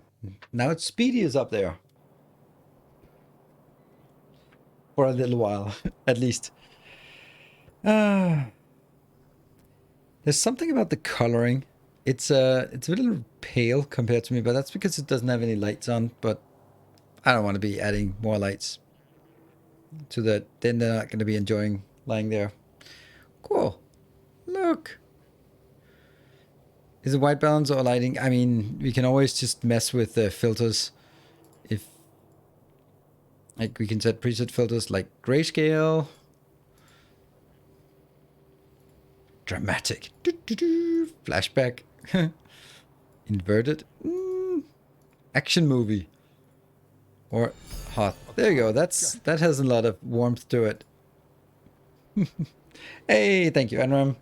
Next thing to install is a cat treat dispenser. Yes. There we go. I'll leave it up for a little bit. All right. So, yes, you're right, Jeff, that basically you should be just walking away, seeing the explosion behind you, and that'll be a good movie poster. Except that Paranoid Snow had a really good point. So let's do that first. And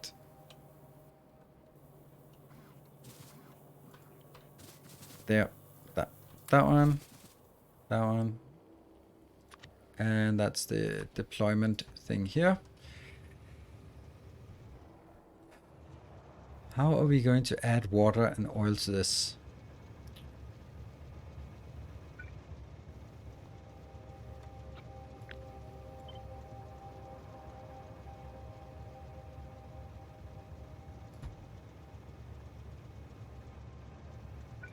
The problem with this is that it's not gonna work, is it? No. It does need to go further out.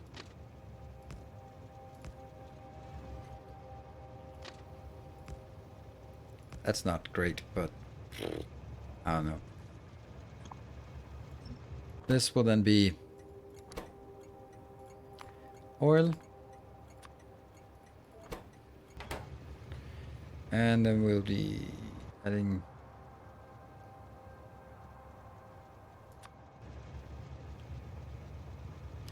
I wonder if this would be enough.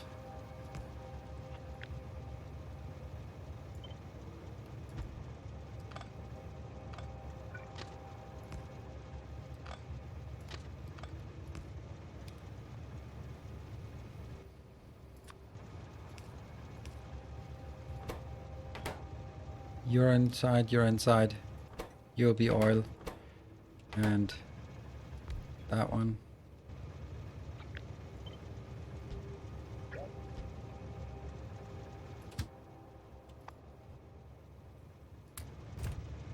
And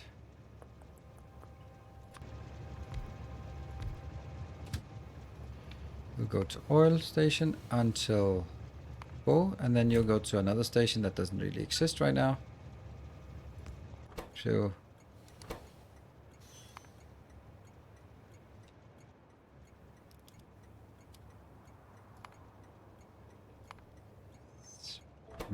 I think it's faster for us to just there. 2 oil inbound until empty. Yes. Do we like it? I think that's kind of it. Second full station, probably a good idea.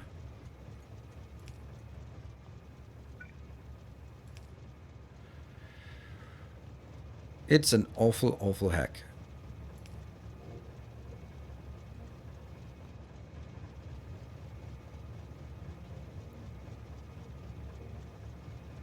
Yeah, new temporary station, yes.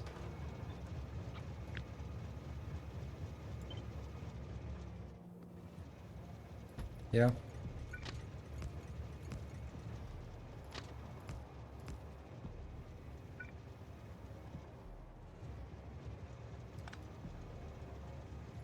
Just get them.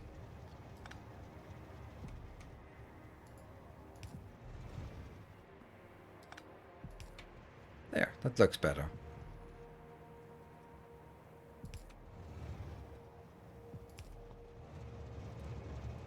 Go, go, and this will be water.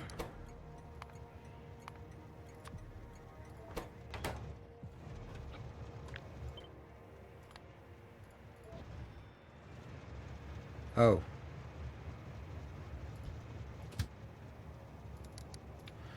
Gotta go from water to full and then to empty. Go. This one's called water, so that's good. And then I need to actually put water in. And actually put some oil in. There you go. I want to set the infinity pipes at the end. Let me see if we can get... No,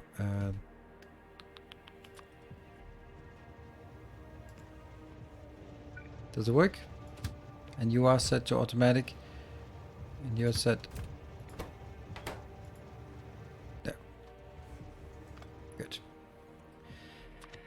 So I think that's also good. Still the same. Let's also make it oil and water. Those seem more prominent. There we go. Water is no fuel. Correct.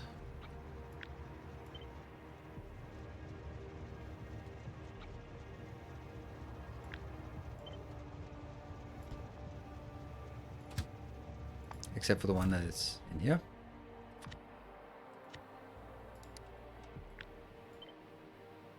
Done. And remove. Get back here and get you in there. Don't start it yet, but we'll just...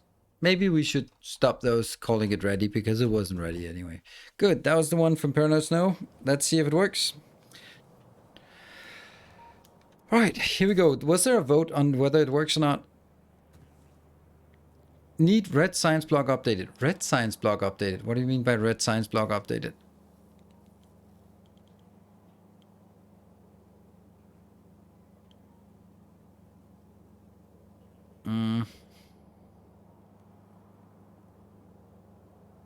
The red-green block. What is about the red-green? Signal for oil request is wrong. Okay.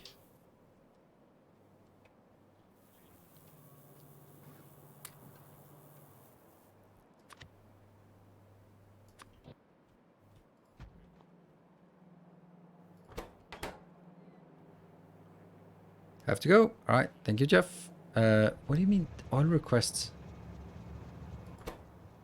Oh, this one. Yeah. There. That's what you meant. So many small things, right? That's done. That's killed. That's changed. And there. You know what? Let me just save it again.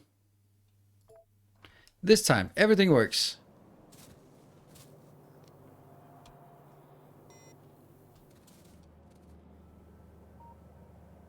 Yeah, 100 bricks, that doesn't matter.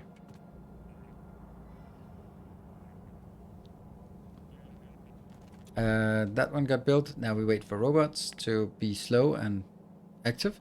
Let's have a look. Do we truly have... Yes, there's no power out there. And there's tons of power in here. Well, tons. There's some power in here. 2 networks. It looks like it connects here, but it doesn't.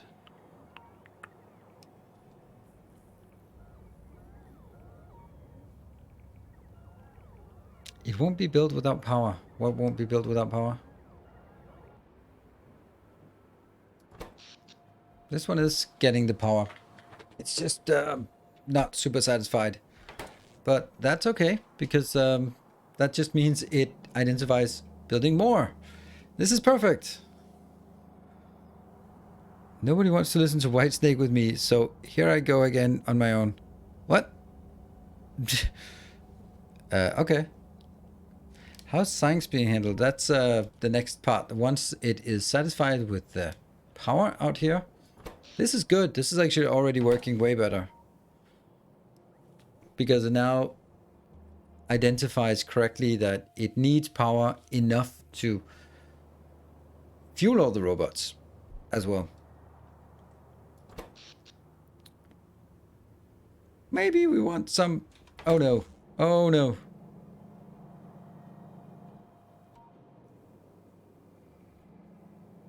Okay. It is still there. It's just that if it disconnects the whole thing, then it might count as being active. It says construction out of 333. It adds more. Now it went down to 314. There's no way that makes sense. It's because something out here is not powered. And that's because it's still nighttime. Come on. This is the accumulators? Can you just solar panel the hell out of this? Oh, it's not that one. That one. There we go. This is what we're looking for. It was an unfortunate nighttime. Automating yourself out of a job. Absolutely. Come on. Power up. Power up. So satisfaction is still awful. And that's because it's... still has a little bit of issue out there. And it'll keep feeding this one, which I don't like. It'll keep feeding... So what happens is... something out here, for example this one, okay, maybe not that one, but if they can't keep them powered, then they will drop below 50 and then they won't be part of the network, but there can still be drones or robots inside. Let's see. This is the network, and we are now slowly starting to fill up the accumulator charge. Come on, give me one ping. Give me one ping. Shit, still not.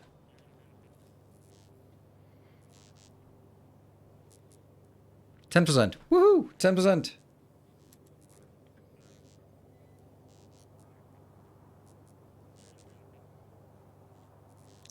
Is it dependent on when you start? It's a nighttime. It won't keep deploying power grids until day. Yes, it will. It can be really unlucky, but this I think was as bad as it gets, and it still recovers pretty well. And it will do a maximum of 5 blocks to get going. So that's also nice. And it's now done 4 blocks, and it still has this one green because it only when it goes above 50. Where you at? 56, yes, and then we'll still deploy one more, even though it has done everything. Even though it's now has enough power, but I wanted to make sure that it builds enough plus one more, because you want to be a buffer. You want to be a little bit ahead, of course, and then from there on we can then start working on, I guess, the next stuff. Does it matter if slower robots are added? No, not really. It doesn't matter if faster robots are added, because if enough fast robots to do everything, then they can actually kind of get into a race condition. And I don't want that, obviously.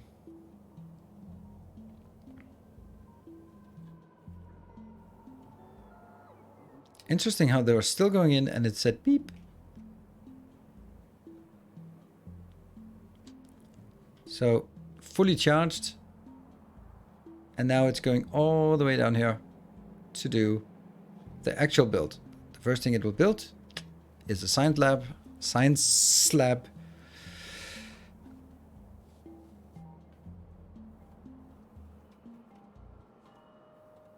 which obviously won't work, so it'll request the next thing in line, which will be red science, and then it'll realize the red and green science. It will realize the red and green science doesn't work, so it'll request iron and copper, and then realize it'll build the iron, and then realize that the iron doesn't work, and then it'll build the raw resource, and then the raw resource will start feeding into the iron, into the green, then we'll build the copper, and so on. Yeah, so it looks good. Isn't there also a game speed? It's so funny with this list here that's not. Anyone remember the game speed? Is a labs build when nothing else is requested. Yes, there is a hard coding here that it always wants to do that. So if the priority goes all the way through and we have enough power, we have enough raw resource, we have enough smelting, we have enough everything, and it goes all the way through, it'll start here. The reason why there's 3 conditions for this is that I'm also gating the science here so that I will never build more than the number of builds here. So you can see that it's also triggering there.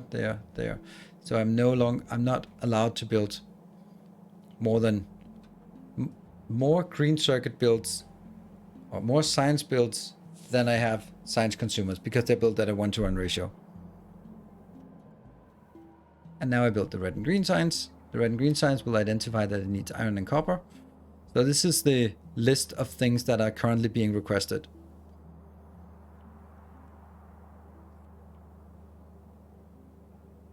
And I love the fact that it is not me hard coding a sequence, but it is basically, it identifies what is needed and then does a pull request. Like that. Beep. What is now? Now it's going to be iron. Iron smelting. These are here. These are there. So this is also one of the things we fixed today. Yeah, the game speed. Should we try that?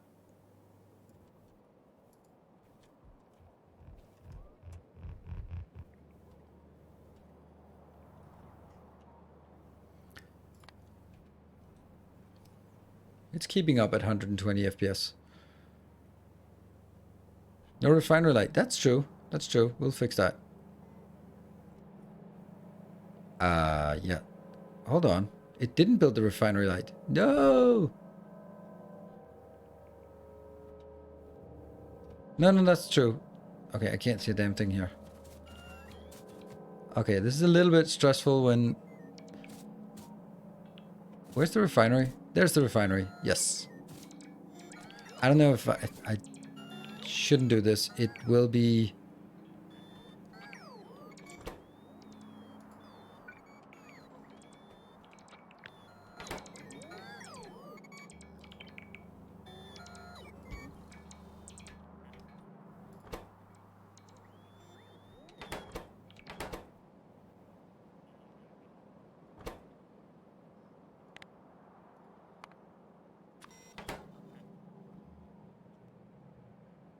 Now it builds the raw resource build, then it'll build. So it builds the raw resource build now, which is also this part. Yep, they're waiting. Then it starts building the iron. The iron will then, once it goes in, that's here. Not very much. But this is too much like my job. Yeah, but it's not too much like my job. This is also too much like my job. It's actually literally my job. So I feel you. I feel you. It's too much. So button worked right. Yeah, it actually did. I mean, I want it to be like a blueprint that you can stamp down and then press the button and then it works. Of course, you still need the blueprint. You need a blueprint and then... No, you need the blueprint book. You stamp down the first blueprint. Once you build that, then it works, kind of. With a million caveats. What is going on? It got stuck. Fuck. Ah! I hate this one because I can't figure it out. I cannot figure out why this happens.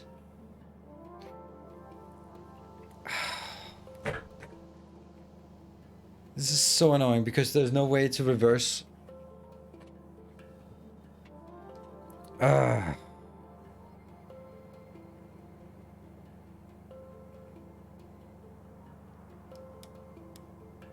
I don't understand this situation.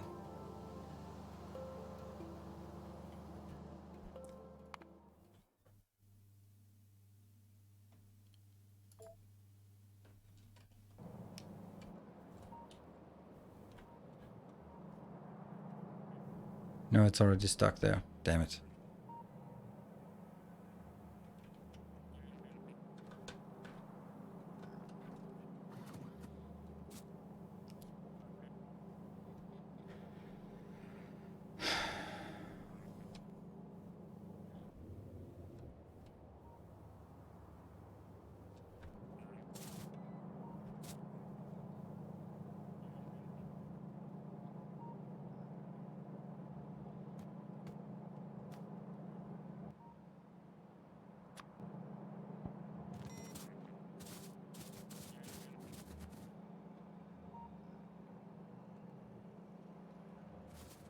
Power is good, so it can't be that. Put a token if the target start. No, but I'll have the everything okay alarm with the beep when it starts a new cycle. This doesn't seem right either. It skipped this one. There's no demand for...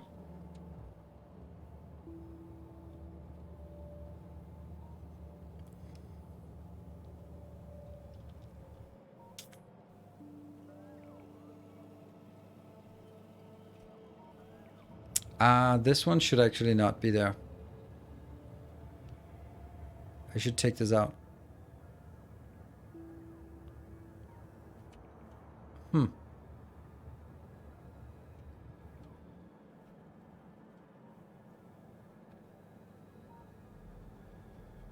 I mean, we know it gets stuck. We haven't fixed the get stuck issue. We haven't even identified why it gets stuck. I think it was whether the start button worked, and that worked.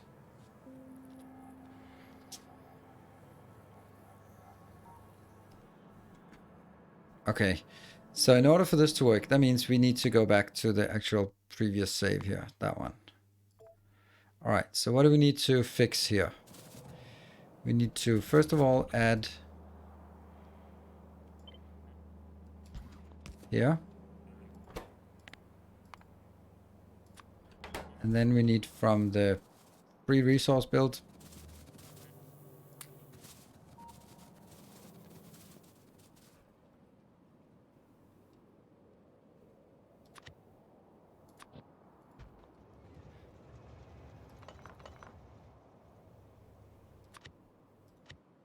Because now you are not allowed to do this.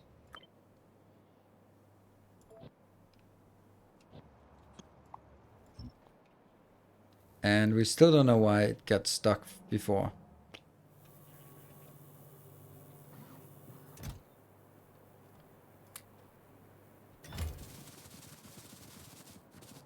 Anything else that was not really working the last iteration? Is the getting stuck a simulate random? Refinery request. Removing refueling thing from the block. Or else train will go back. There, yes. That is true.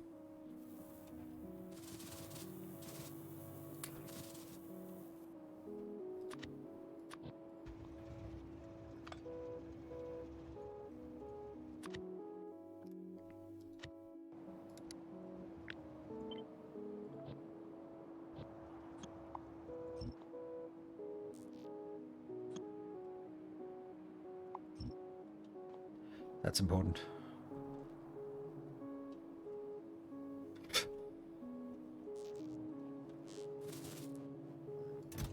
I'm just alternating between different things. Okay, so what else? Yeah. Start at daytime.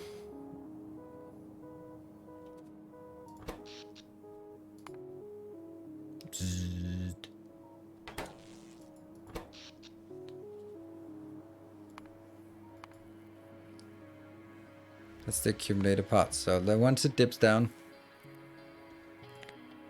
Oh, there we go. That was just unchecked. And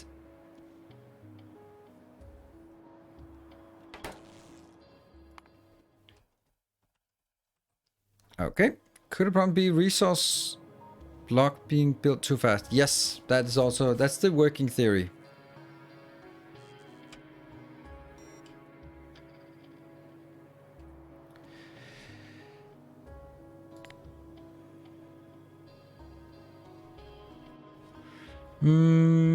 Red and green signs, the oil request build needs to be refined. We already fixed that. Mirage, could the problem be the resource block being built too fast? Yes, before the token completes the round. Yes, that's what we're going to be paying attention to. Here we're going to see how it works with this part here. It still says 300 and it shouldn't go above 300. The only reason it could go above 300 is if, for example, this one gets built and then it immediately starts charging there. Or if this one will turn off. That's why I'm having this overlay. So if this one turns off, then anyone who's stuck in this one will be not considered part of the network. I require assistance. What's this?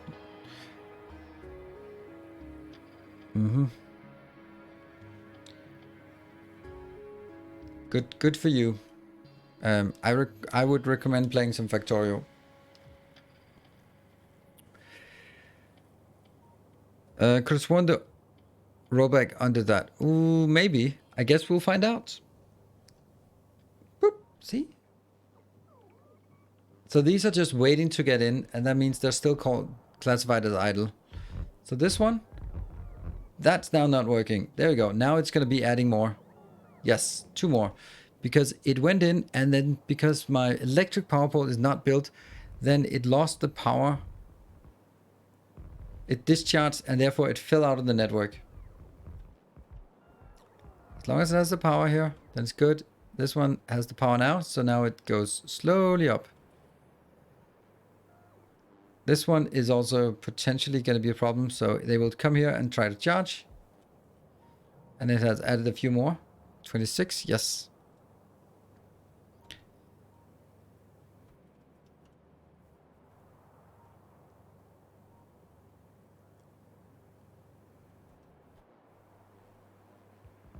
There. Now this one's added. I think this one needs to be a little more robust. Like I think there should be like, I hadn't really thought about this, but it shouldn't be adding up to 360. What? Where's my deployer? Oh, it moved up there. Never mind.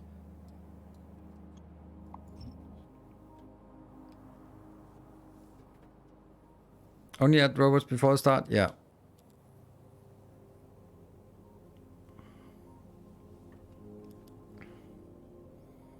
So let's have a look at this part. This is no longer enabled. That's good. So when we start during the day or during the morning, it'll build 3 and then it'll start building the actual build here. So we are up to 360. Then it'll start working on. Come on, give me a beep. What the hell is it? There it is.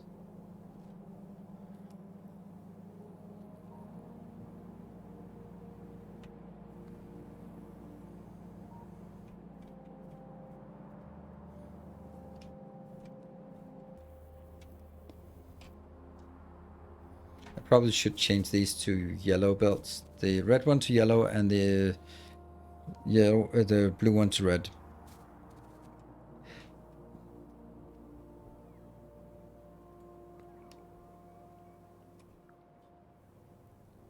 This is good. We want to pay attention when it gets to the raw resource build. Let's see which one it's going to be the next one. The next one will be the green signs, red and green signs.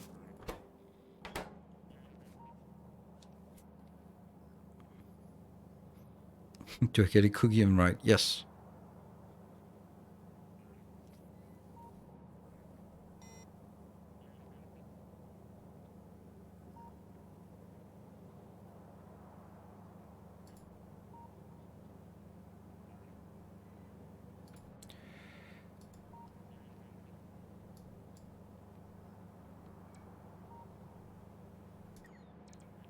There we go.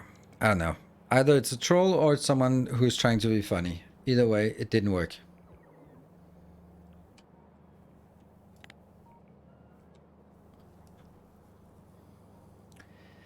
Alright, so this part, let's see. Let's see.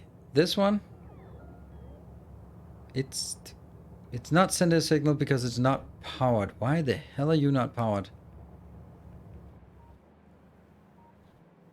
There we go. Now you're powered and you're sending the signal. The refinery. Anthony, you owe me a cookie now.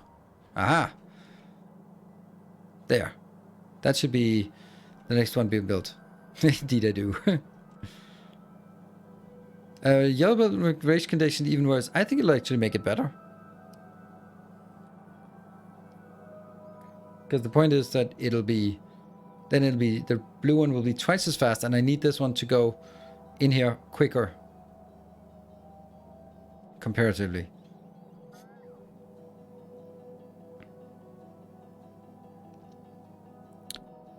And okay, so now, okay, yeah, of course. Iron is being built. After the iron, then it is the raw resource. After the raw resource, it's going to be copper, and then it'll be oil. But hold on. That's not going to work, though. I think the sequence has to be different. Yeah, I'm going to miss a refueling train. They will have a little bit of fuel, but I'm... Okay, but we need to check this race condition here when builds the next one, because this is when it... Hold on. I'm going to save, because this is when it starts failing. This is when it usually fails, is now. Right now. Right now. So it goes in there.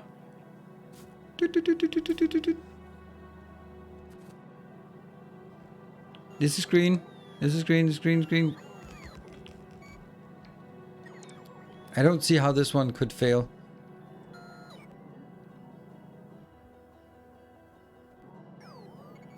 It's not even close.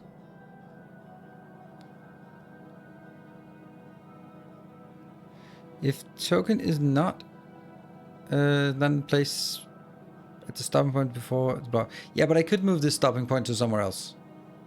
I could move it over here, for example, or something. I don't know.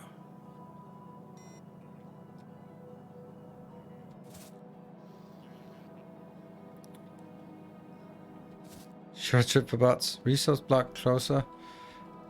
Maybe. That's true. But that should mean that it would be built faster, even faster. So I don't understand why it went wrong there. Oh, shit! No. What happened? It's stuck there. How did that work? It happened. There's a bug. Oh, I think I know. I think I know. Is there a... No? I'm thinking it's this one. No? Because how did it get there suddenly? I don't understand it.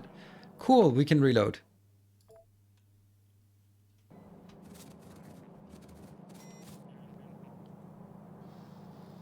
This is the one that worked, but we have to figure out where that goes.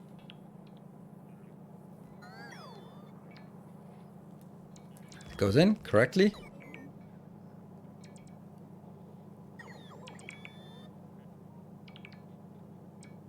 So when this one is all the robots are idle, you can see on the right hand side, up there. Then it's for the next one that will be broken.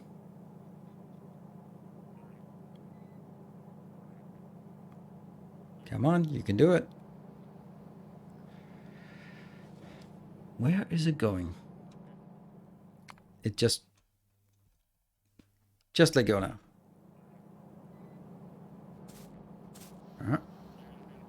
That's the copper.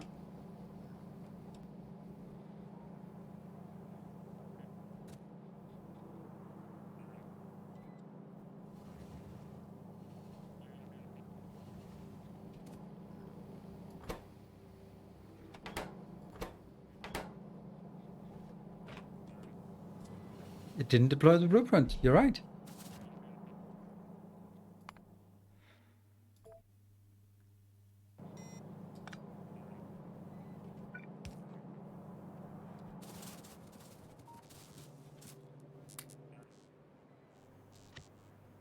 One, two, three, four, five, six, seven, eight.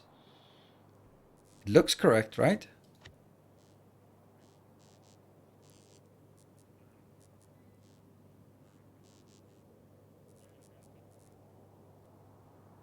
But why?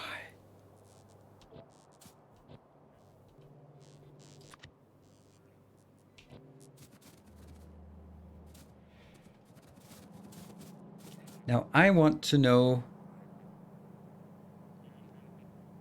when it comes with a little pip of copper here. That's ready to go. Copper is... Iron is next, but that's in taboo, so it goes into copper. It goes in there. Once it goes in there, I want to know what it actually does. So it's gonna get one ping, so I will...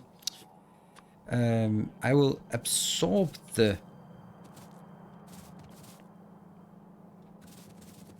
message here. I'll absorb it here. That'll be red.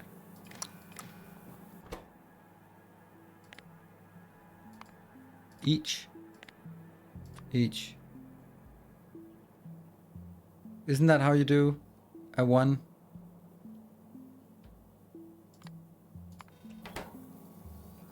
Oh, that's not really it.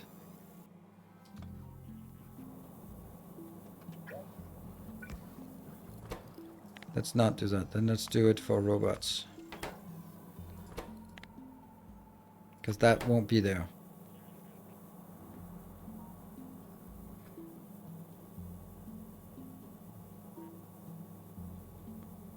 Why is there no copper signal here? The copper signal should... So here there is a copper signal on the green wire. What does this mean?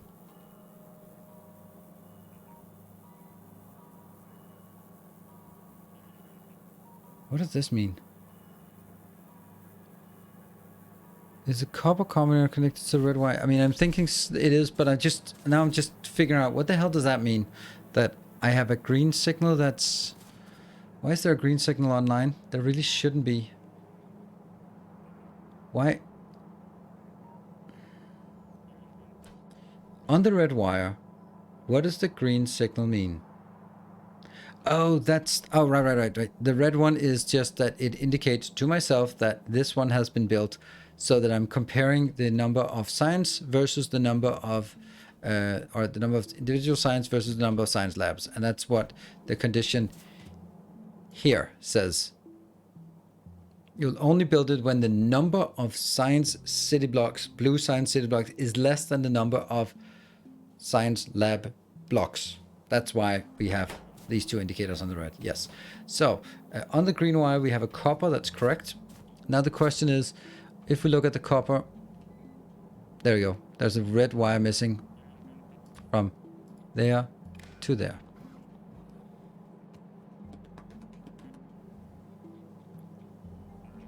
All right.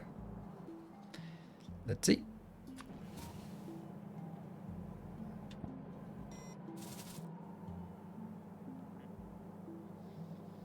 And then I'm going to see if this one got triggered with 8. Yes, it did. And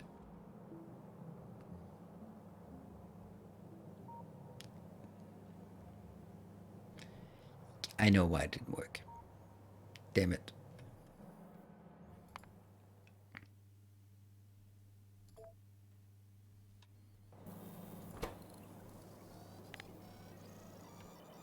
Don't need this.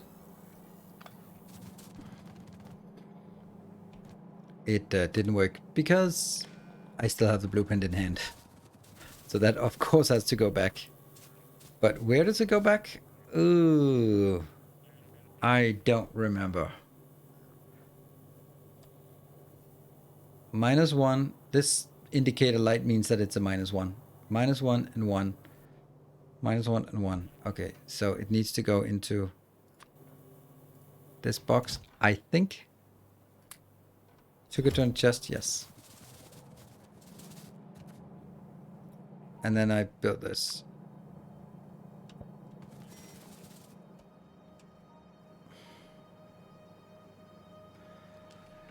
Okay. Facebook to start. No, because that's to start. We're not starting, we're restarting? No, not restarting. We're unpausing. That's what we're doing. Resuming. Yes. There we go.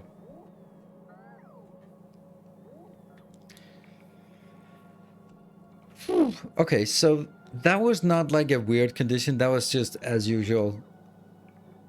It's just a little bit of a semicolon that was missing, a greater than that was turned the wrong way. Is this a peaceful world? The Factorio world? This happened more often with red wire. What? This happened more often with red wire. You're saying that, yes, I fixed this problem, but this is not the whole problem because it also broke when we didn't have this red wire problem. I don't like agreeing with it, but I think you're right. That goes in. Ooh, ooh, ooh, ooh. We built our oil. Or are building the oil. Maybe.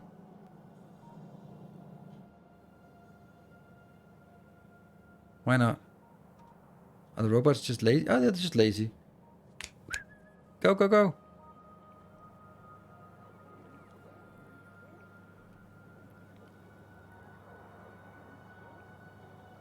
Forgetting one move in COBOL. I'm not familiar with COBOL. Check for other missing wire. Yeah, but it was only the beginning where I started hacking this, and then I did it a little more rigorous afterwards, so I think it should be good.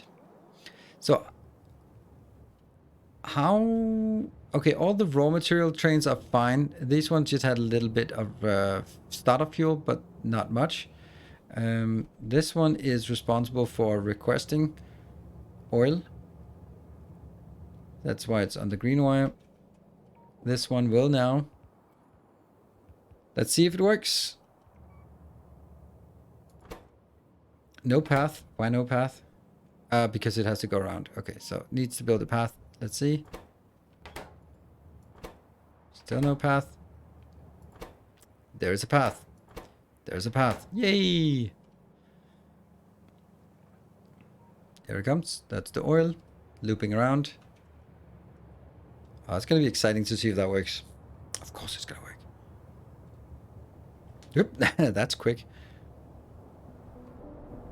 And then he'll go around and go down here. This is...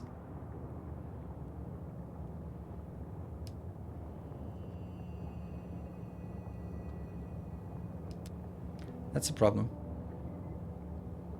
This one has 20 fuel. How does it have 20 fuel? Oh, right. Maybe that's not a problem. I don't know. How does this one have 20 fuel? That's a blueprint thing. And then it starts making the blue signs.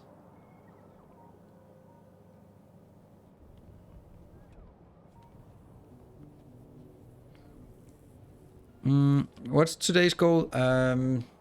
Today's goal was the oil. Why? And power management. And power management. Yes.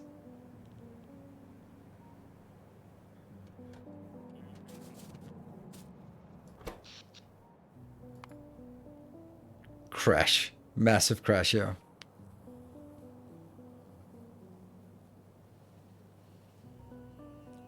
Then it becomes a little more questionable whether it will be able to recover.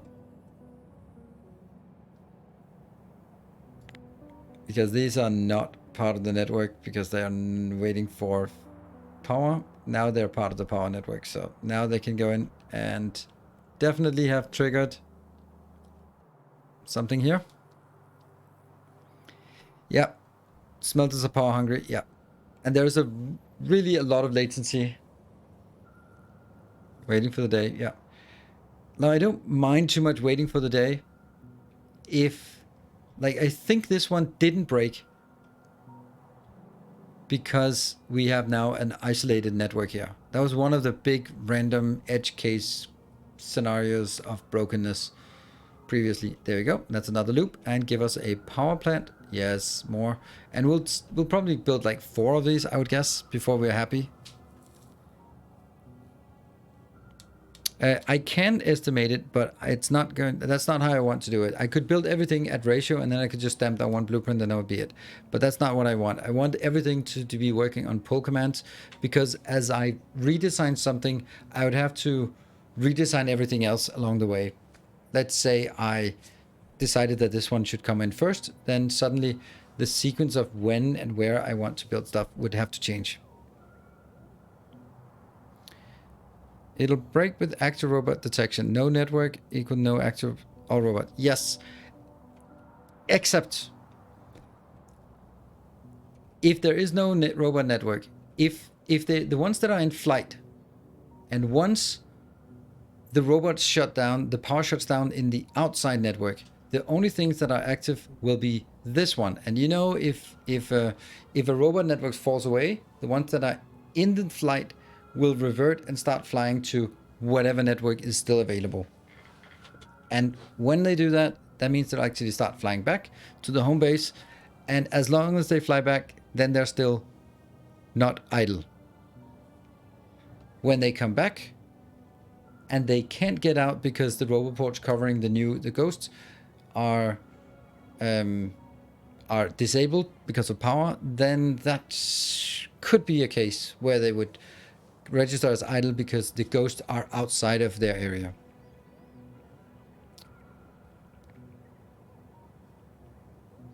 Yes, two-step Eve, I could do that, but I don't want to do that, because then I could do the same thing for every single block here. I could go like, okay, you need X iron per minute, X something per minute. That's not how I wanted to do. I wanted to be a based identifying demands and responding to it. Otherwise, it could be like a crisp base that's completely built at ratio and it's just building one piece at a time.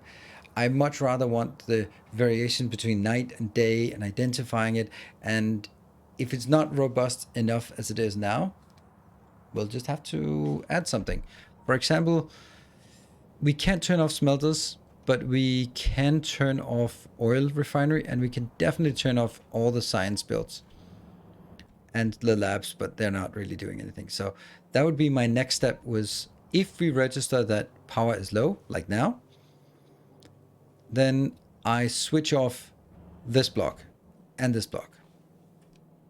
For example, in this case, like how much would this take? How much power would this be?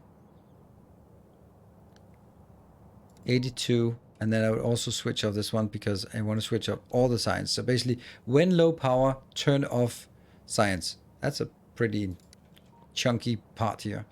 That to me seems like the best way of doing it. And I'm pretty sure that will help, because you can already see like how much power is the whole thing. 230 megawatt of power. And if I could turn off 170 of it, oh yes, that would be good. Exactly. I would not turn off rocket fuel, and I would not turn off iron and copper and steel and green circuits. Why? Because they are the ones that will eventually become part of making solar panels. So if we get, that could cause a deadlock. It won't now, but it could later on. And I also think it's really cool that the base will look slightly different every time I build it, because it depends on the day-night cycle and when things get activated. And, you know, just a little change in input makes a big change in the output. Use an accumulator link to a power switch, turn it on off. No, I don't want to do that. I don't think I want an accumulator everywhere. I want a global signal that sends out to a power switches that switch off these on off. It just has to be a power switch here. And then cut these lines. I don't mind the train still being active, but I don't want the inner ones. Oh, hold on. I absolutely need to have the roboports active. So it's only the build in here that has to be active. So I have to sort of separate here and here and here and here. And then have a single location that goes in. Yeah. That's going to be fun. I could definitely be done. Oh, look at that. We're building what? A new iron location. Interesting. I can only imagine that's a new iron. Yeah, it's a new iron location. And then we also need a raw location. Is that correct?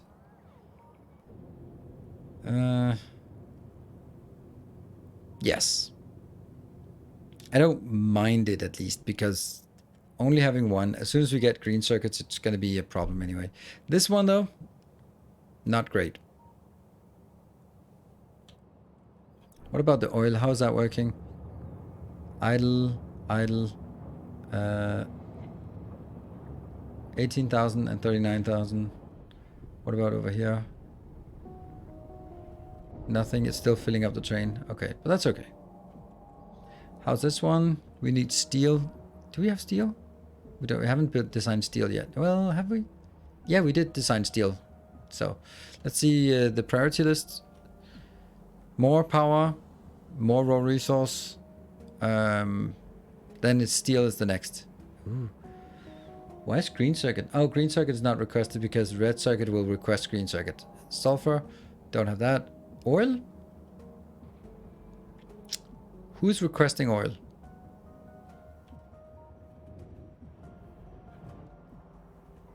Here, this is requesting oil. How many of these stations are active? Let's see. Yeah. Stations. 0 of 5. 5 open, 0 being serviced, right? Yeah, we don't have enough fuel, I guess. That's not a big surprise. There's only 13 in here. It's also this stupid belt here. It's taking up way too much. This belt has to be filled up. And these trains have to be filled up. They are full. I'd like to be having more this way, but not all of it. But maybe that's okay. Maybe it's okay to say, I want more oil builds. Yeah, rocket fuel is really slow to make. You're right, right. And I can't really make it bigger than this. That was where we started the day. But having 2 of these, I don't mind. And there is also the point that this, when it eventually saturates, then it'll be the actual production. 22. Yeah, it'll get there. And then we build another oil deposit. Ooh, interesting. I like it.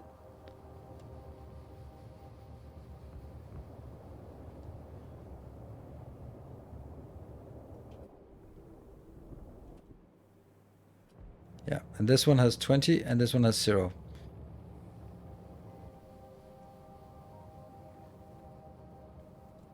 This is working exceptionally well right now.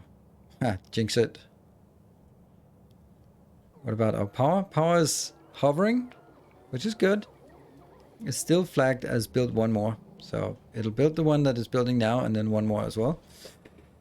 It'll need to build a lot more. And let's have a look at the power over like several iterations. I wish something between like half an hour would be nice. Good spike of solar panels to fill up the accumulators. Then we use a little bit of accumulation, and then here. Each of these plateaus is 1. Could do a 4-to-1 splitter. Yeah, I think that's also a good idea. But on the other hand, I also don't mind having 2 of these built relatively quick. But yes, having a better splitter like this would be fine. It would just basically do like that and loop it back. Let's see, it'll be put on the belt that's up.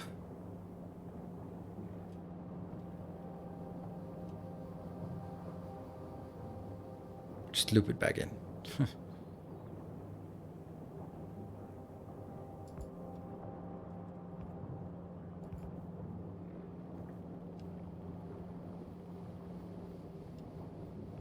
There. It'll be... I don't know what that turns out to be then, but... Transfer all oil into fuel and have a dedicated oil to fuel block. Otherwise, it's going to take a long time to satisfy the rocket fuel demand. Oh, right. The rocket fuel, this is why we're exporting light oil. That's because we want to have a dedicated rocket fuel built. So, because I need 184 assemblers to make enough rocket fuel, and that's a little bit much. So this is only for refueling trains, this is also why this is a different shape. This is for refueling trains. Oh, 51?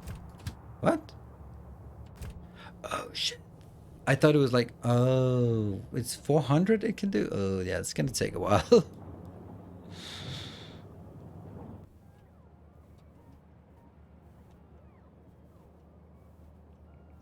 Yeah.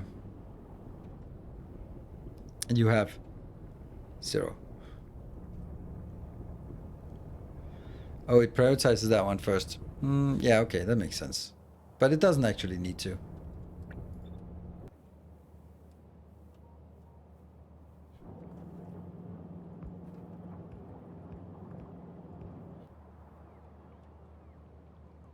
I know this is useless to do, but it's the little things. In the meantime, we're just building solar panels, more solar panels, and even more. I love the fact that it's going to be a random pattern here. I like it.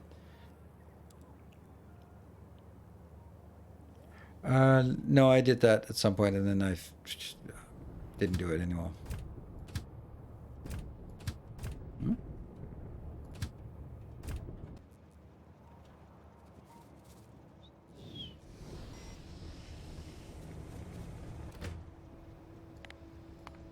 Does that count as full?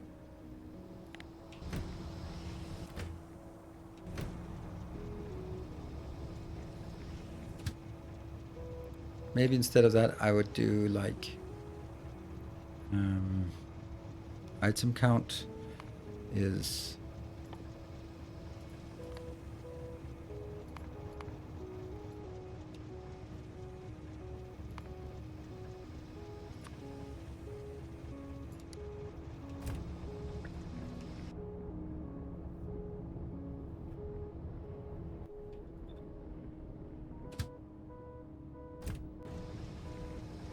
go.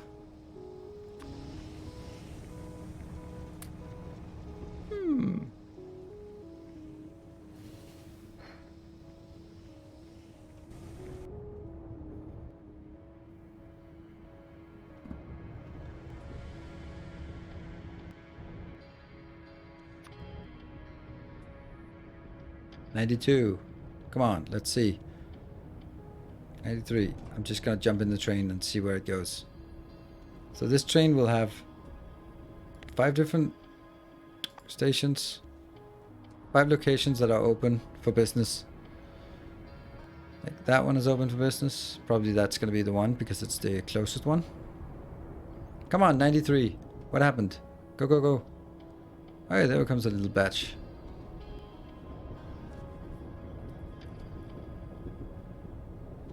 '94, '95, '96, '97, '98, '99, 100. Woo!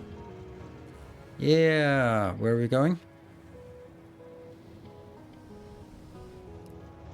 There.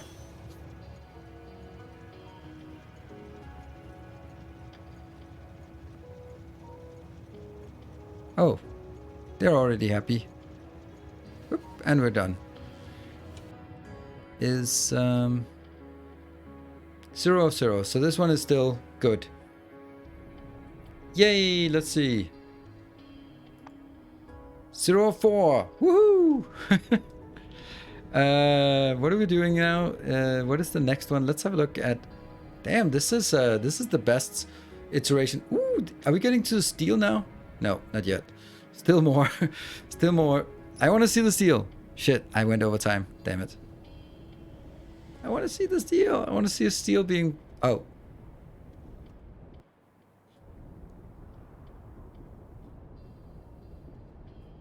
Oh yeah, steel build around. Oh, never mind. Wonder what this one is. This is probably red circuits. No, right. Yeah, okay. I think I know what it is. It is... must be sulfur. Yeah. Anyway, so we got everything we wanted. I'm actually super happy about this. Get out of there. Pretty good progress, and it looks good. So next time we're going to tweak a few more things. We'll also be working on the sulfur build, because now we have the oil build, so we can do the sulfur build. We can do plastic build, then we can do red circuit build. We already have the green circuit build, and then we'll have blue science working. Retake oil blueprint. Pfft, next time. I'm sure you well remember. No, yeah. No, I want to leave it now. I can't. My brain doesn't work anymore. So, and that's save number 13. So that's not going to work. Tomorrow, Tuesday, Wednesday will be additional streams of V-Rising. So come check that out. Thursday will be Railway Empire, probably starting a little bit later. Kids are going to some things. And Friday will be day off. Saturday will probably be V-Rising, or it'll be Railway Empire, and then we'll be back. Then it's another week, Sunday. And then after that, we'll be have Riftbreaker, and we'll have Captain Industry, and it's so many cool things. So I hope you want to hang around this channel, either here or on YouTube. Tomorrow and the day after will be all guides for Darkest Dungeon available. I know you might not be interested in it, but I like it, and then I'm going to be doing that content, and then after that, it's going to be moving on to other games for that. Cool. Thank you, everyone. Good night. Take care. Stay effective, and thank you for that glorious hype train. Good night.